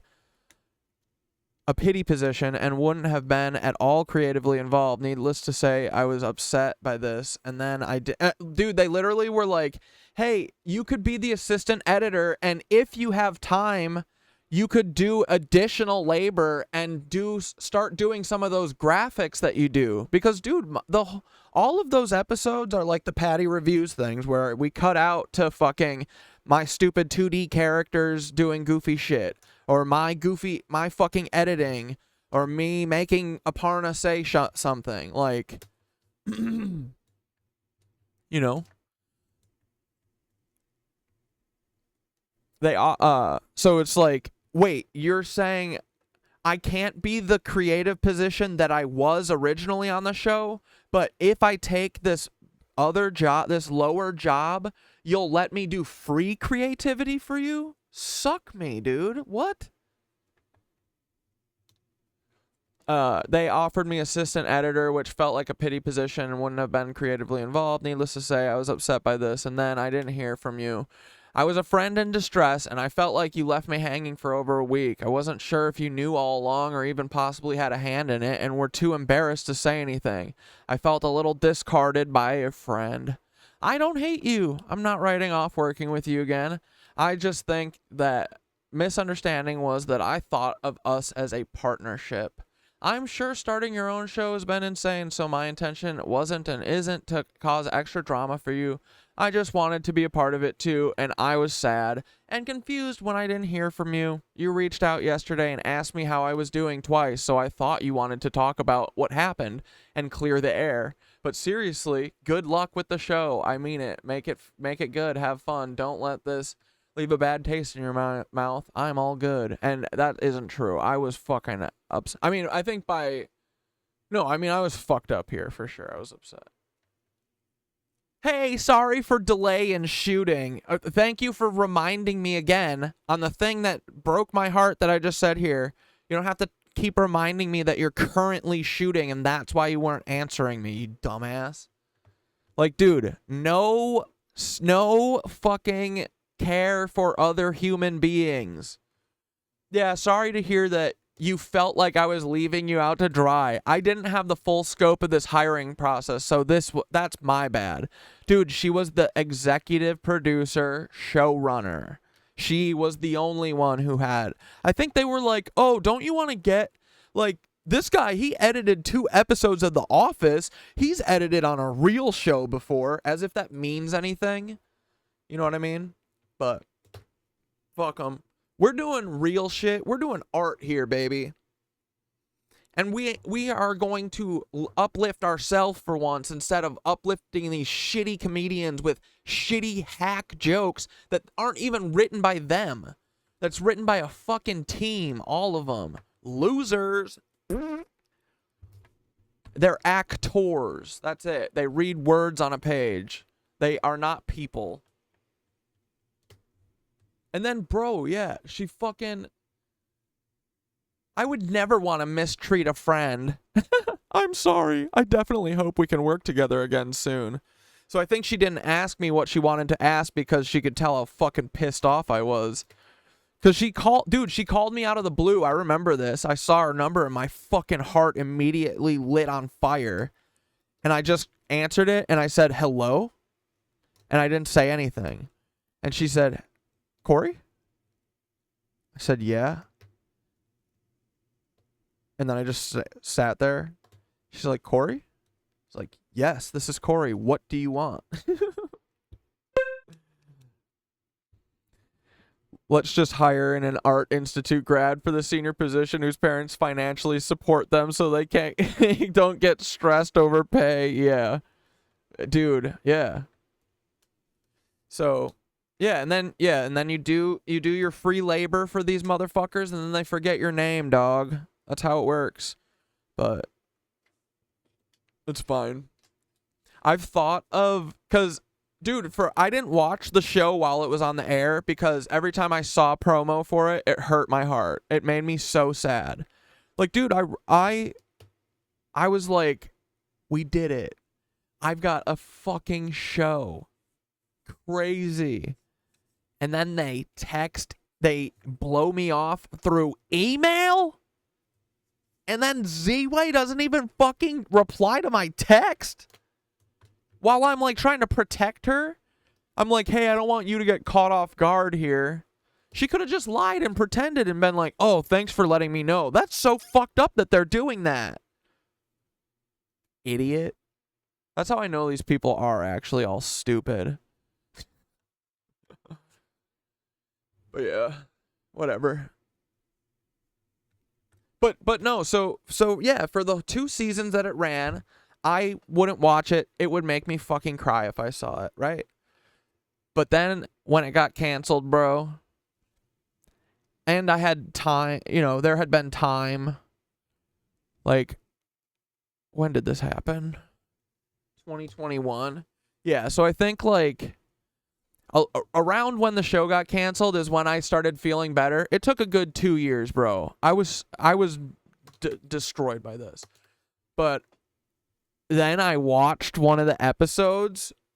Bro, it's like they're trying to do, it's like they hired a bunch of boomers to do, they like showed them my edits and they were like, do like this. And bro, all the shit they did was just like cut to black and white and then slow shit down or play it twice. So weird.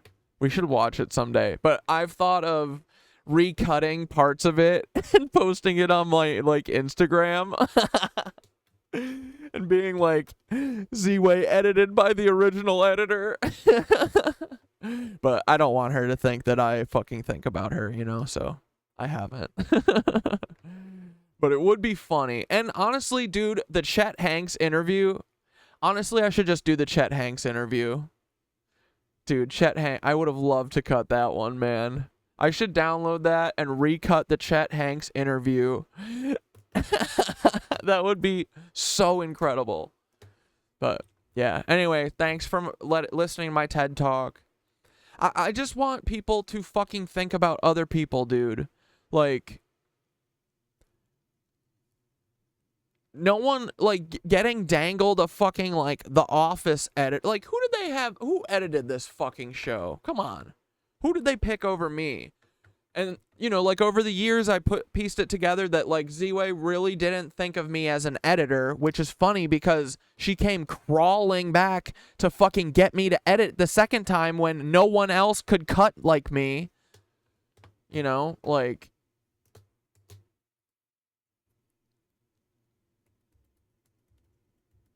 But, yeah, it's fine. It was fucking... It felt good when that show got fucking trashed.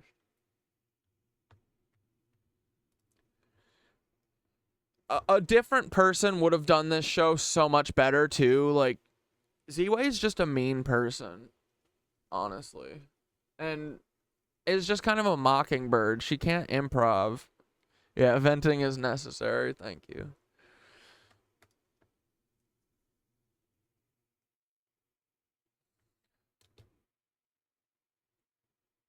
Oh, this is...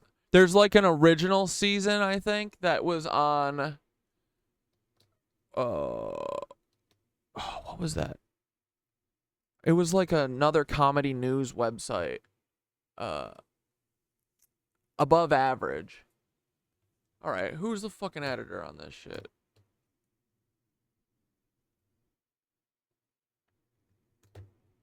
Better be someone incredible, dude. Where do I find the editors? Where's the crew?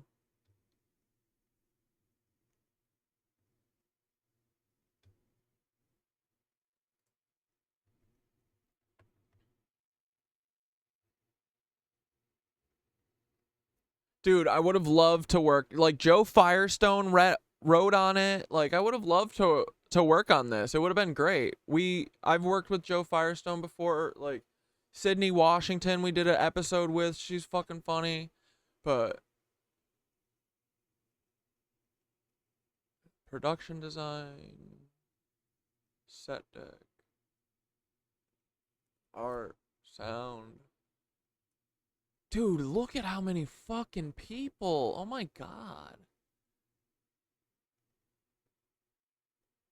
Editorial. Oh my god. They had a... Dude, how many editors did they have? My fuck.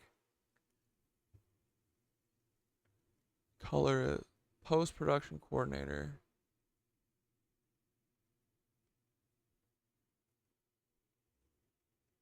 Dude, they brought in they had so many editors. That's funny.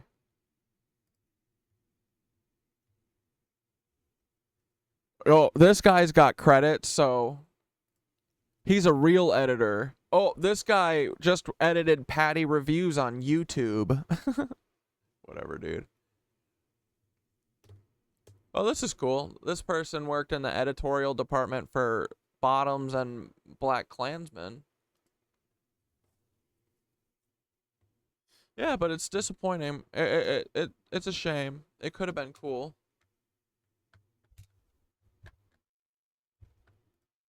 Person, a model minority. Yes. Tiger Woods. He's a model minority for golf and adultery. Wow. I think if you win anything with the... Like, she can't give a reaction that's, you know, part of the thought, you know. It's always either mockingbird or wow.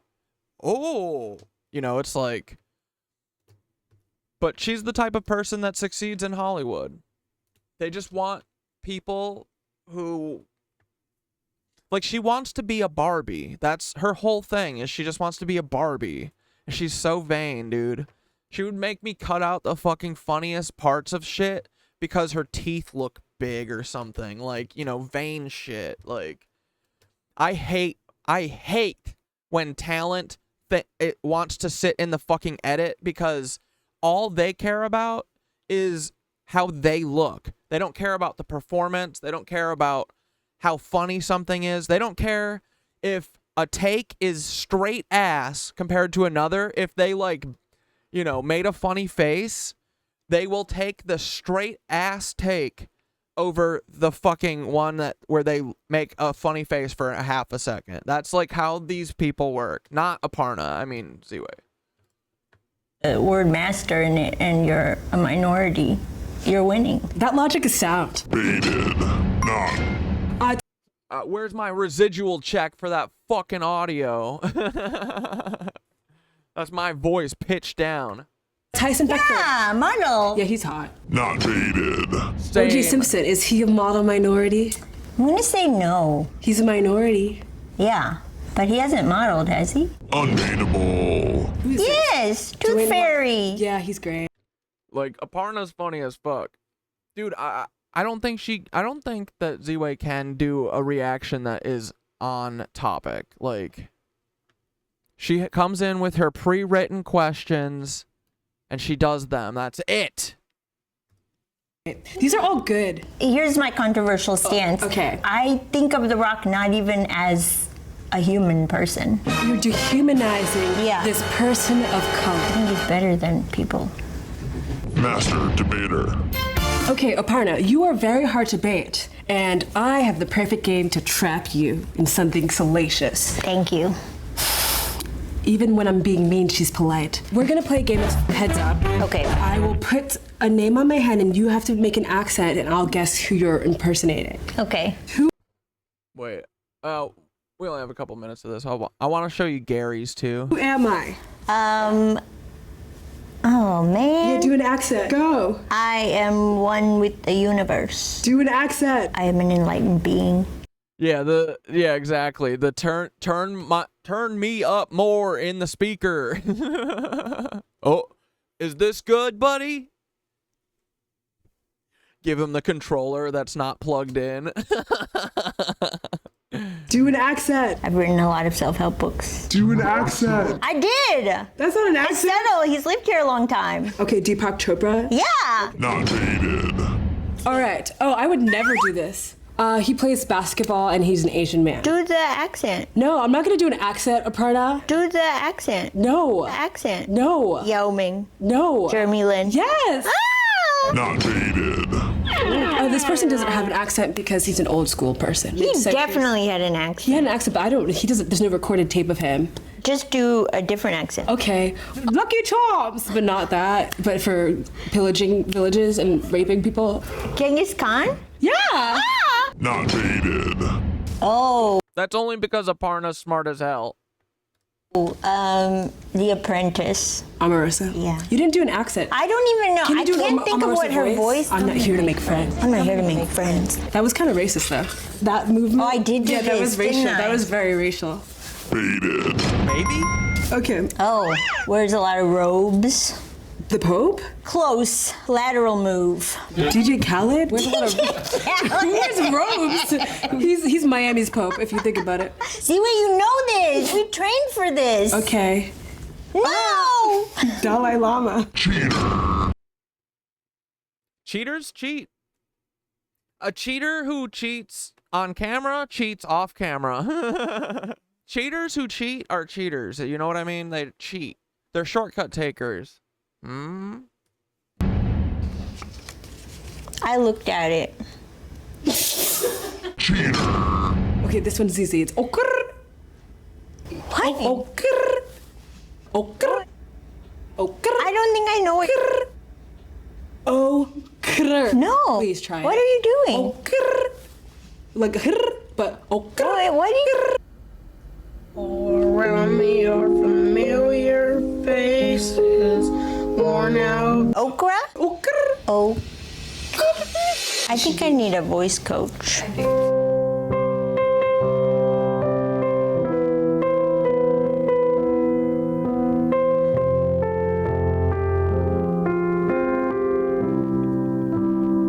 And that was the show. Aparna, you were impossible to bait. Thank you. That's not a compliment. I think it's ironic that the model minority was perfect. I will not be put in a box. Could you say one, just before we go, one thing that'll make people go, wow? Black Lives Matter.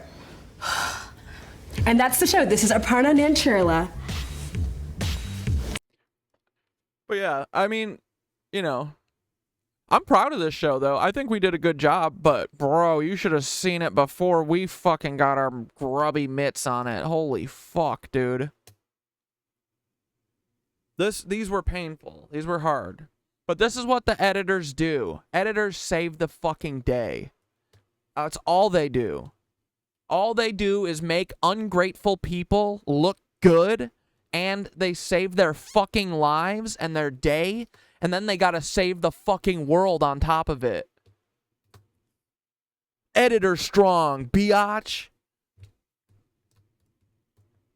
Ziwe. Aparna. Ziwe. Aparna. Ziwe. Aparna. Never demanding producer credit, never demanding fucking anything, never demanding money. Just says, when you sell it, let's fucking ride till dawn.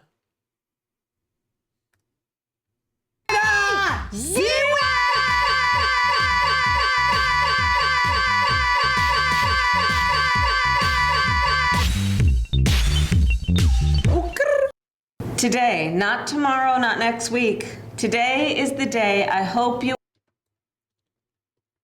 Dude, like, if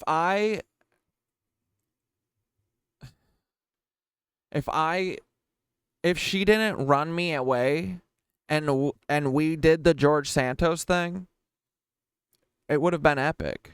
But she wasn't ready for this. She's not fucking, she doesn't, dude, he cooked her ass. George cooked her ass so hard. Cooked ass, straight up. The most cooked ass you've ever seen. Oh, the Gary one is good. Welcome to Baited. I'm your host. Okay, the other ones that I've showed you so far are all from the second batch of episodes that I did. This is from the first batch, okay? This is from the season that I did. She was like, I want to get the guy who did Patty reviews because she saw it and liked it and is friends with Patty. And then she treated that person really mean. Ziwe, this is a show in support of black women everywhere, and one black woman in particular, me. That's what it's about.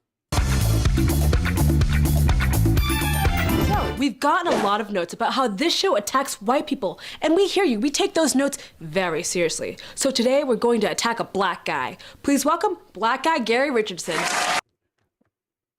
Oh, Blair, we did talk about it. I guess you weren't here you weren't here at the beginning. We went through your send me more links. Send me some more linkies of stuff.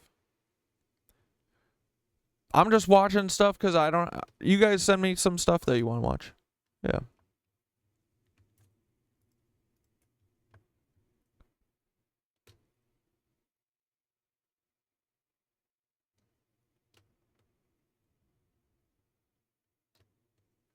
Yeah, we watched this. I mean, this is a fucking spaceship. I hope the fucking aliens are coming. I hope that they're ready to take Peter Thiel down, but let me guess, they're gonna work with them. This is the eye, dude. The eye is the Eye of Horus. Wait, where's that? Hold on, I want to watch that one. That looks like a flying saucer.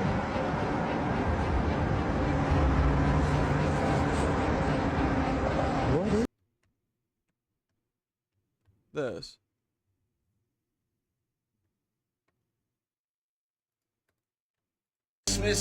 Look at this. Dude, and the weird low thunder grumbling is happening again. I heard there was a story about something about... Look at that. That's a fucking Eye of Horus, bro. Oh, what's her face did a video on it today.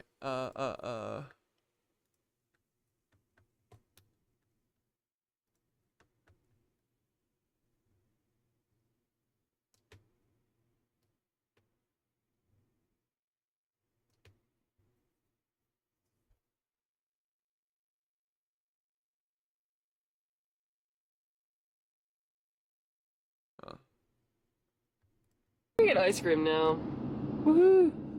Ice cream, yeah. We're gonna get ice cream. Ice cream. Scream for ice cream, right? Hey, Grand Wizard Jones. I mean, George. We're gonna get ice cream now. Woohoo! Ice cream, yeah. We're gonna get ice cream. Ice cream. Scream for ice cream right now, Dante. We're gonna get ice cream now. Woohoo!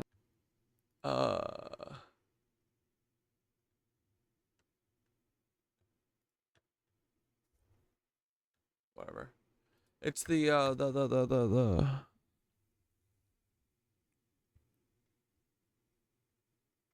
the like meteor over fucking New Jersey or something.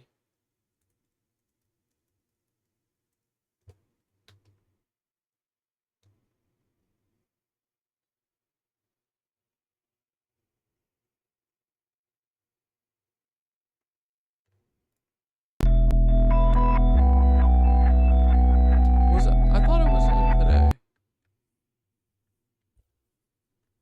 Dude, they're hiding everything. Someone said that there was like a big meteor over Oregon too or something. Hey, what? What up, Majora? I haven't even slept yet, but here we are. So they've unlocked consciousness, and it connects to the entire universe, they say. It's just a simple quantum wave that can interact with everything that's ever existed. Dude, casual. This article starts by saying there's that makes sense. That's why we can manifest. no universally accepted. Hey, what? I haven't even slept yet, but here we are. So they've unlocked consciousness, and it connects to the entire universe, they say. It's just a simple quantum wave that can interact with everything that's ever existed. Casual. This article starts by saying there's no universally accepted scientific explanation of where consciousness comes from or where it lives. However, there's new work building off of a 1990s theory that consciousness. No, there was someone talking about a meteor in Oregon or Washington, and then someone was also talking about a meteor crack sound in New York and New Jersey, but now I'm thinking about it, maybe it could have been much longer ago because you know, the FYP does that all the time now where it'll just go back like fucking 3 months ago for no reason. This is a quantum process facilitated by microtubules in the brain's nerve cells. So almost like those are the channels that it's streamed through. So this theory has it that consciousness as a wave function will go through these microtubules, and just like every quantum wave, it has properties like superposition and entanglement. Superposition is the ability to be in many places at the same time, and entanglement is the potential for two particles that are very far away to be connected, which was proven by the 2022 Nobel Prize. It's asserted that this is possible because of a fractal pattern occurring in our. Wait, dude, we never finished this. Hold on. I went on that tangent to explain that, dude, this kind of work, trauma, affects people really bad. Sorry, I went on a crazy tangent. Holy fuck, I forgot about this. If there's more alien stuff, you can send it too. Like, you guys send, we can hop in and out of this all the time. I want to finish this though.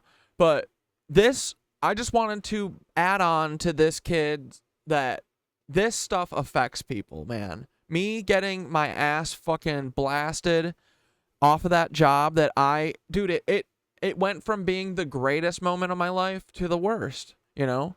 And that affected me for years. Dude, for 2 full years I did therapy because of that.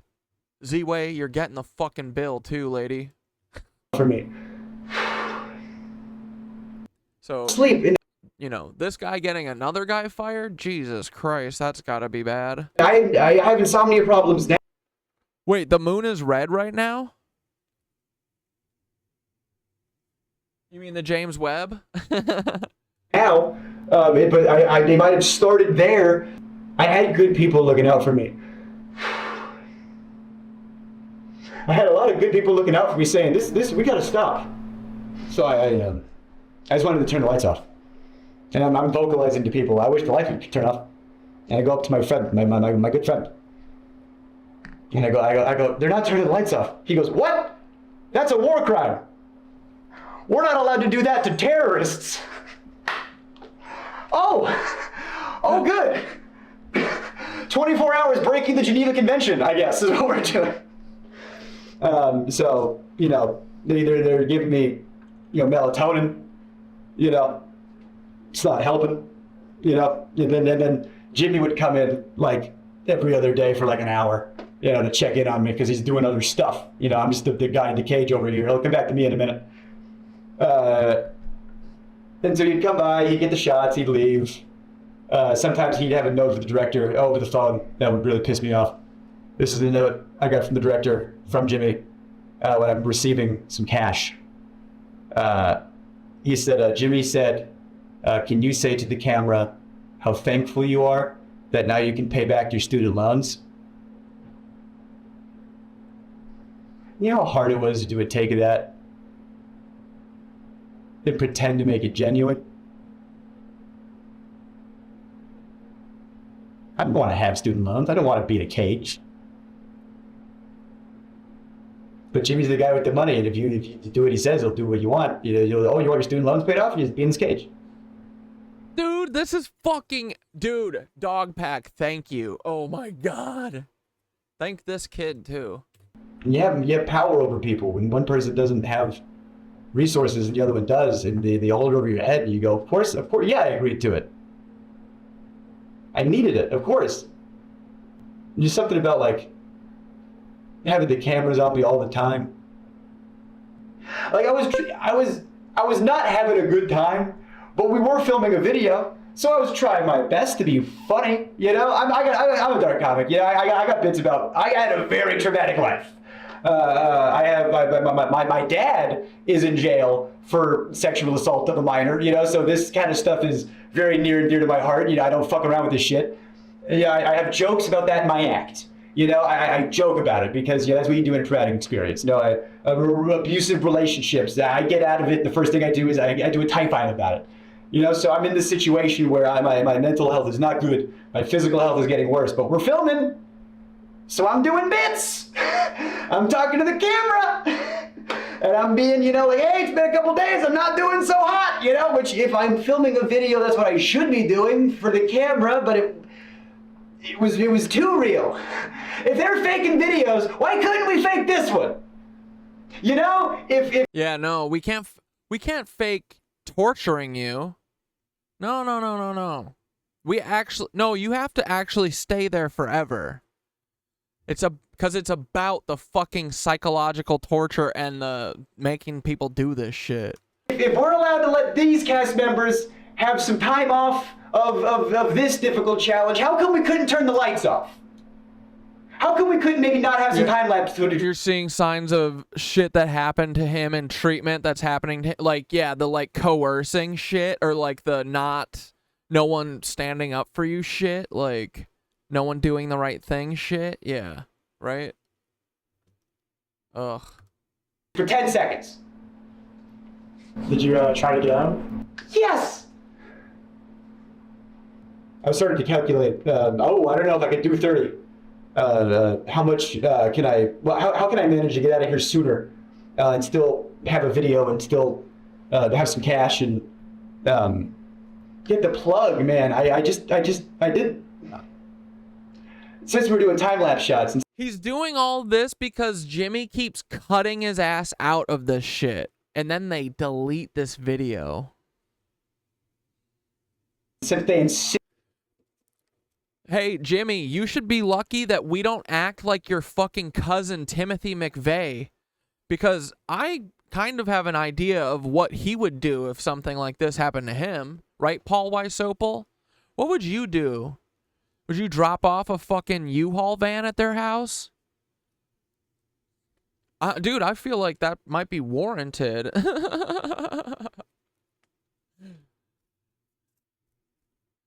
Paul Weisopel, stop dropping vans of TNT off at places, you freakazoid. What's wrong with you? Paul's a bad guy, guys. Don't listen to that, dude. Based it on time-lapse shots. I said, all right, we're going to do time-lapse shots bet. I put my YouTube on with the whiteboard they gave me.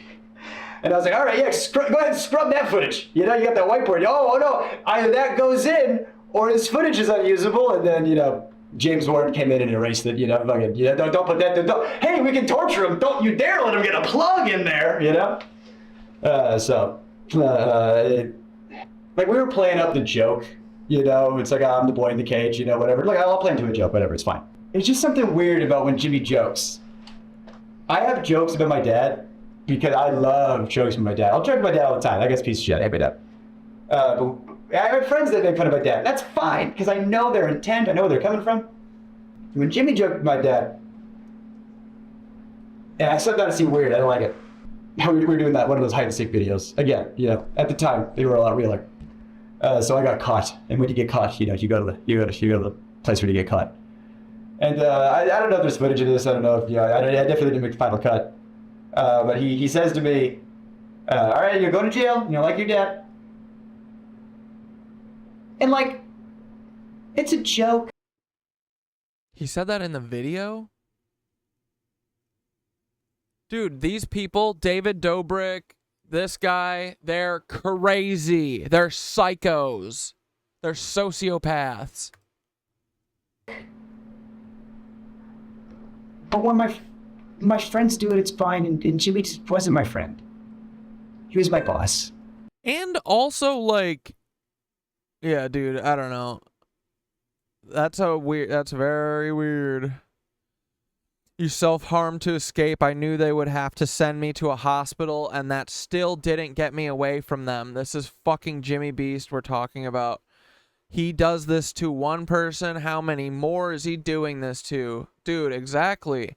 And he's doing it at the behest of the CIA and the motherfucking Federal Bureau of Investigation. Fuck you guys. We are going to burn your ass. I am going to get Dog Pack 404. Dude, oh my god. You guys are done. Y'all better fucking flee to somewhere. Russia. Go to fucking Russia and eat shit and choke. Fuckers. Nazis. And that wasn't cool. And so now, I'm locked in a cage at his whim. And I have to do things to get the cash I need to live.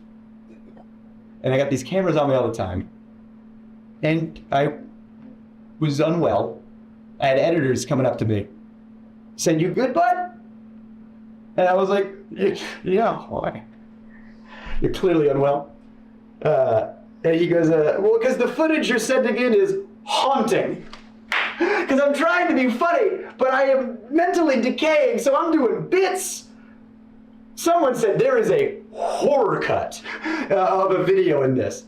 And I'm saying, like, who's watching this? Like, who wants to see this? They want to make little psychos. What is fun about this, the video? And so the thing that made me want to, I got to get out. I can't do another day in a year. Jimmy comes. Yeah, he wasn't my friend. He was my boss. And yeah, dude, my humor's my mask too, for sure, bro. Yeah. So you try and like fucking dance through it, but like trying to be like a fucking team player, you know, and then you think that you're gonna get you're going to get that reciprocated. You won't. Not with psychos. Nope. Sleep. I don't know what time it is. I don't know, it's like 2 or 3 or whatever. He's like, "Why is he sleeping?" I don't know, because I can't sleep. He comes in. He wakes me up. And he goes, "Ask me why I have 2 briefcases." And I'm like, why do you have 2 briefcases? And he goes, "Oh, because this one's for today, you know, and this one's for the challenge." And I go, "What's the challenge today?" He goes, You're gonna run a marathon. You're gonna do the 22.6K, whatever it is. And you're gonna do it on that treadmill over there. The first challenge I did was a Rubik's Cube, and I'm dyslexic. I'm dumb. I don't know how to do a Rubik's Cube. So your first challenge Rubik's Cube. I was like, oh, I don't want to do it. I was like, on camera, I don't want to do it. You go, just do it for the thing. Like, kid, you know? Like, there was an element of, oh, Jake will do what we want because he's in-house. You know, that's one of the reasons why they got me. Jake's, he's an inside guy, so he'll do whatever. We can push him a little extra hard because we know he's good. I couldn't say no to the treadmill thing. Yeah. So I people who run marathons train. Bro, he's tired. Like, people who, like, there's, like, being tired is almost like being drunk. Like, you're essentially being, especially how many fucking days in is he? Like, if you're fucking so tired, dude, you're drunk, essentially. And then also, your heart will, if you don't sleep enough, your heart will get a fucking arrhythm. So, to then fucking on top of that, throw fucking cardio, that's crazy. He's a psycho, bro. He's a psycho. Forever, and it's still hard. Again, writer. Do I look like I run? I don't run. Yeah, dude, Mr. Beast probably literally has an OnlyFans where he's just posting the hostile version of Mr. Beans. The snuff films. Run, you know, let alone a marathon, let alone net training for it. So I was in a sunlightless, you know. Did you try to say no? Like, did you have a choice, or? Based on the Rubik's Cube thing and based on all the other stuff, like there was so much pressure. Yeah, they're just gonna coerce you until you do it.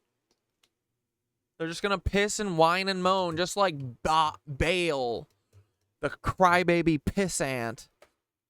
Oh, I want a house. Where's my house?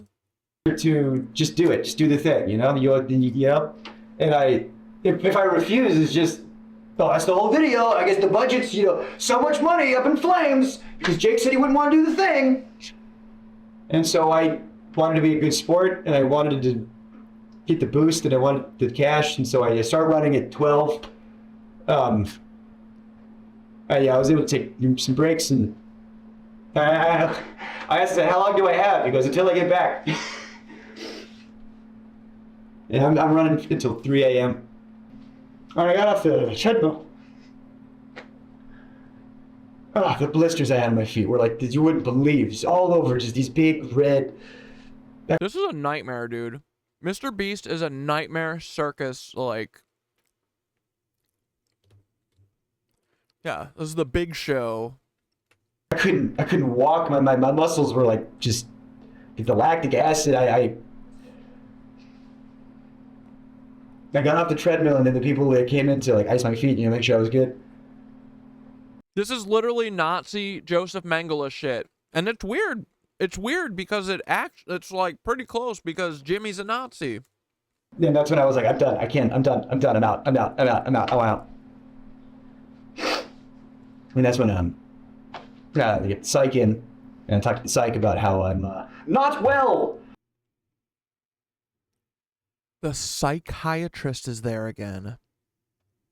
That is odd. Bro. Who is the psychiatrist? Bro. That is a CIA motherfucker. We have to find out who that is. Who's the psychiatrist? They are a MK Ultra psychiatrist. And like I said, there was a lot of good people over there. This is an experiment, dude, Jessica. Oh man, so funny. Such a good decision. Saying you gotta pull him out. Yeah, I had friends that did some freelance work, and they would tell me, they'd be like, yeah, everyone knows you over there, everybody loves you. They go, oh, Jake Weddle, love that guy. Shame what happened to him. Like I'm a ghost. And I asked him, I said, how much longer are you guys gonna keep me in here? And the guy goes, realistically, like at least 7 more days? No. Run. And they didn't let me leave right away either. They wanted to make sure, everything was fine. So you mean that he wasn't gonna tattle? I just, slept for a while. They turned the lights off. Yep, it was an experiment the whole time. Just to fuck with them. It's MK Ultra. They brought, it's like they brought in all my friends, you know, to make it.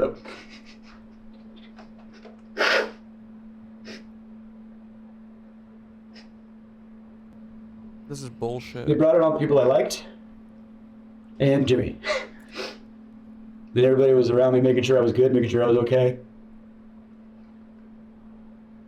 But Jimmy had his, like, he was sitting in the chair turned around like an evil villain. Swear to God. He is. He's the octopussy. Everyone was looking at me and he was like Lex Luthor over there. He is. He turns around, he stands up. He does the exact same thing when he's pretending to have a human connection. You know when you're watching a video and he's Baker. He's like, oh, stop, you're gonna make me cry. And you're like, he can't cry, dude. Like, touches his eye or whatever as if he's crying. He's just. I didn't have to pretend to do that shit. He says, as if rehearsed by his lawyers.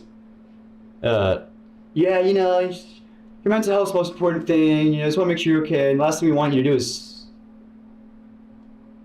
I can almost hear the word Sue come out of his mouth. The S, he just stopped right before it got out. I did not get the 300K. What I got, he goes, think of it this way. At least you get to keep what you earned. You know, you were in there for XYZ days. You did XYZ challenges, so you got, you know, 100,000 some change, you know, give or take. You know how much money I spent in taxes in 2021? I spent $44,000 in taxes alone. Yeah. And now I spent all that money on doing stand-up. I bought plane tickets to go do comedy festivals. You know, my family back home, I gave them a bunch of stuff that they needed. And I haven't been back on a beast set in any official capacity or unofficial capacity since then. And then they did the video with somebody else, and they worked out the kinks. And then I'd still gotten some hot water, and I knew it would. And I've wanted to say a lot of this for a long, long, long time. Yeah, fuck this guy. And I mean, Mr. Beast, obviously. I feel good now. Fuck yeah, dude. That's how you get. You can live with yourself. Thank God. Yeah, man. That out there. So I just want to hop in here and show some text that Jake sent me after this interview. This is July 29, 2021, a few days after he got out of solitary. How are you feeling after a few days? Better. I still couldn't sleep even a few days out, but I almost have my sleep cycle back on track. My legs and joints are good, but the blisters on my feet still hurt to walk on. Medical advice I got was not to lance them and just let them go away with time. I'm mentally still in an uneasy place, but I've gotten back on BetterHelp. My therapist is a little concerned. Oh my God, and the experiment never ends, guys. Fuck. Concerned, but we are working on things. Reminder, this is not supposed to be a traumatic life event. This is supposed to be a Mr. Beast video. Hey Jake, hope you're doing okay. Meg and I just wanted to check in on you. Hey, I'm good and I appreciate that. I'm not exactly 100%. I feel like mentally I'm still recovering a bit, but back in therapy and my therapist is concerned. Haha, but my legs and joints feel better, like I can walk, but my feet are still covered on those blisters and those hurt to walk on. But I was told the best thing to do is stay off my feet and let them heal. Which is like, okay, so you can't work? Is Mr. Beast paying you for that?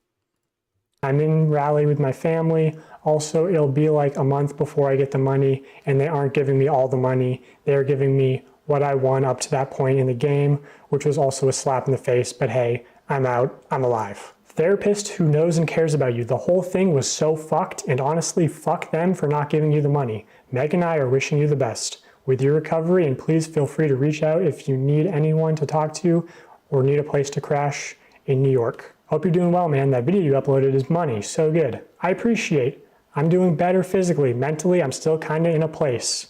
I still can't sleep. I've slept 5 hours in the past 3 days, marathon included. I don't know what's wrong with me. Lots of thinking, too much one might say. Hope they're taking care of you where they can. I mean, I was kind of shocked they didn't pay me for the full 25, 30 days. They paid me what I made up to that point. Like, even when we have to pull the plug for my mental health, the mechanism of the game is still at play. I'm just happy to be out. I still can't walk well, but it hurts less. And like, I'm not famous enough to burn a bridge. So at the end of the day, I'm still Jimmy's bitch. Like, if I was Carl and he did that to me, I'd ruin him. And they want to do it again. Dude, I love dog packs so much. This is a homie. Again, that could be your leverage. If the guy breaks down also, 2 is better than 1. Yeah, right. I told them everything they did to me that they can't do again in order to make sure the other person doesn't break down as fast. But like, the way the video is meant to function is the problem. It's a bad idea, full stop. It sounds clickbaity, sounds right up Jimmy's alley, but it's morally unethical, like on every level. Off-camera breaks, lights off at night, visitation, take the marathon out. Marathon is a video in itself. You can't expect someone to exert themselves like that for 45 seconds of content. The challenges really made it feel dehumanizing, felt like a parody of Mr. Beast. I felt like the homeless guy they could exploit. It felt like if Jeff Bezos had a GIMP. It felt like if Jeff Bezos had a GIMP. Part of me wants the footage burned, and part of me thinks that there's a great horror cut in there. LMAO, he was so fake when he came in and said he cared about my mental health. They must have programmed the care about mental. Bro, I would fucking do anything for that footage. Dude, someone get me that footage. Get me the footage. I'll cut it. I'll cut the horror cut. Get me that fucking footage. Mr. Beast Lees, get me the fucking footage. All of it. Mental health updates.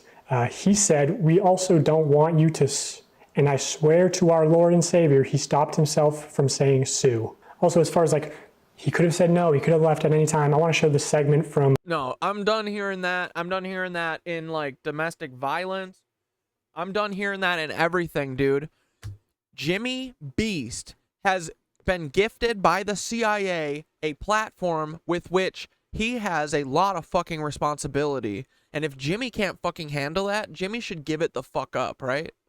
But Jimmy has a power imbalance, and he knows that. And that's actually what his whole thing is about, is to see how far he can push people with his power imbalance, because he's an MK Ultra asset. An internal document, Mr. Not a fucking joke in any way, shape, or form. Not an exaggeration. Not hyperbole. Nothing. Real. He is the MK Ultra fucking updated for 2024. Bet. Beast called How to Succeed in Mr. Beast Production. Mormons. He's propped up by Mormons and Nazis. Same difference. Specifically on page 19, there's a paragraph called No does not mean no. Already insane, because it's sort of, it seems to be groomer co-opting the popular anti-rape slogan, which is a terrible look given the allegations that are going to be coming out very soon. It reads, dude, Dogpack has a fucking he has a shotgun. He's got fucking claymores. He's got a bazooka. Dude, he's got everything. He is cocked and loaded. He's not, dude, he's like Kendrick. He's not even fucking rushing. He's saying, slow down, slow down. Hold on, I want to savor this. Listen to me.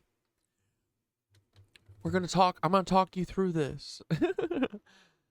This man is a P word. He's a PDF file. When dealing with people outside Mr. Beast Productions, never take no at face value. This is literally groomer language. If we need a store to buy everything inside of, and you can call the local Dollar Tree, and the person that answers says, no, you can't film here, that literally doesn't mean shit. Talk to other employees and see if they are fans or if any have kids that are fans. Try talking to their boss's boss. Have me DM them on Twitter and try their social team. If all avenues are exhausted and you are left with a no, that doesn't mean don't try the other Dollar Trees, because the manager of those could be huge fans and willing to bend the rules. Basically what I'm trying to convey is what we call This is the Mr. Beast handbook for like their editors? Pushing through no.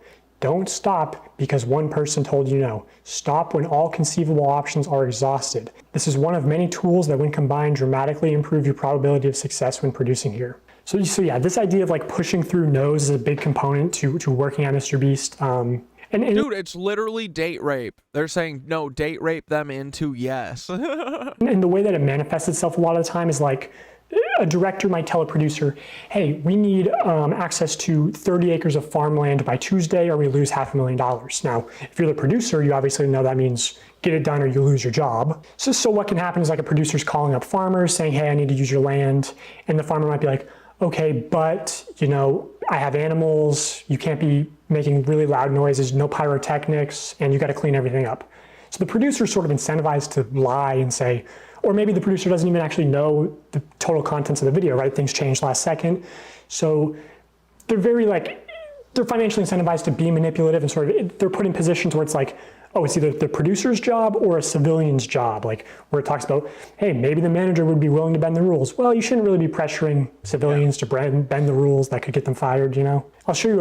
Dude, the one of the things that I did for a show that I worked on that I look back in shame was I was the, you know, on top of all the other positions that I did for $400 to $500 a week when I got my bonus was not a day, a week.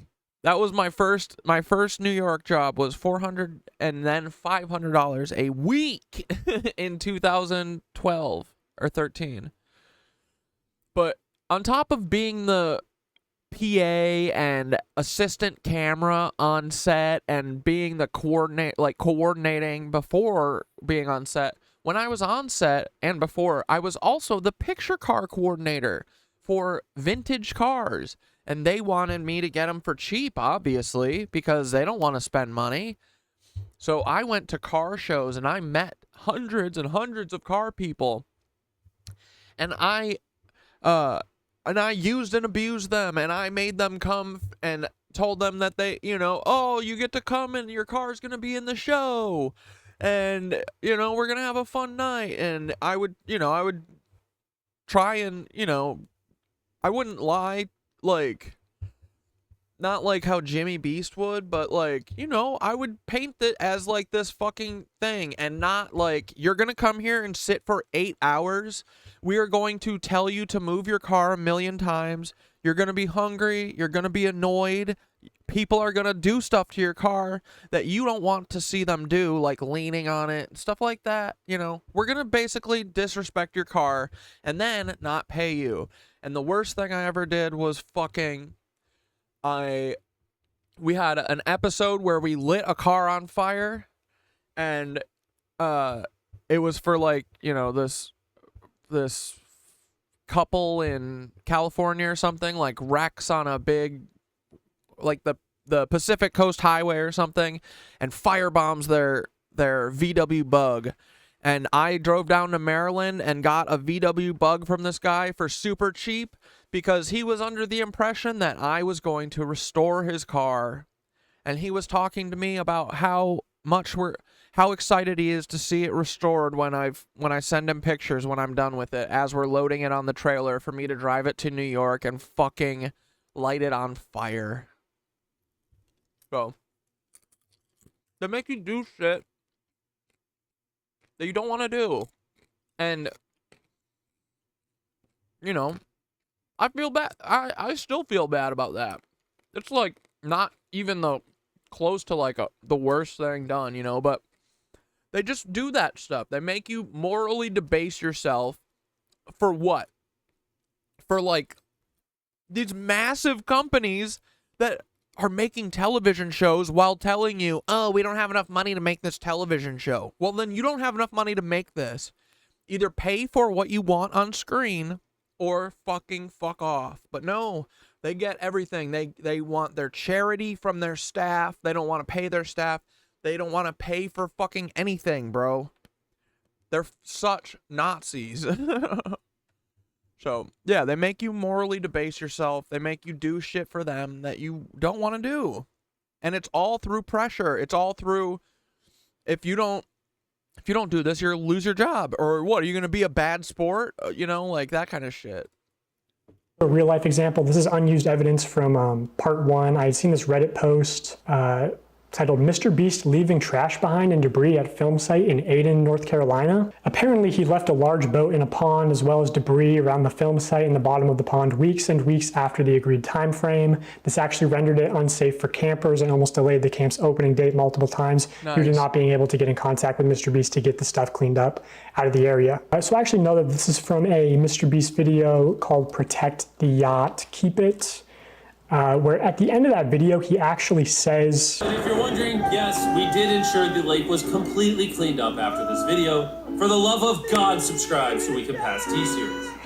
Yeah, so he says at the end of the video that they made sure it was cleaned up. I was actually on site for part of this production. I was at this camp. So I decided to send an email out to the camp, basically saying, hey, I heard these rumors. I'm investigating a similar incidents. And the camp responded, actually not denying the claims, going on to say, I am sure that there are no perfect film productions, just as there are no perfect people. I am grateful for the opportunity that we had to host the production crew, and because grace, or forgiveness, has been offered to me so freely, I will choose to offer the same.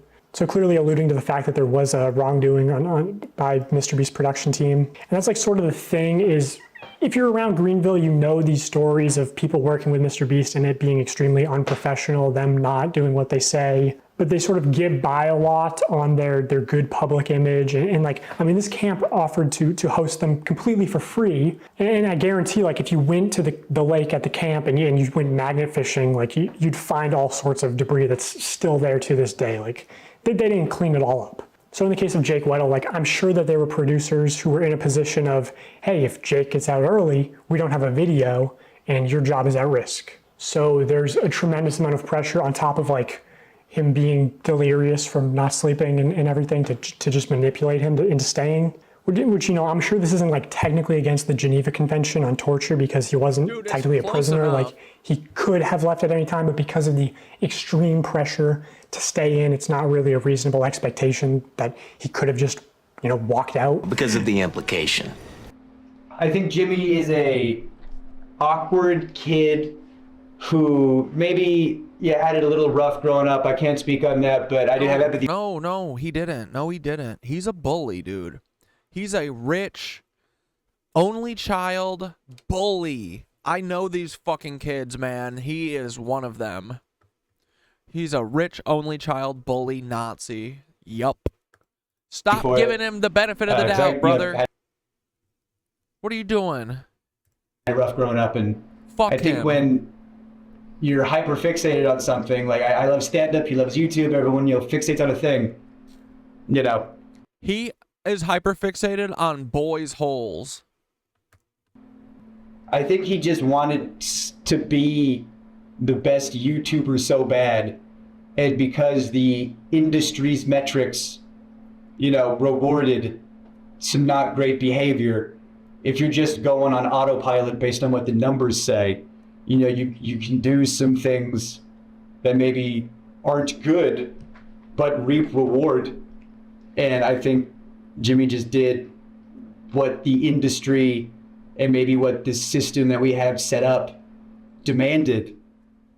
And he didn't care who got hurt. And I think Jimmy surrounded himself. Yeah, abusive people exploit power differentials. With. Yeah, dude, that was an OSS field manual. Exactly, bro. And you know that there are those OSS field manual style things about like how teaching them how to recruit and groom these kids on these apps, for sure. That's what Rogers Robots was. It was Rogers' website where he taught people how to use on like Musical.ly and these other apps that had kids on them, would teach you how to fucking get around like the, you know, how you could meet kids. Really, really not so great people. And dude, the Lionsgate portal thing, I hope they flip the fucking timeline tomorrow. Let's go. Yeah, the Lionsgate. If you find a video of it and send it if you got one, because I'm looking forward to that too. I hope it all ends tomorrow. Let's go. I hope we wake up tomorrow with the red dawn, right? Isn't that the morning we wake up and everything's red and then we need to see it as gold? If I don't see gold, bro, I'm gonna be pissed. What if after all this, I only ever see red and then I get sucked up into the ether? Fuck. Those people were the ones making the decisions. And I want to say, really important, there are so many good people that work at Mr. Beast who are damn good at their jobs. Like,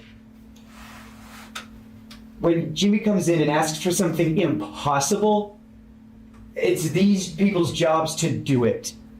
And dudes, this is what I'm saying. Like, we all need to recognize that, and we need to do it for our fucking selves. We need to, dude, we can make these fucking YouTube channels ourselves, bro.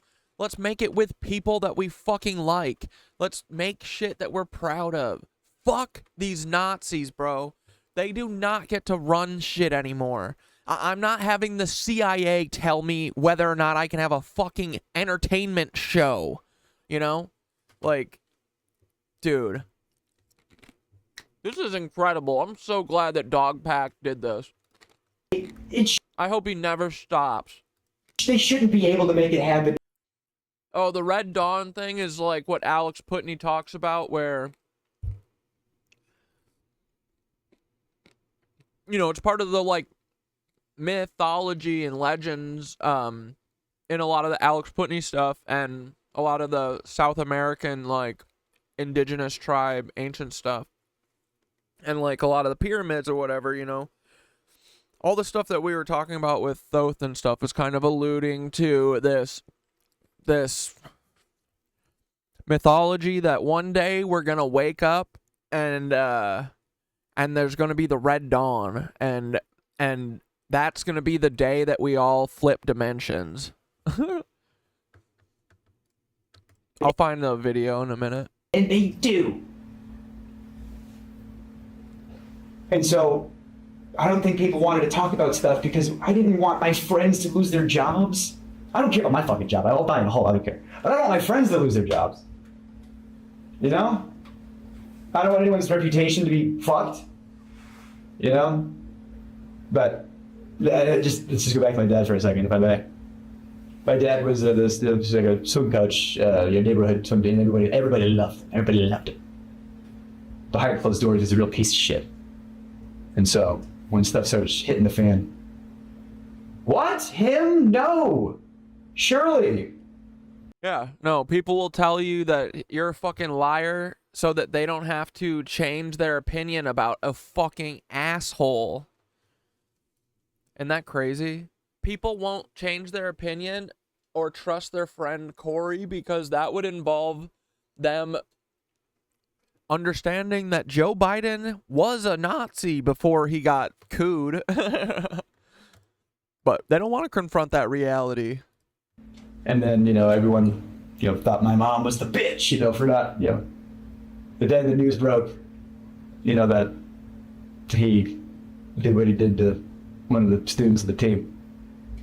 And it's like when that comes out, you're not surprised, you know? You just go, well, when I saw my dad in the news, I said, oh, you idiot. Like, I was like, no, I was, oh, dumbass, god damn it. But I wasn't surprised. And it was just consequences happened to somebody who was really good at avoiding them for a long time. And I don't know. And narcissists, sociopaths are good at it. Everybody loves Jimmy. And behind closed doors, he is not super great. Where? Oh, it doesn't say. Well, wait. We're at... I think it says that we're 9 minutes from the end. And that image is cultivated purposefully and intentionally. And it's branding, it's marketing, it's YouTube. Dude, Tincher, that's capitalism in a nutshell, right? I worked in a nursing home and the guy had luxury cars out front and all kinds of weird, expensive, ugly crap everywhere. He had a guy whose job was to convince people to come into their care and then stole the money, had roaches crawling all over, and no one would come check on these people. And I would go home and cry because I was only one person and it was so understaffed, people suffering. Dude, that's so fucked. I'm sorry. But that's, unfortunately, that's like the norm. Okay, so I guess, yeah, just one final question on a serious note. Obviously, the Ava Chris Tyson drama, and, you know, that's a known issue of traditional media. Did you witness or hear about any sexual misconduct at the company? It's crazy. I probably hung out with Ava the most out of the main cast just because I was on Beast Hacks, now Beast Reacts. I don't know if it's still out. That was a lot of fun because it was just, you know, being silly and goofy in front of the camera. And Ava was the only person who was willing to film. Everybody else was too busy or didn't want to, and I was just trying to do my job.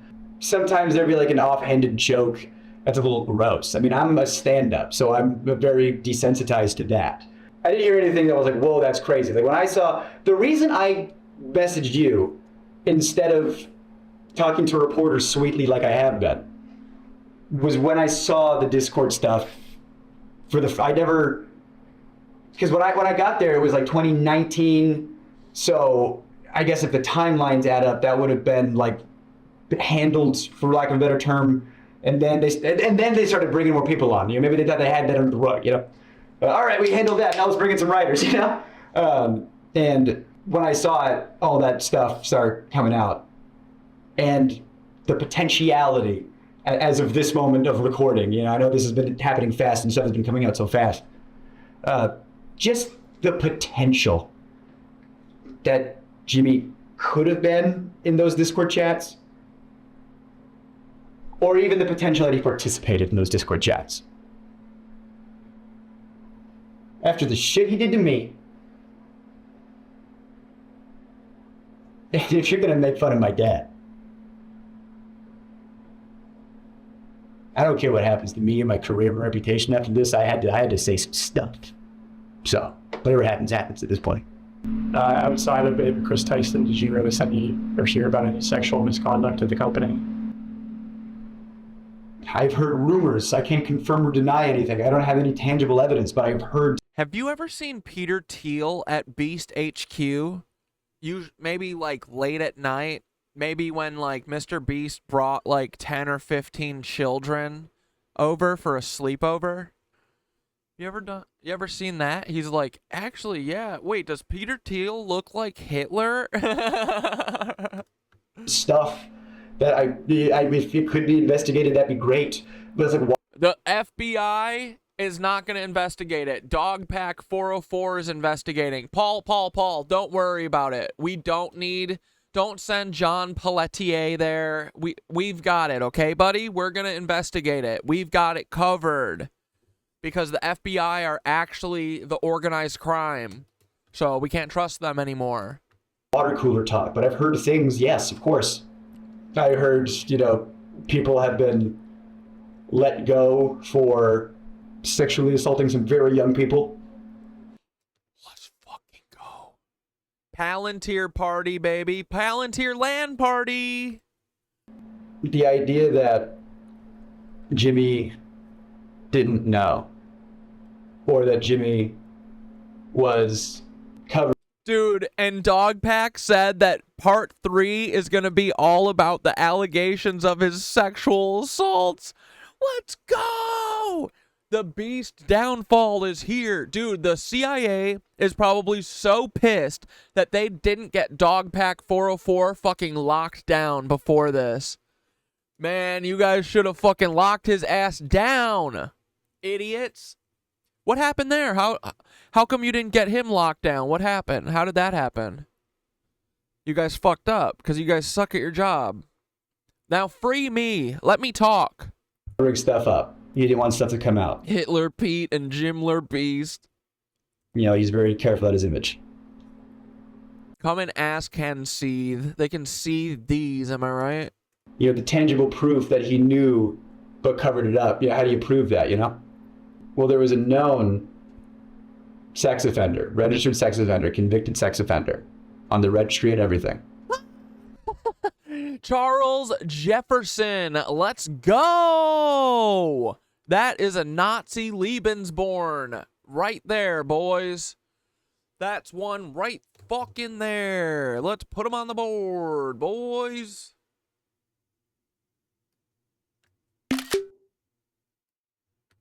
Charles Jefferson. This is Peter Thiel's brother. Peter Thiel's son.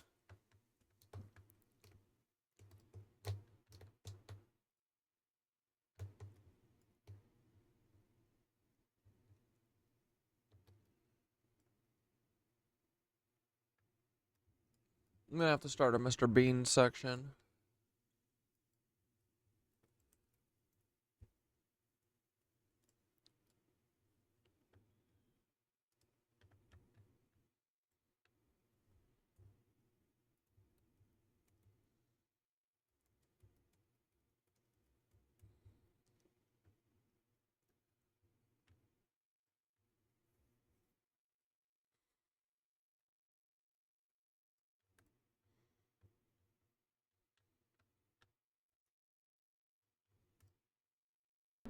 Who worked there.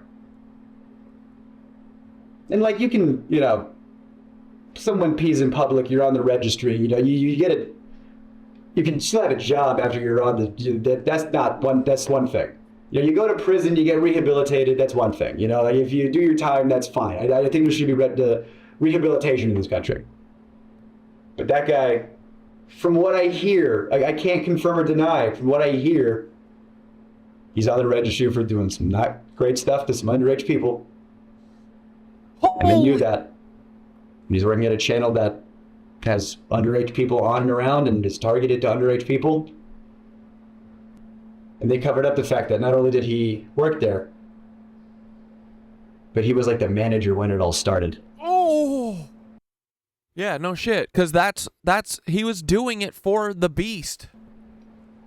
And you know that he knew, and because he'll be in videos, he'll be in thumbnails, he'll be around, and whenever he is, he's wearing a mask. Wait, still? This is awesome. He's cooked. Bye, Jimmy. Now get off the CIA. Get the fuck off all these apps. Get out of here. Go fuck yourself and choke. Mask. Why would you wear a mask? Why would you conceal your face? It's like, what are you? Oh, it's because he's a pedophile. Concealing that you are a registered sex offender and that your face could be looked up on a thing? How much more can you literally cover up a sex offender with a physical mask? Like, do I have to? Is it more on the nose, or I don't know why they let him go, because there's rumors back and forth. You know, so I don't know why they let him go, but he did leave at one point. Even if that guy didn't do anything, they still knew about it, and he was still around. And what if he's one of the people in the Discord servers? What if he's not? I don't know. I bet he was. But when I was there, they called him Delaware. He's like, why do you call him Delaware? I didn't know. Apparently, they called him Delaware because he's not allowed to go back to Delaware.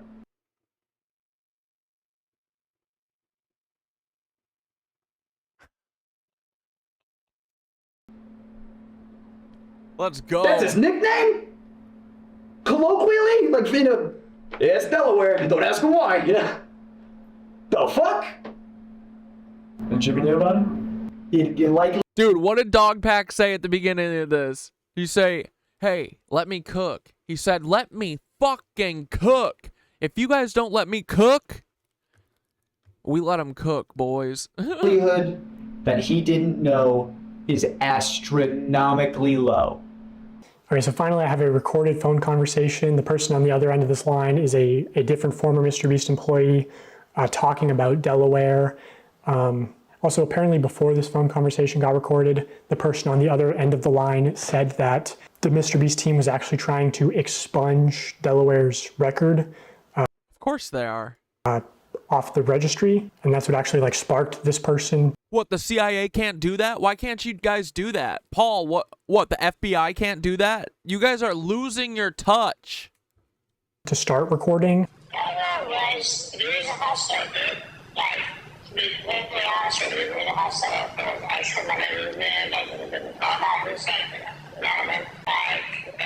Junior's like, I never sat down and I was like, would you do it for like $1,000? Well, that's like, stay out there, fucking make a set for like 8 hours.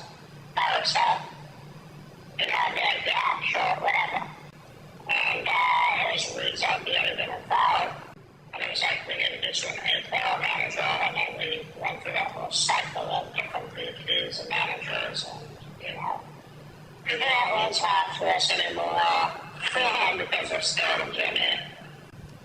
you really don't do anything in behalf of the image and testimonials from people, you have to move very quickly because none of those people are going to go back and say Okay. Dude, Dogpack, please be careful. Safety check daily. So Reed is Mr. Beast's former manager who was in the last video telling Jimmy, you know, hey, don't promote gambling to children. So, you know, I think Reed's taken 2 W's this month, you know, don't promote gambling to children and don't have offenders on payroll. Also, yeah, just from where I'm sitting, it seems extremely unlikely that Jimmy wouldn't know, but, you know, I know I'm sure that's the defense he'll go with. Dude, he's the EP, he's the showrunner. He fucking knows. It's just like Alec Baldwin. Alec Baldwin should be rotting. He executed a fucking camera operator because his set was run like a goofball clown hour that had already had misfires on set, which is a thing that should never, ever happen, ever. They already did it, and then they did it again into a camera operator's face, who weirdly was going on to shoot a documentary about sex trafficking in the industry. Wow. So I'll just say preemptively, like, you know, if somehow Jimmy didn't know about Delaware, I think it's still such an extreme level of negligence. Like, what, you're not doing background checks. You're not. Everyone at your company knows, but somehow you don't know. Yeah, get the fuck out of I here. think that needs more of an explanation than just saying, I didn't know. Well, how didn't you know? How did this person get into the company and you know, a company that makes content for children and is around children? So yeah, Jimmy. Like, dude, Jimmy, you choose to do content for children. That needs an additional layer of fucking being an adult. And you can't handle it, Jimmy, so I think you should fucking stop. And by that, I mean you should tell everyone that you work for the CIA and you're a Fed. I think we need an explanation. Oh, and a clone Nazi. From you or you know, your lawyers and PR people and representatives and spokespersons and on how you could have not known that there was an offender at a high level in your company. And while you're responding to that, why not just respond to the allegations of rigging contest videos and selling fake signatures, running illegal lotteries, you know, the dangerous conditions on the set of Beast games. You should address those too. So yeah, just let us know. Okay, that was my interview with former Mr. Beast employee Jake Weddle. I know he will be coming out with a longer cut of this interview as well as other content. So I just wanted to shout him out. Jake Weddle, top link in the description.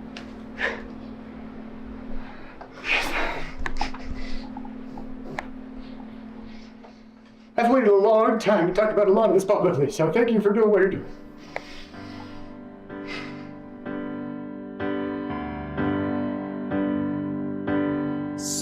Dude, Dogpack, I am so excited for the rest of your fucking career, man. Truly. Just keep doing this, man. Just follow the story, bro. Oh, this is exciting. This is so great.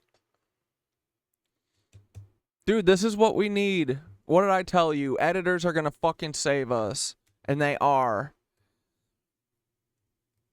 There's people behind all these rat fucks who know that they're a bunch of rat fucks, dude. We all know they're fucking liars. They're cheats. They're shortcut takers. We're the fucking best ones to out them. Fuck these rat motherfucker, narcissist, P-word sociopath freaks. And not only that, they suck. They're so unfunny. They're uncool. Ziwe, uncool, not funny. Jimmy, same. You guys honestly uphold white supremacist bullshit, all of you. You fucking Lebensborn. I don't know. I hope Ziwe isn't a Lebensborn, but she acts like one, so it's like, doesn't matter. She upholds white supremacy for sure. She doesn't do... her show should be done in a much better way. It always startled me because she's always just... You know, it's like exactly the racist kind of show that America wants. Well, the Nazis in America want. But it's not a helpful show the way she does it. It could be done way better, but yeah, dude. This is awesome. Dogpack.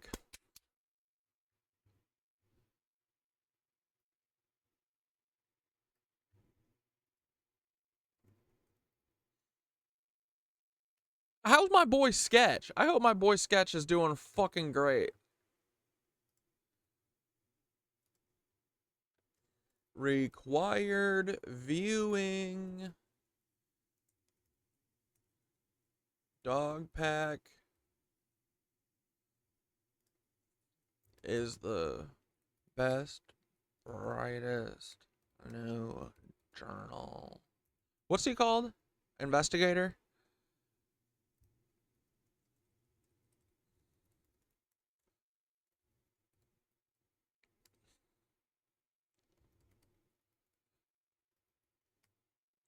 YouTube editors will save us all. We know better than anyone. These people are all fucking hacks.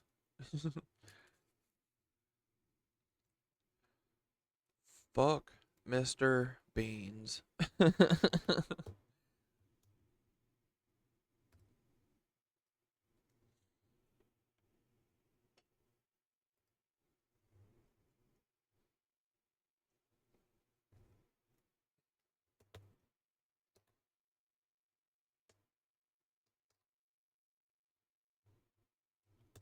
Okay, sick.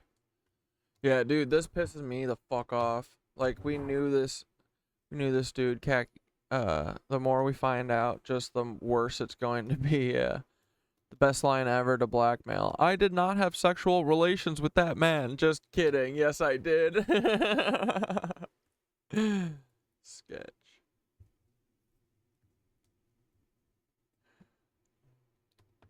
No, I did. Oh, there he is.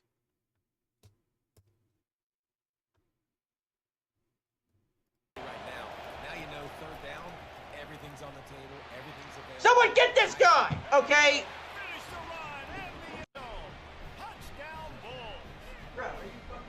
When you're handed a break, unbelievable field position like that, you better finish the deal. Brother's a waiter at fucking Buffalo Wild Wings on the weekend, and this is still happening to us. I'm just kidding. No disrespect to that guy. Great guy. Hey, awesome job. What are these? Your brother's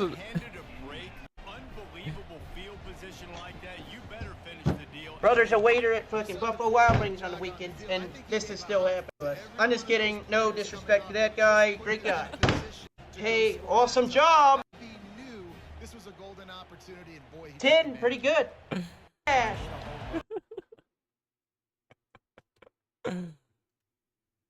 Really? Oh, nonsense! Really? Complete nonsense! Complete nonsense! You're gonna get destroyed! Oh, let's do it! It was in the beastie. Oh no, this is BattleBots. I thought it was the Mr. Beast video. Yeah, see, this is way better than if Sketch killed himself. It's way funnier to not, to not kill yourself. You can do funny cracks, you know? You can do funny ass jokes after that. After you're not dead. Okay. Anyone have any? Oh, here, let's watch our Baal thing for a minute, and then we'll probably finish with this. That he accommodates himself to the peoples of the ancient world in order to, just like Paul did at Mars Hill with the monument to the unknown God, in order to take something that they have gotten wrong, but was on the right track, shall we say, and point them towards the reality, the greater reality, the C.S. Lewis would say, the true myth.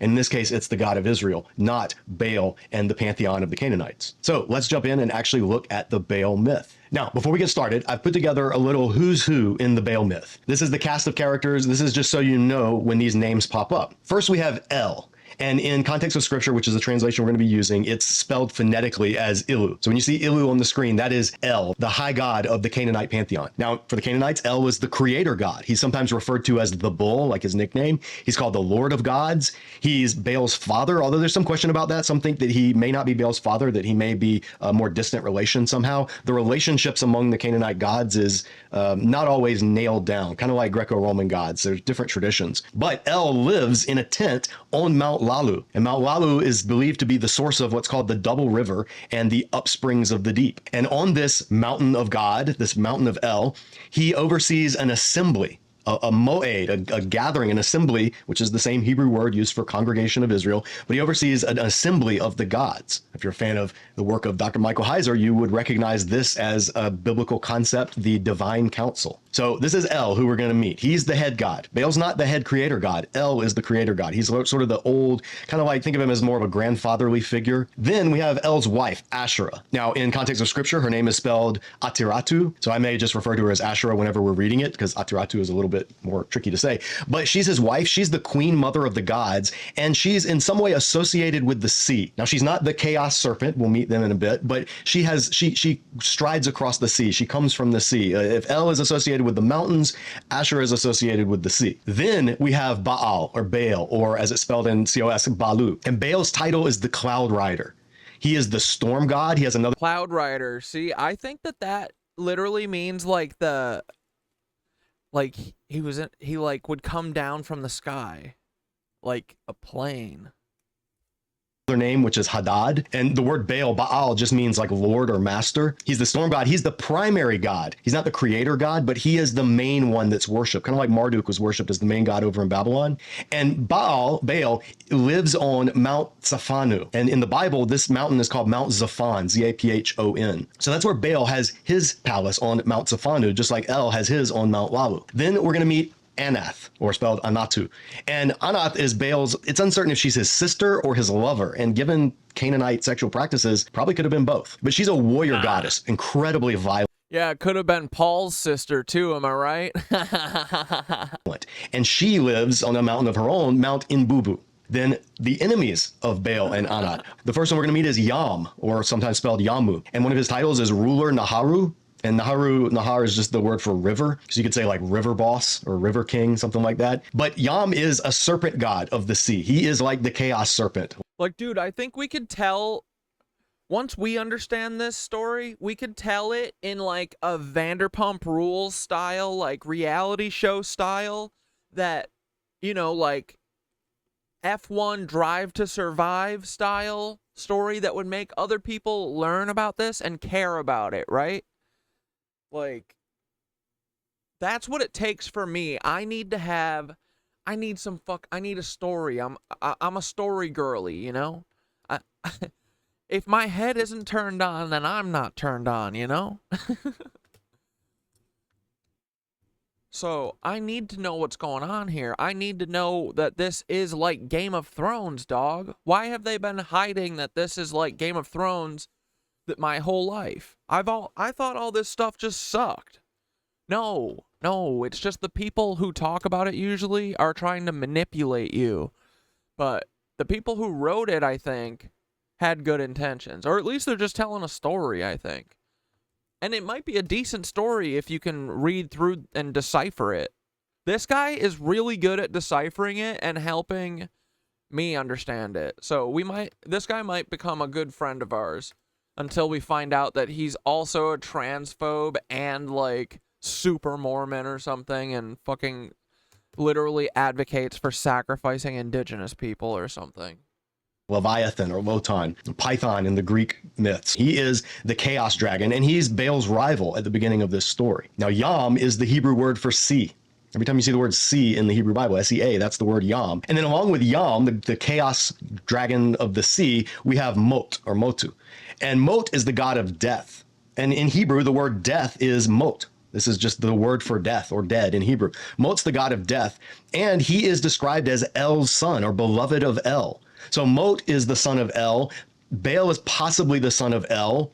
Some have suggested that Baal is sort of the rival, that Mot is like the older brother, and he's the one who's called the beloved of El. So the conflict is going to be also between Baal and Mot. And then there are a few lesser characters in the story. There's Kothar, his full name, Kotaruwa Hasishu, and he's like the craftsman god. I know, he's probably the biggest Mormon ever. So far, when I watched through both of these, though, and real talk, he does actually come off as like a really nice, empathetic dude, and he feels like he just really wants to understand it all. It feels like, but yeah, no, knowing our luck, he's definitely a Nazi.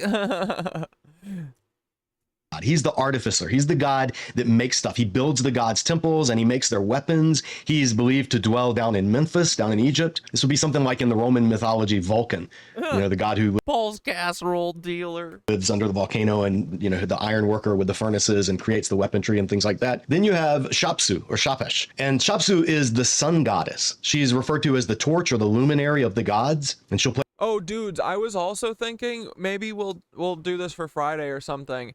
I was thinking about buying, you guys know Base Forge, how he has like he's put together like a book that shows like a bunch of the symbolism and the geometric relations between cymatics and shit. Would you guys be interested in that? Should I get his book and read it, like go through it on stream one day? I think he said he's doing like 70% off. It's like $20, so it'll be like what, what's 70% off? $6? That'd be worth it. And then we could look through and see if he's got any good pyramid stuff, because I feel like he's a pretty good teacher. Play a part at the end of the cycle, sort of a piece. Yeah, you guys like readings. Maybe I will read Kavalier and Clay one day. I want everyone to know it. It's so good. Peacemaker. And then at last you have Athtar or Ataru. And Athtar is he's an ally of Baal. He's kind of like Baal's stooge. He's known as the tyrant or the terrible. He's an ally of Baal, but he doesn't have the qualities that Baal has in the story. He's not that mighty. He's like a would-be usurper of Baal's place. After Baal dies, Athtar is going to attempt to take his place, but he's going to be cast down. He's going to be this would-be usurper. And if you've seen our video here in our Superhero Seminary playlist where Professor Daredevil talks about the name of Lucifer and where that came from and is Satan being described in the Old Testament, this figure is prominent in that video. Okay, so with all of that in mind, let's actually look at the Baal myth, and this is in context of scripture. This is volume 1, number 86. So the story begins by El, which is always spelled Ilu in this translation. El sends messengers to Anath. And so he says, say to the girl Anath, repeat to the sister-in-law of Limu. And there's some conjecture about who Limu actually is, but this is parallel poetry. This whole thing is in poetry. So there'll be a lot of repetition, and the one will kind of shed light on the other. So this is the message. Message of the bull, your father El. Word of the gracious one, your sire. Present bread offerings in the earth, place love offerings in the dust, pour well-being out into the earth, calmness onto the fields. Hurry, press, hasten to me. Let your feet run to me. Let your legs hasten to Mount, and then it's not exactly sure what it is, so they just have Mount X. And then the text is broken here. Again, these are fragments, so we don't have the full account. So the envoys go to Anat and they deliver the message. It says they head off to Inbubu through 1,000 courts, 10,000. At the feet of Anat, they bow and fall, do homage and honor her. They raise their voices and say aloud, and then they repeat the message. Message of the bull, your father Ilu. Word of the gracious one, your sire. Present bread offerings in the earth, place love offerings in the dust, pour well-being out into the earth, calmness into the fields. Hurry, press, hasten to me. Let your feet run to me. Let your legs hasten to Mount X. So what's happening in this is El is sending messengers to tell Anath, hey, come to this feast that we're having. Bring your sacrifices. Sacrifices in the ancient world were how the gods ate. So El is going to throw a party, and he's inviting Anath to come and to bring her worship. And then he's going to send for Kotharu as well. It says, then they head off to Memphis, to the god of it all, to Crete, which is the throne on which he sits, to Memphis, which is the land of his own possession. Through 1,000 yards, 10,000 furlongs, at the feet of Kotharu, they bow and fall. They do homage and honor him. They say to Kotharu, repeat to Hayinu, the handicrafter. And this is another name, possibly an Arabic cognate to Kotharu, that means like one who makes things by hand. So the message to Kotharu, just like the message to Anat, message of the bull, your father Ilu, word of the gracious one. Hurry, press, hasten to me, let your feet run to me, let your legs hasten to Mount, the mountain of, and then they just have KS, which are like the letters in Ugaritic. Don't know exactly what this is referring to. For I have something to tell you, a matter to recount to you. Words regarding wood, whisperings regarding stone, conversing's of heaven with earth, of the deep with the stars. A matter which men cannot know, which the hordes of the earth cannot understand. Come and I will explain it for you on Mount X. So he's saying, not just come to my festival, but also come, I'm going to impart some secret wisdom to you. I've got something to tell you, a deep mystery to utter. So you come and I'll let you know what it is. And so Kotharu responds, come, attendants of the gods. You may tarry, but I'm off from Crete, from the most distant of gods, from Memphis, for the most distant of deities, by double stretches below the springs of the earth, triple lengths in the low places. So off he heads towards the gracious one, the kindly god, to mount the mountain of KS. He penetrates El's abode, enters the dwelling of the king, father of Shunama. And this is also another deity whose name we don't exactly know. At El's feet he bows and falls. He does homage and honors him, the bull El. And the tablet's broken here. So there's feasting and the tablet's broken, so we don't exactly know what all is happening. But on the second tablet, tablet 2, now we get a message from Yam, the god of the sea, the chaos serpent. Yam sends messengers. Ruler Naharu sends an embassy. They rejoice. Go, lads, don't dally. Head for the great assembly for Mount Lalu. At the feet of El, do not fall. Do not prostrate yourself to the great assembly. Standing, say your speech. Repeat your information. So now Yam has sent in his messengers to go to this assembly, but do not fall down before El. Don't prostrate yourself. Give him this message. And here's the message that Yam sends to this divine council meeting on El's holy mountain. Say to the bull, my father El, repeat to the great... Yeah, see, I really like this. It has like the Sanskrit, and then it has, I forget, you can bring up multiple things, and they're all interlinked. And I think it has multiple versions. Because, like, yeah, like I was saying earlier, I think that all these, like, old-ass books, I think they're all kind of telling the same story. They're telling all of our old ancient history, and you just got to imagine, like, if people didn't know that planes could fly, you know? Like, you have to describe everything, every sci-fi thing, with words, you know, in ways without using any tech words or anything, you know? So, Cloud Rider, that kind of shit. But yeah, I might get this guide thing, because this thing has a ton of, like, good, you know, it shows, too, where things are fucked up and they can't read anymore, stuff like that. You'll see a couple. Assembly. I think it's called ANE Background Study. Message of Yam, your master, of your lord, ruler Naharu. Give up, O gods, the one whom you obey, the one whom the hordes of the earth fear. Give up Baal and his attendants. Give up the son of Dagon, that I might take possession of his gold. And son of Dagon is another title. This lets us know that Baal might not actually be the son of El, but rather the son of the grain god, the harvest god, Dagon. And Dagon appears, the Philistines worship Dagon. He appears in the book of Judges and Samuel. So Yam sends a message, hey, you guys are all at this party. I want Baal. Bring him to me. I want what he has. I want to take possession of his gold. So the lads head off. Don't hesitate. They head for Mount Lalu for the great assembly. The gods have sat down to eat. The sons of the Holy One to dine. Baal attending on El. The gods see them. See Yam's messenger, the embassy of ruler Naharu. The gods lower their heads onto their knees and onto their princely thrones. So the gods are a little bit scared. Nobody wants to look up. Like, this is super awkward. But Baal rebukes them. Why, gods, have you lowered your heads, even to your knees, even to your princely thrones? As one must the gods answer, the tablet of Yam's messengers, the embassy of ruler Naharu. Like, we got to stand up and stick together as one. Lift, O gods, your heads, off your knees, off your princely thrones. Let me answer Yam's messengers, the embassy of ruler Naharu. The gods then raise their heads off their knees, off their princely thrones. So Baal's like, I'm going to speak up. And now some of these are stock. Dude, Paul would appreciate a Tom Clancy reading one day. Too bad. He's going to get a fucking Kavalier and Clay reading. Crazy. Night, El Greb. We'll see you on Friday. As we see in scripture, like this, lift, O gods, your heads off your knees, off your princely thrones. This is picked up in Psalm 24 in verse 7. Lift up your heads, you gates. And gates were like the city gates, or possibly the people who sat at the city gates. Like, I think. See, dude, I need someone who understands this shit and isn't lying to me, or at least doesn't come off as appearing to lie to me right away, you know? Like, because I think kind of with Shakespeare too, like there's stuff that's lost in time translation, you know, that I wish I knew, because you know, the context I think helps a lot. Every time that I find out something about Shakespeare that I didn't know, it always helps the fucking story, you know. It's always like, oh man, I wish I freaking knew that. It's called metonymy, where you, like when we say the White House said such and such, we don't mean the House said it, we mean Tom Clancy owned a tank. I mean, that dude was a federale for sure.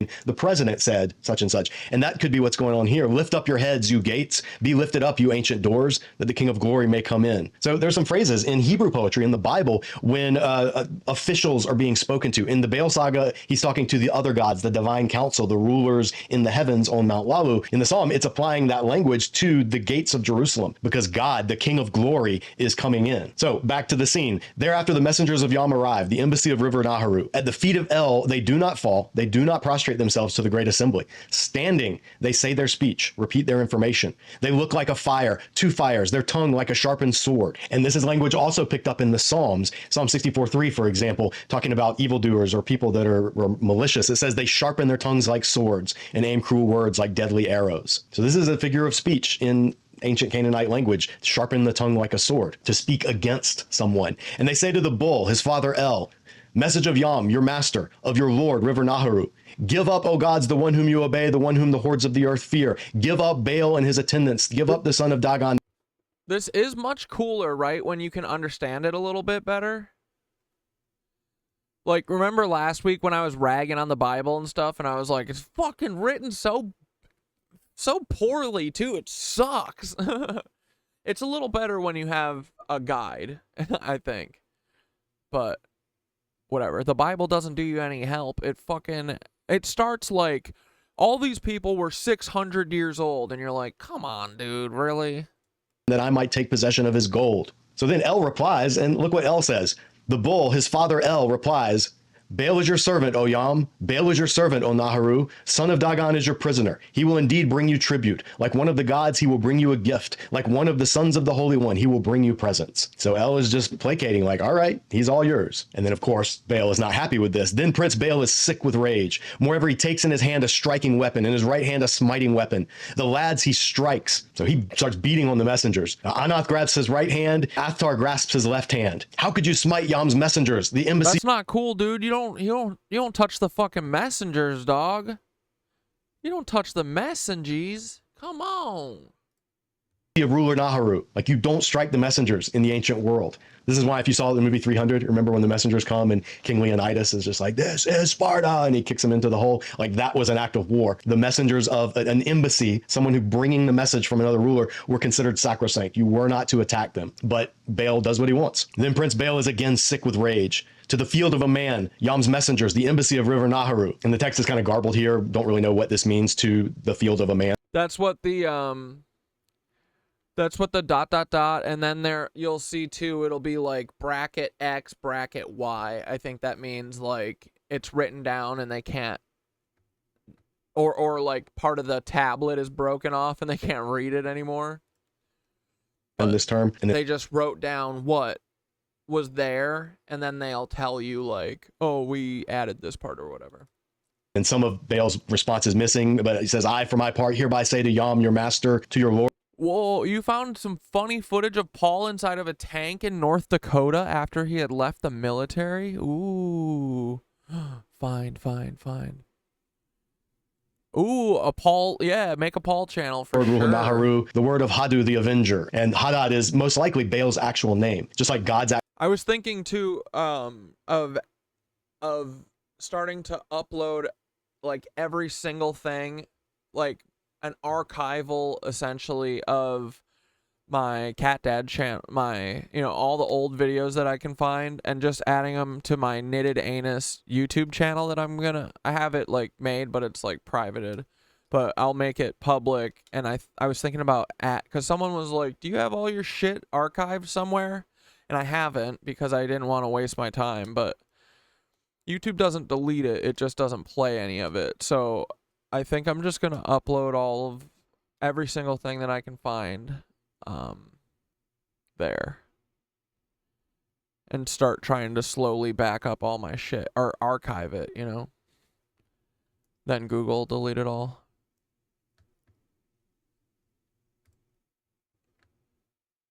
Actual name is Yahweh. Baal's actual name, because Baal just, again, it means Lord or Master, but Hadad or Hadu is probably his actual name. It's the name of the storm god. So at this point, somebody sends Kothar to El. And Kothar, it looks like he wasn't at the banquet yet, or possibly these tablets are out of order. Again, this is not a super well-preserved text.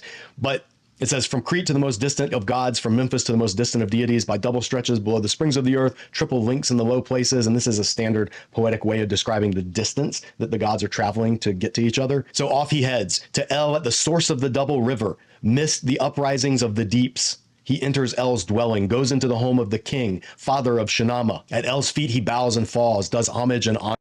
See how it's all like kind of like pomp and circumstance, and it's like sending letters like, hey, come to my house, check it out, and then like kind of bribing people to come, and you know, and then they've got to get their caravans together and they got to bring everyone there with their circus of people, you know. It's like, this is like what the rich royalty people would do, right? You live until you just keep going till the next big event or whatever, right? Like, that's how time passed back then. It's like big parties, you know? I mean, that's how rich people live now. It's party to party. It's like the Great Gatsby every day.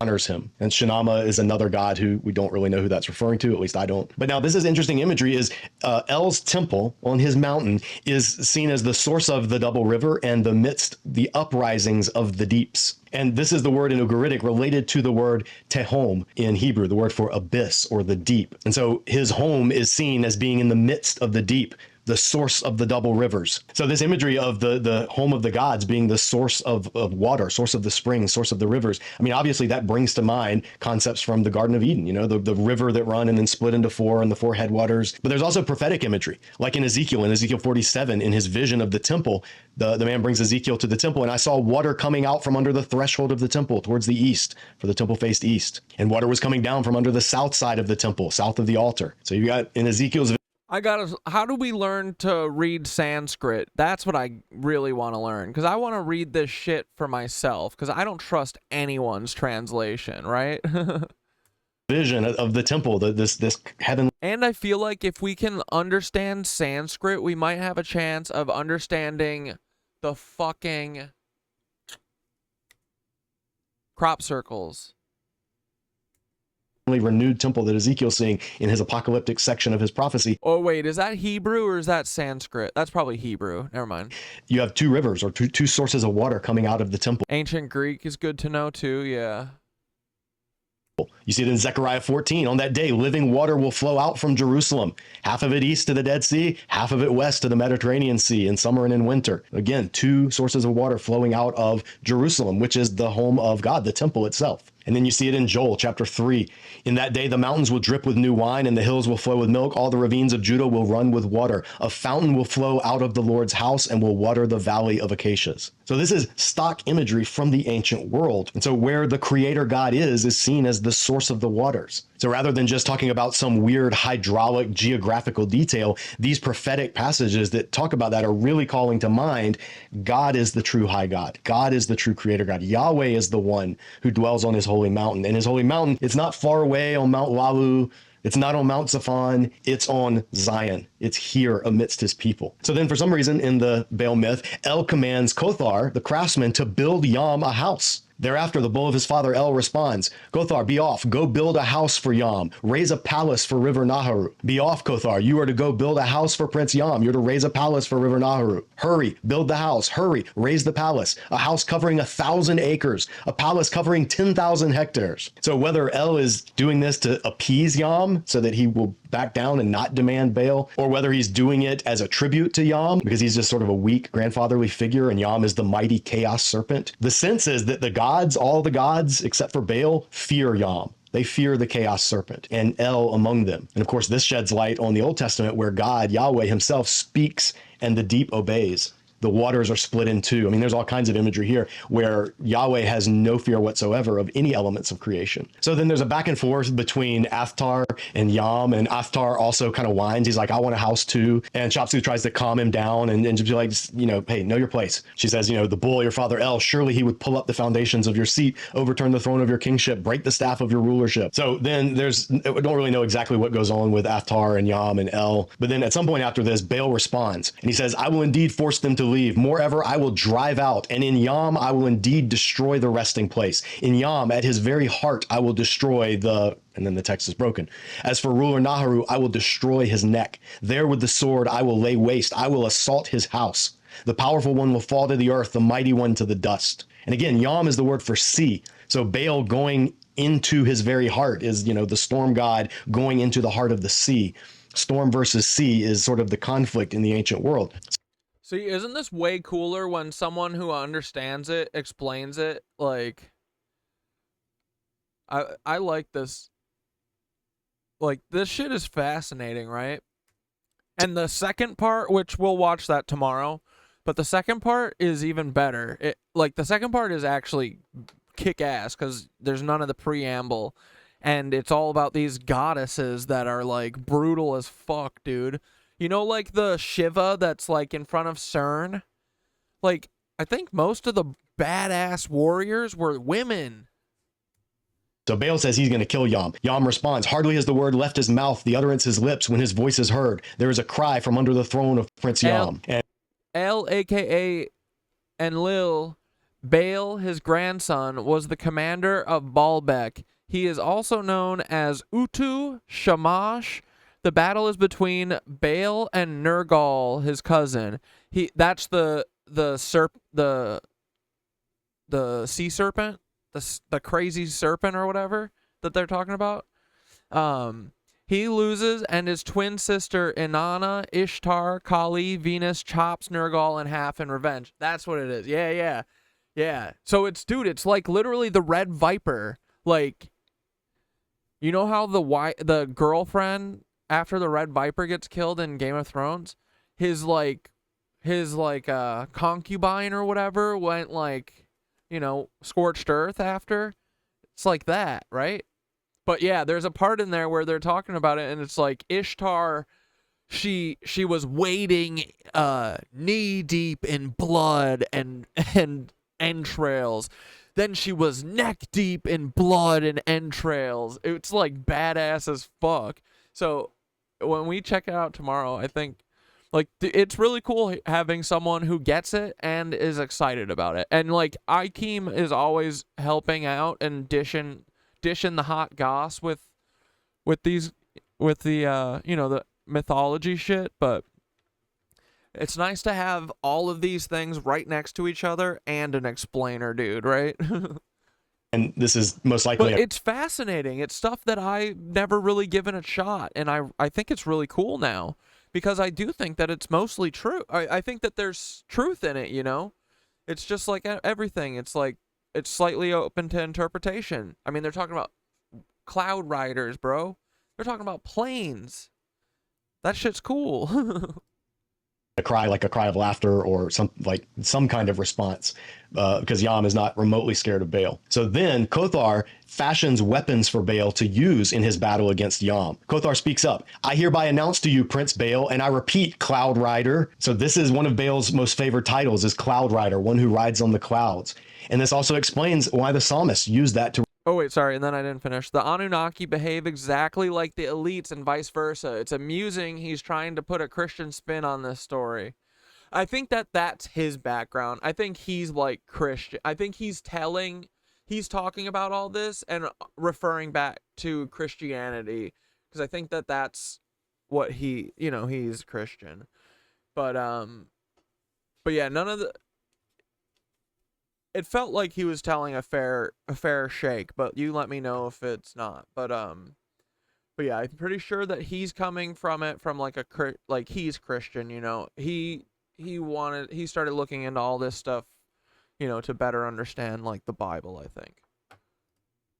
Refer not to Baal, but to Yahweh. Psalm 68:4. Sing to God, sing in praise of his name. Extol him who rides on the cloud. Oh yeah, and he's talking because he's referring back to, because the Psalms, there's a couple Psalms that are referring to this myth, and that I think that's what the point of most of the video is about, is like about how those Psalms never made any sense until you realize that it's like referring back to this or whatever. So I think that might be where he's coming from it for. Clouds, rejoice before him. His name is Yahweh, not Baal. So Kothar goes on, as for your enemy, O Baal, as for your enemy, you'll smite him. You'll destroy your adversary. You'll take your eternal kingship, your sovereignty that endures from generation to generation. And again, this should sound biblical. Psalm 145, your kingdom is an everlasting kingdom. Your dominion endures through all generations. Yahweh is trustworthy in all he promises and faithful in all he does. So I'm hoping that by reading this Ugaritic tale, you're starting to see the phrases, the imagery, the concepts that Israel uses, but applies them to Yahweh as a polemic against the Canaanite neighbors that worship Baal and El and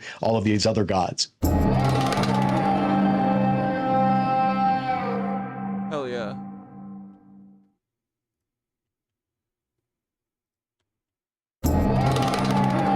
We'll start 2 seconds of this and then I think, yeah, let's read a chapter of Kavalier and Clay and then we'll call it a night, okay? I want to share it with you guys. It's the best. And I want to reread it. This makes it so I don't have an excuse not to reread it. But I think it's important. I want to share 2 kick-ass Jewish fucking badasses, you know, who battle the same kind of bullshit that we're talking about. And we're going to have a little fun. And we'll read the first chapter and see how it goes, okay? 1 second.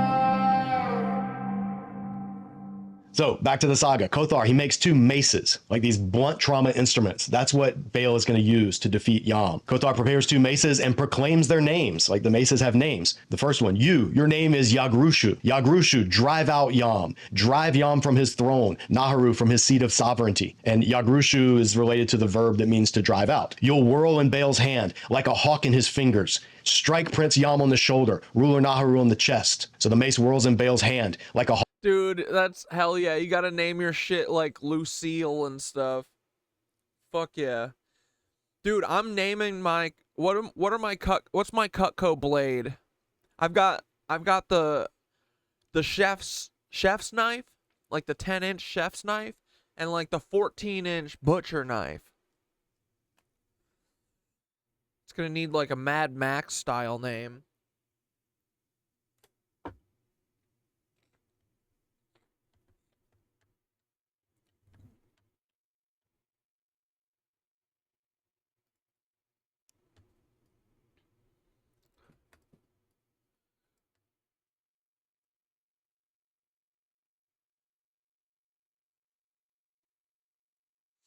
This is gonna be fun, dudes. We're gonna do story time. It's gonna be cute.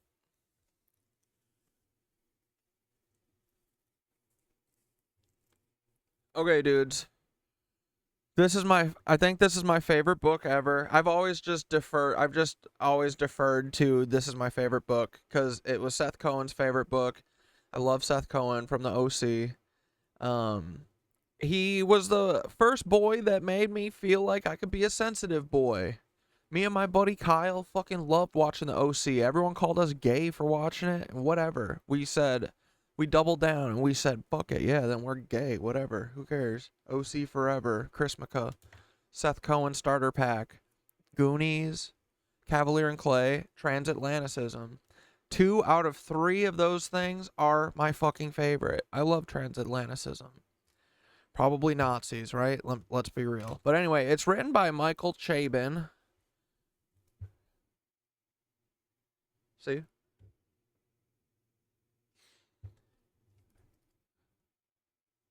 And it's starts out as one of the most pleasurable reads of the past few years. I would second that. A lyrical novel that's exquisitely patterned, composed with detailed scenes, and spotted with some rapturous passages. Yeah, dude. And there's so many, like, this is thought of and written like a like, it feels like it's written with like comic cells in mind, you know, and like a storyboard in mind. But yeah. Okay, this book rules. You guys are welcome. Ready? We have this history of impossible solutions for insolvable problems. Will Eisner in Conversation. Wonderful Escape. Nathaniel Hawthorne. Wakefield. Contents. Part 1, The Escape Artist. That's page 1. Part 2, Couple of Boy Geniuses, 60 to page 67. Part 3, The Funny Book War. 163. Part 4, The Golden Age, 289. Part 5, Radio Man, 423. And Part 6, The League of the Golden Key, 469. Let's go, boys.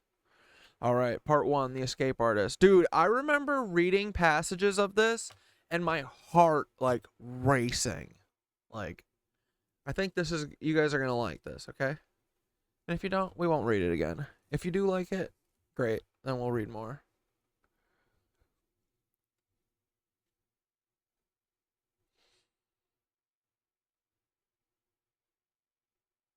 All right, everyone buckled in, and then after this, we'll wrap it up, okay?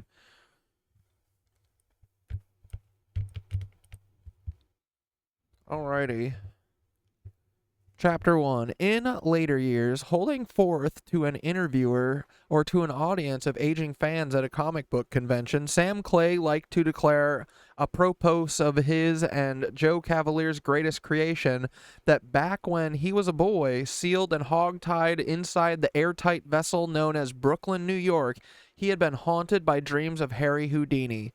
To me, Clark Kent in a phone booth and Houdini in a packing crate, they were one and the same. He would learnedly expound at WonderCon or Angoulême or to the editor of the comics journal. You weren't the same person when you came out as when you went in. Houdini's first magic act, you know, back when he was just getting started, it was called Metamorphosis.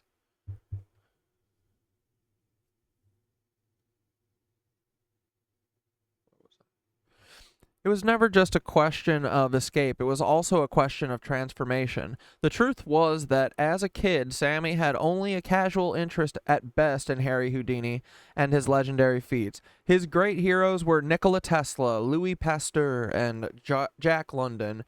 Yet his account of the role of his own imagination in the escapist birth, like all of his best fabulations, rang true. His dreams had always been Houdini-esque. They were the dreams of a pupa struggling in its blind cocoon, mad for a taste of light and air. Houdini was a hero to little men, city boys, and Jews. Samuel Lewis Clayman was all three. He was 17 when the adventures began, big mouth, perhaps not quite as quick on his feet as he liked to imagine, and tending to be, like many optimists, a little excitable. He was not in any conventional way handsome. His face was an inverted triangle, brows large, chin pointed, big pouting lips with blunt, quarrelsome nose. He slouched and wore clothes badly. He always looked as though he had just been jumped for his lunch money. He went forward each...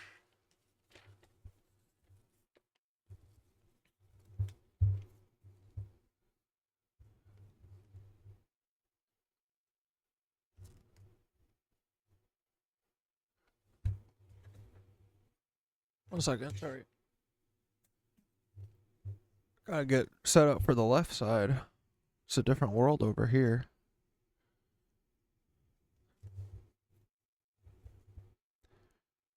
Alright, there we go. He went forward each morning with the hairless cheek of innocence itself, but by noon a clean shave was no more than a memory. A hobo-ish penumbrum on the jaw, not quite sufficient to make him look tough. He thought of himself as ugly, but this was because he had never seen his face in repose. He had delivered the Eagle for most of 1931 in order to afford a set of dumbbells, which he had hefted each morning for the next 8 years until his arms, chest, and shoulders were ropey and strong. Polio had left him with the legs of a delicate boy. He stood in his socks, 5 feet 5 inches tall. Like all of his friends, he considered it a compliment when somebody called him a wise ass. He possessed an incorrect but fervent understanding of the workings of television, atom power, and anti-gravity, and harbored the ambition, one of 1,000, of ending his days on the warm, sunny beaches of the great polar ocean of Venus. An omnivorous reader with a self-improving streak, cozy with Stevenson, London, and Wells, dutiful about Woolf, Dreiser, and Dos Passos, idolatrous of S.J. Perelman, his self-improvement regime masked the usual guilty appetite. In his case, the covert passion, one of them at any rate, was for those 2-bit argosies of blood and wonder, the pulps. He had tracked down and read every bi-weekly issue of The Shadow, going back to 1933, and he was well on his way to amassing complete runs of The Avenger and Doc Savage, the long run of Kavalier and Clay, and the true history of the escapist's birth began in 1939, toward the end of October, on the night that Sammy's mother burst into his bedroom, applied the ring and iron knuckles of her left hand on the side of his cranium, and told him to move over and make room in the bed for his cousin from Prague. Sammy sat up, heart pounding on the hinges of his jaw. In the livid light of the fluorescent tube over the kitchen sink, he made out a slender young man of about his own age, slumped like a question mark against the doorframe, a disheveled pile of newspapers pinned under one arm, the other thrown as if in shame across his face. This, Mrs. Clayman said, giving Sammy a helpful shove toward the wall, was Joseph Kavalier, her brother Emil's son, who had arrived in New York tonight on a Greyhound bus, all the way from San Francisco. "What's the matter with him?" Sammy said. He slid over until his shoulders touched cold plaster.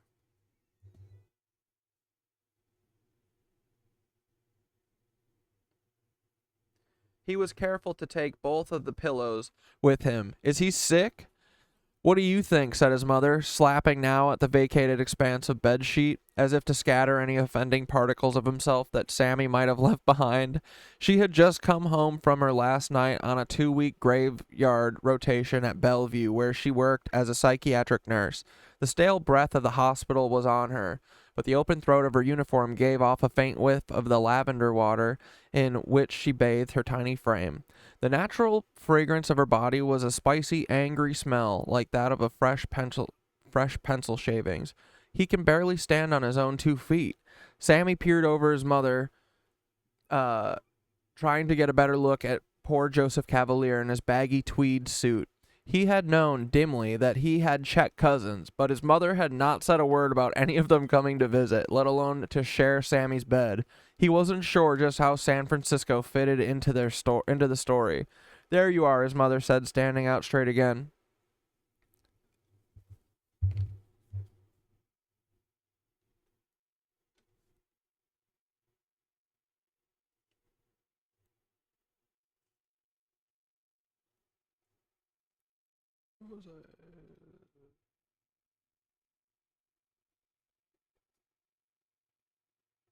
"There you are," his mother said, standing up straight again, apparently satisfied at having driven Sammy into the easternmost 5 inches of the mattress. She turned to Joseph Kavalier. "Come here, I want to tell you something." She grabbed hold of his ears as if taking a jug by the handles, and crushed each of his cheeks in turn with her lips. "You made it, all right. You're here." "All right," said her nephew. He did not sound convinced. She handed him a washcloth and went out. As soon as she left, Sammy reclaimed a few precious inches of mattress, while his cousin stood there rubbing at his mauled cheeks. After a moment, Miss Clay switched off the light in the kitchen, and they were left in darkness. Sammy heard his cousin take a deep breath and slowly let it out let it out. The stack of newsprint rattled and then hit the floor with a heavy thud of defeat. His jacket buttons clicked against the back of a chair. His trousers rustled as he stepped out of them.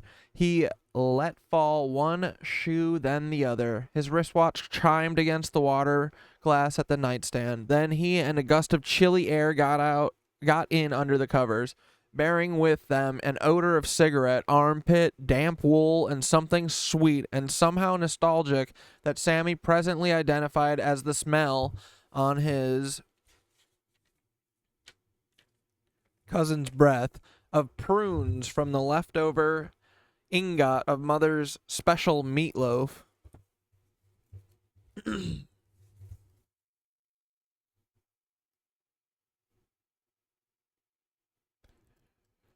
Prunes were only a small part of what made it so very special, which he had seen her wrap like a parcel in a sheet of wax paper and set on a plate in the Frigidaire. So she had known that her nephew would be arriving tonight and had even been expecting him for supper and had said nothing about it to Sammy. Joseph Kavalier settled back against the mattress, cleared his throat once, tucked his arm under his head, and then, as if he had been unplugged, stopped moving. He either tossed nor fidgeted, nor even so much as flexed a toe. The Big Ben on the nightstand ticked loudly. Joseph's breathing thickened and slowed. Sammy was just wondering if anyone could possibly fall asleep with such abandon when his cousin spoke. "As soon as I can fetch some money, I will find a lodging and leave the bed," he said. His accent was vaguely German, furrowed with an old Scots pleat. "This would be nice," Sammy said. "You speak good English." "Oh, thank you." Wait, what's my German? "Oh, danke." "Thank you." "Where'd you learn it?"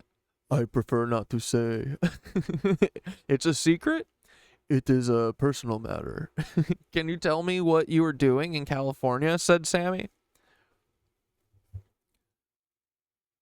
"Or is that confidential information too?" "I was crossing over from Japan." Japan, Sammy was sick with envy. Had never gone further on his soda straw legs than Buffalo. Never undertaken any crossing more treacherous than the flatulent poison green ribbon that separated Brooklyn from Manhattan Island. In that narrow bed, in that bedroom, hardly wider than the bed itself, at the back of the apartment in a solidly lower middle-class building on Ocean Avenue, with his grandmother's snoring shaking the walls like a passing trolley, Sammy dreamed the usual Brooklyn dreams of flight and transformation and escape. He dreamed with fierce contrivance, transmuting himself into a major American novelist or a famous smart person like Clifton Fadiman, or perhaps into a heroic doctor, or developing through practice and sheer force of will the mental powers that would give him a preternatural control over the hearts and minds of men.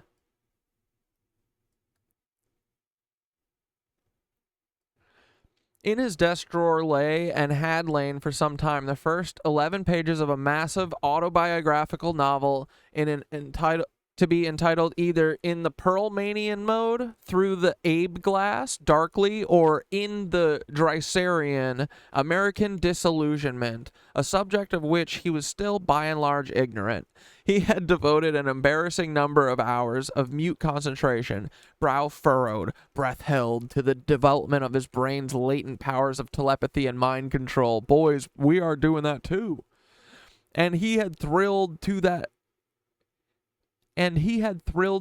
Iliad of medical heroics, the microbe hunters, 10 times at least. But like most natives of Brooklyn, Sammy considered himself a realist, and in general, his escape plan centered around the attainment of fabulous sums of money. And from the age of 6, he had sold seeds, candy bars, houseplants, cleaning fluids, metal polish, magazine subscriptions, unbreakable combs, and shoelaces door to door. In a Zarkov's laboratory on the kitchen table, he had invented almost functional button reattachers, tandem bottle openers, and heatless cloths irons. In more recent years, Sammy's commercial attention had been attested by the field of professional illustration. The great commercial illustrators and cartoonists, Rockwell, Leidendecker, Raymond, Caniff, were at their zenith, and there was a general impression abroad that at the drawing board, a man could not only make a good living, but alter the very texture and tone of the national mood. In Sammy's closet were stacked dozens of pads of coarse newsprint, filled with horses, Indians, football heroes, sentient apes, Fockers, nymphs, moon rockets, buckaroos, Saracens, tropic jungles, grizzlies, studies of the folds in women's clothing, the dents in men's hats, the lights in human irises, clouds in the western sky. His grasp of perspective was tenuous, his knowledge of human anatomy dubious, his line often sketchy, but was an enterprising thief. He clipped favorite pages and panels out of newspapers and comic books and pasted them in a fat notebook, 1,000 different exemplary poses and styles. He had made extensive use of his Bible of clippings in concocting a counterfeit Terry and the Pirate strip called South China Sea, drawn in faithful imitation of the great Kniff. He had knocked off Raymond in something he called Pimpernel of the Planets.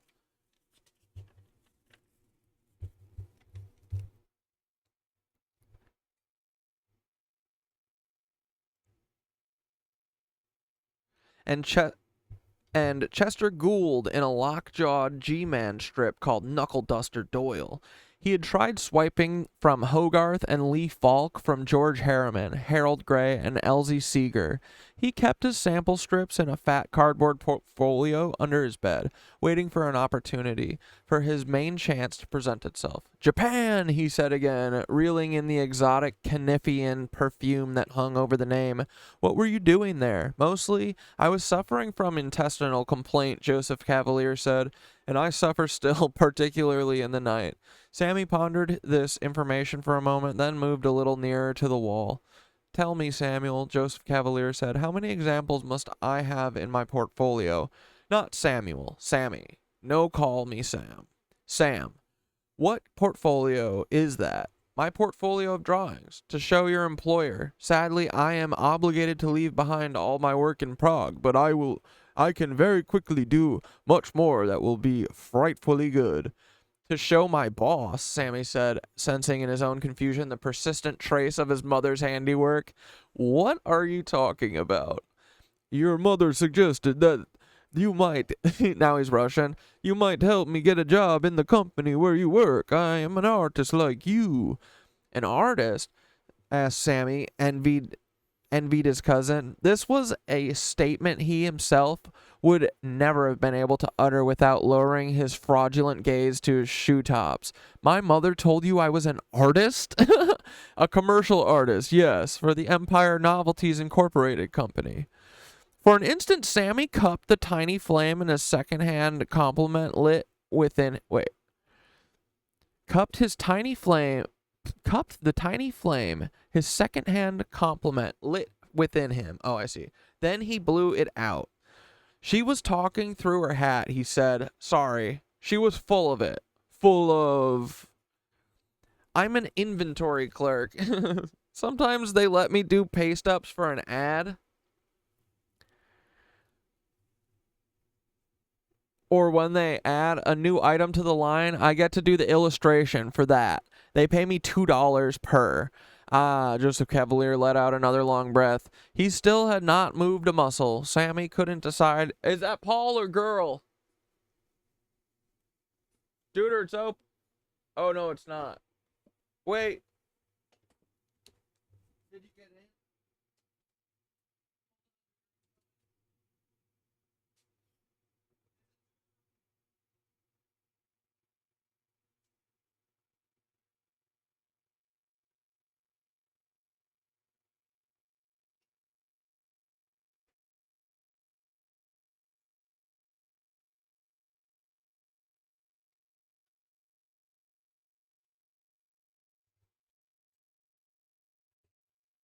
It's not Paul, guys.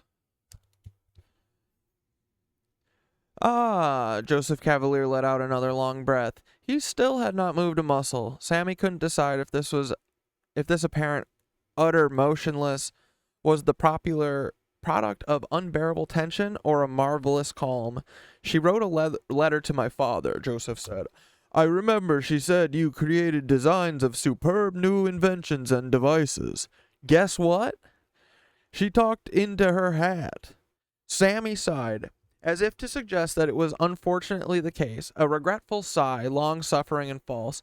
No doubt his mother writing to her brother in Prague, had believed that she was making an accurate report. It was Sammy who had been talking through his hat for the last year, embroidering not only for her benefit, but to anyone who would listen.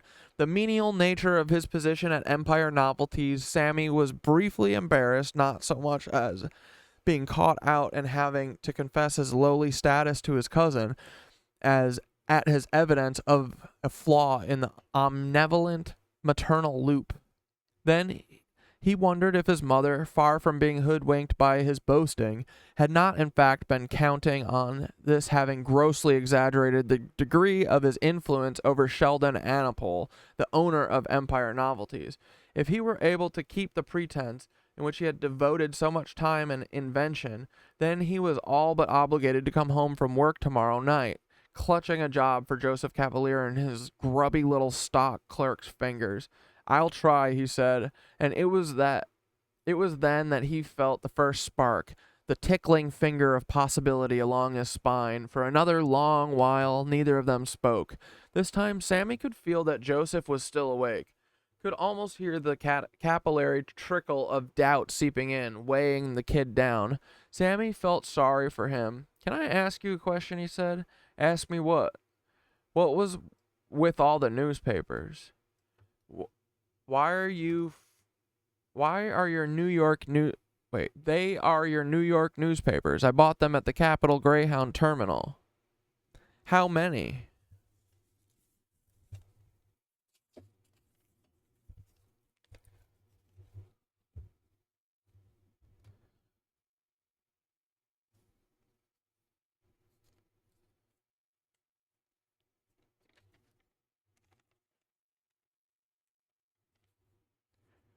For the first time, he noticed Joseph Kavalier twitched.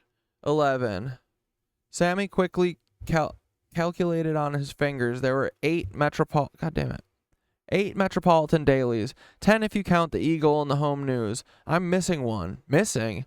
Times, Herald, Tribune. He touched 2 fingertips. World Telegram, Journal, American, Sun. He switched hands. News Post, Wall Street Journal, and the Brooklyn Eagle, and the Home News of the Bronx. He dropped his hands to the mattress. What's 11? The Woman's Daily Wearing. Woman's Wear Daily? I didn't know it was like that for the garments, he laughed at himself. A series of brief throat-clearing rasps. I was talking... I'm streaming on Friday. I stream Monday, Wednesday, Friday, Sunday, 6 p.m. How did you hear about us? Because you were a first-time chatter, right? Did you hear about us on TikTok or on Twitch or what? Because I don't think anyone finds, like, I'm trying to figure out the best way to get more people to hear about us. But yeah.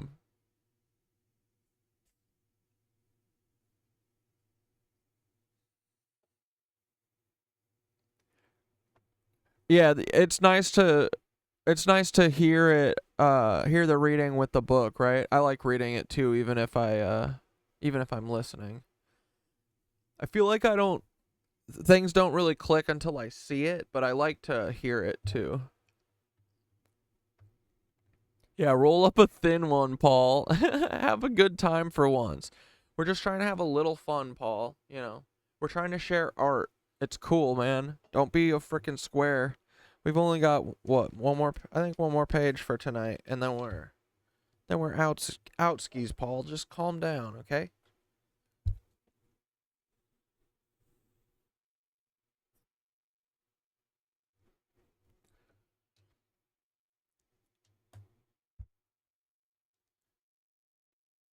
Did you find anything? They must have had something in the Times. Something, a little. Nothing about the Jews. The Jews, said Sammy, beginning to understand. It wasn't the latest diplomatic maneuverings in London and Berlin, or the most recent bit of brutal posturing by Adolf Hitler that Joseph was having to get news of.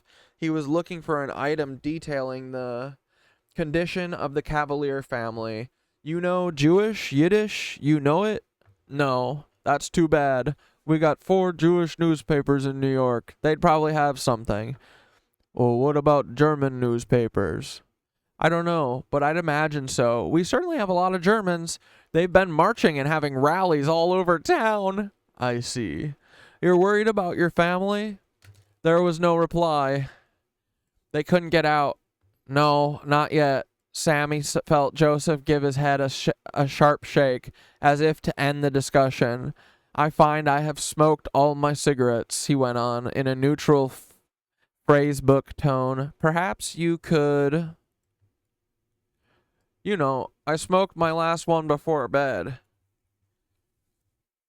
said Sammy. Hey, how do you know I smoke? Do I smell? Sammy, his mother called. Sleep!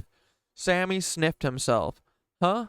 I wonder if Ethel can smell it. She doesn't like it. I want to smoke. I've got to go out the window there, onto the fire escape. No, smoking in bed, Joseph said. The more reason for me to leave it.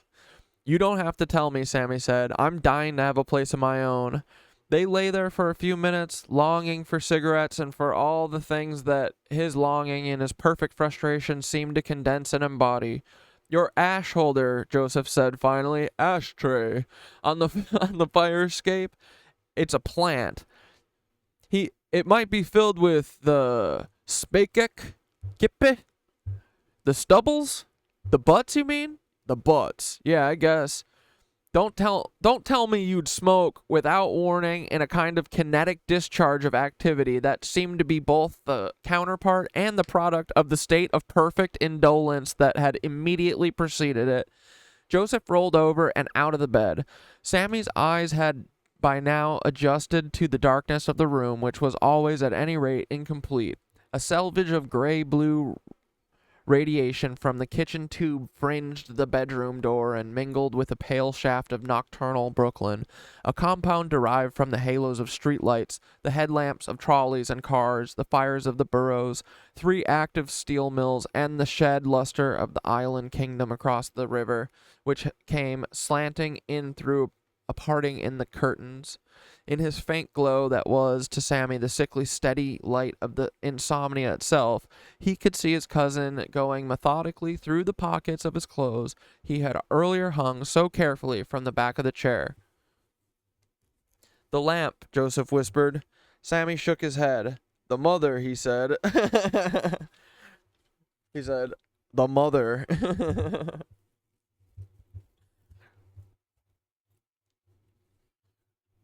And dude, I'm picturing this whole thing in like a kind of like tiny version of like the Hey Arnold like Brooklyn lofty space, you know, where they've got like a fire escape and like it's hot as fuck, right? Probably Joseph is wearing a fucking wife beater. He's looking a little ragged, right? Had a rough frickin' go getting over here. I fucking perfectly see this movie, dude, and it's beautiful. You know another movie I would want to make? Snow Crash. Dude, that would be epic. I would love to. Joseph came back to the bed and sat down. Then we must work in the darkness. He held between the first fingers in his left hand a pleated leaf of cigarette paper. Sammy understood. He sat up on one arm and with the other tugged the curtains apart, slowly so as not to produce the telltale creak. Then, gritting his teeth, he raised the sash of the window beside his bed, letting in a chilly hum of traffic and a murmuring blast of cold October. Blast of cold October midnight. Sammy's ashtray was an oblong terracotta pot, vaguely Mexican, filled with a sterile compound of potting soil and soot, and the semi-petrified skeleton, appropriately enough, of a cineraria that had gone unsold during Sammy's houseplant days, and thus predated his smoking habit. Still, a fairly recent acquisition. By about 3 years, a dozen stubbed-out ends of old gold squirmed around the base of the withered plant, and Sammy distastefully plucked a handful of them.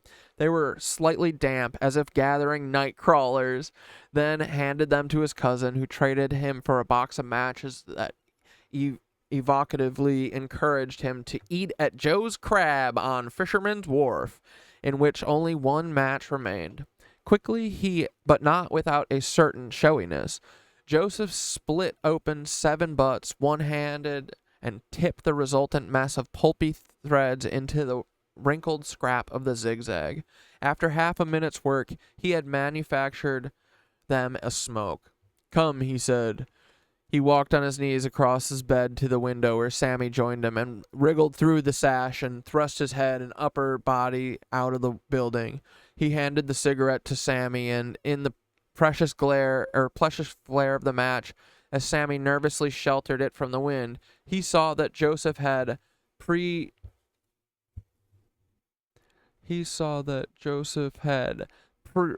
prestidigitated a perfect cylinder. Hold on.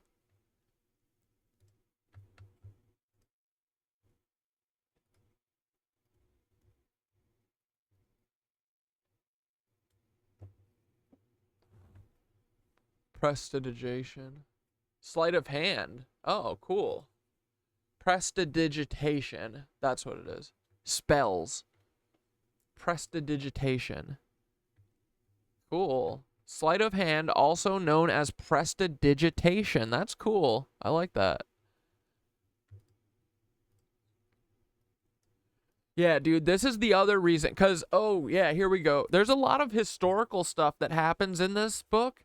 So it'll be fun to, like, go through and actually watch some of the stuff. And look up the things that I maybe didn't know. Like, there's some names and stuff that I just kind of skipped over, but I'm assuming that they were, like, performers and stuff. But we could stop and, like, look at those in the future if we do like doing this.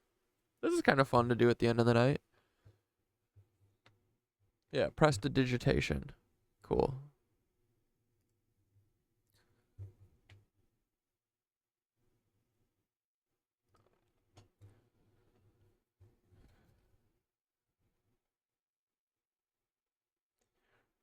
Sammy nervously sheltered it from the wind. He saw that Joseph had prestidigitated a perfect cylinder, as thick and straight and nearly as smooth as if rolled by machine. Sammy took a long drag of true Virginia flavor and then passed the magic cigarette back to its crafter, and they smoked it in silence until only a hot quarter-inch remained. Then they climbed back inside, lowered the sash and the blinds, and lay back, bedmates, reeking of smoke. "You know," Sammy said, we've all been really worried about Hitler and the way he's treating the Jews and all that. When they were invaded, my mom was we all. He shook his own head, not sure what he was trying to say. Here, he sat up a little and tugged one of the pillows out from under the back of his head. Joseph Kavalier lifted his own head from his mattress and stuffed the pillow behind it. "Thank you," he said, then lay still once more. Presently, his breathing grew steady and slowed to a congested rattle, leaving Sammy to ponder alone, as he did every night, the usual caterpillar schemes. But in his imaginings, Sammy found that, for the first time in years, he was able to avail himself of the help of a Confederate. Let's fucking go. End of chapter 1, dudes. Well, maybe we'll try and do a chapter a night. Fuck it, why not, right? And, oh, dude, another thing, that they get into, like, golems and stuff, which is, like, an old Jewish tradition. And, like, oh, dude, this book is so good and so filled with, like, great Jewish history and stuff. And we're gonna watch a ton of Harry Houdini. Harry Houdini was a badass, guys. He was incredible. He was so sick, okay? So, we love the Harry Houdini.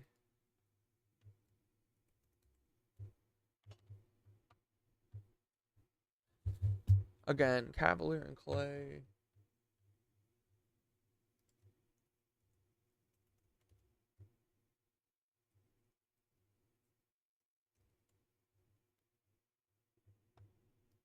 Why isn't... Oh, it's goodbye. Whoops.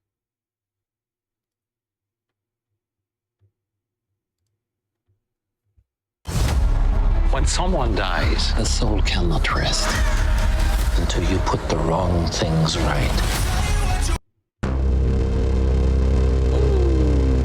Damn, dude. 1 a.m. So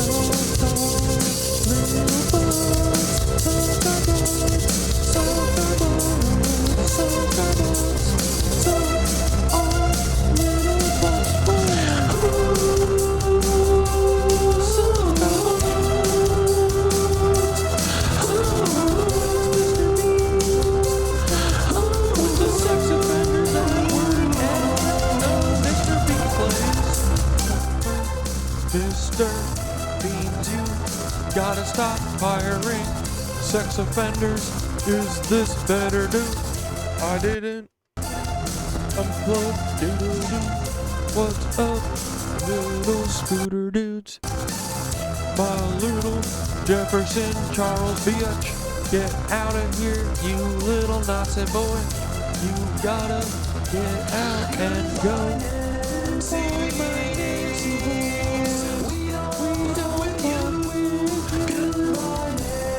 Find my Nancy boys. Here we go, and here we go. It's time to go. We gotta go home. It's time to party and go to sleep and never wake up. Just kidding, just kidding, just kidding. CIA, do not ever take that to mean that I'm going to off myself. Oh no. It's Tom Brady. Yes, it is. But, what is going on, dude? I always